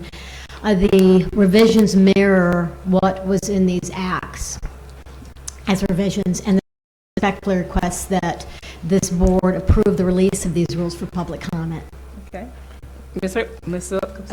2 things. One, you may not know the answer to. Do you know when we're going to get our new law books? Because when I try to look up these things... The fall. I always hear the fall. The fall? But it's my understanding onto our website and you go to legal links and you go to Arkansas Code. That is current, isn't it, Kendra?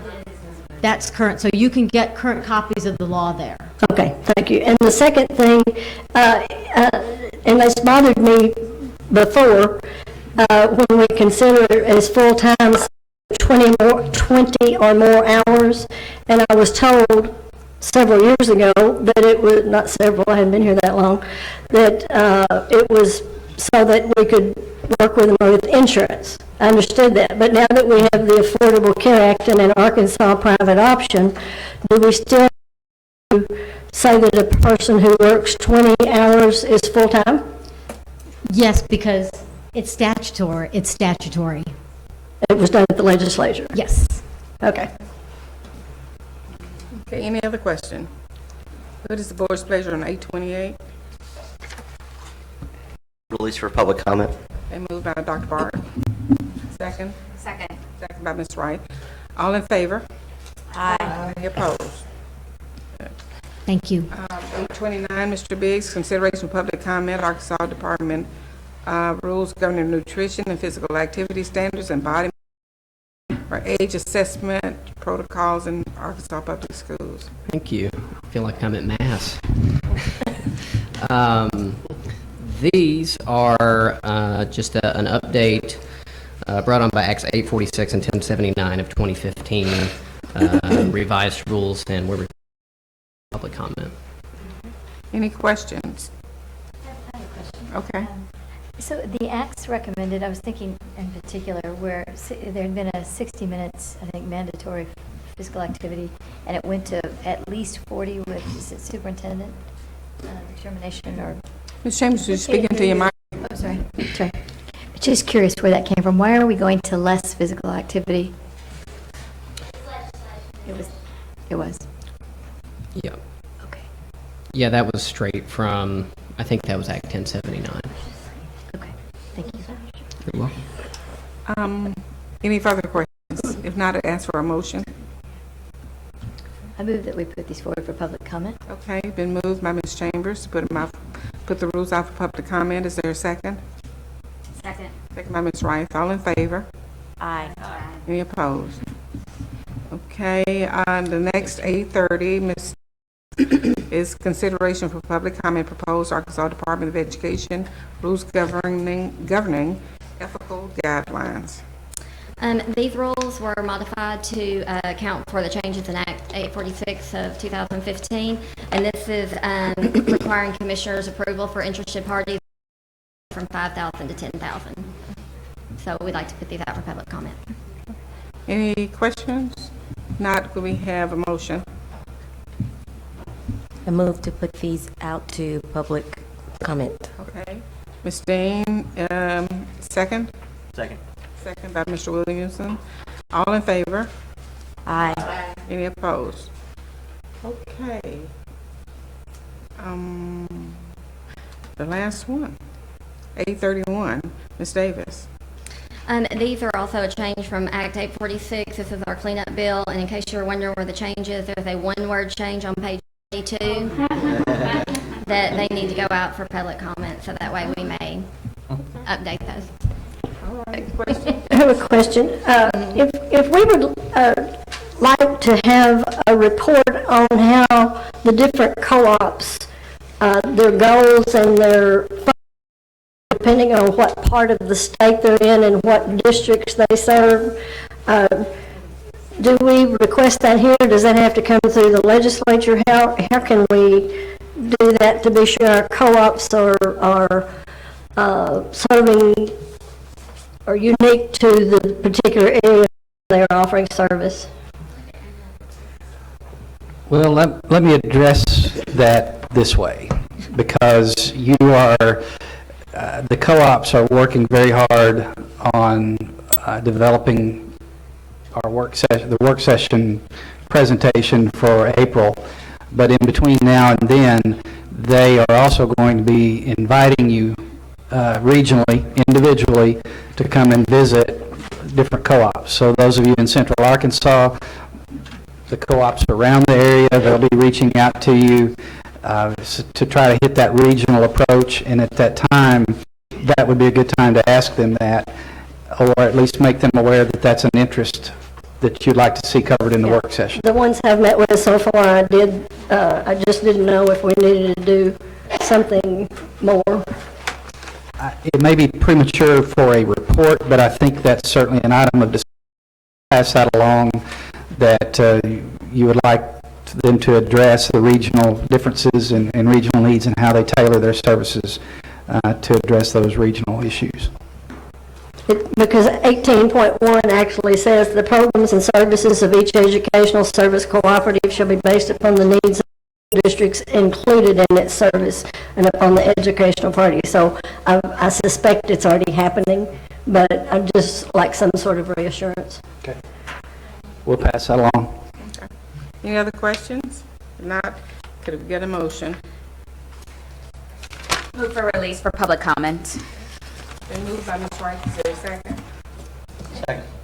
All in favor? Aye. Any opposed? I got Ms. Chambers on the second. I thought Ms. Wright. No, I was the She made the motion, I got Ms. Chambers on the second. Ms. Chambers. Thank you. Okay. That's the next motion. Your motion, Mr. Williams, moves that we adjourn. Could I get a second? Second. All in favor, stand up and leave. Is dinner here at 5:30? Work session starts at what time? 5:30. Back here? Yes. So we in here? Upstairs. Or upstairs? Ms. Kaufman will be here or upstairs? 201A. Okay.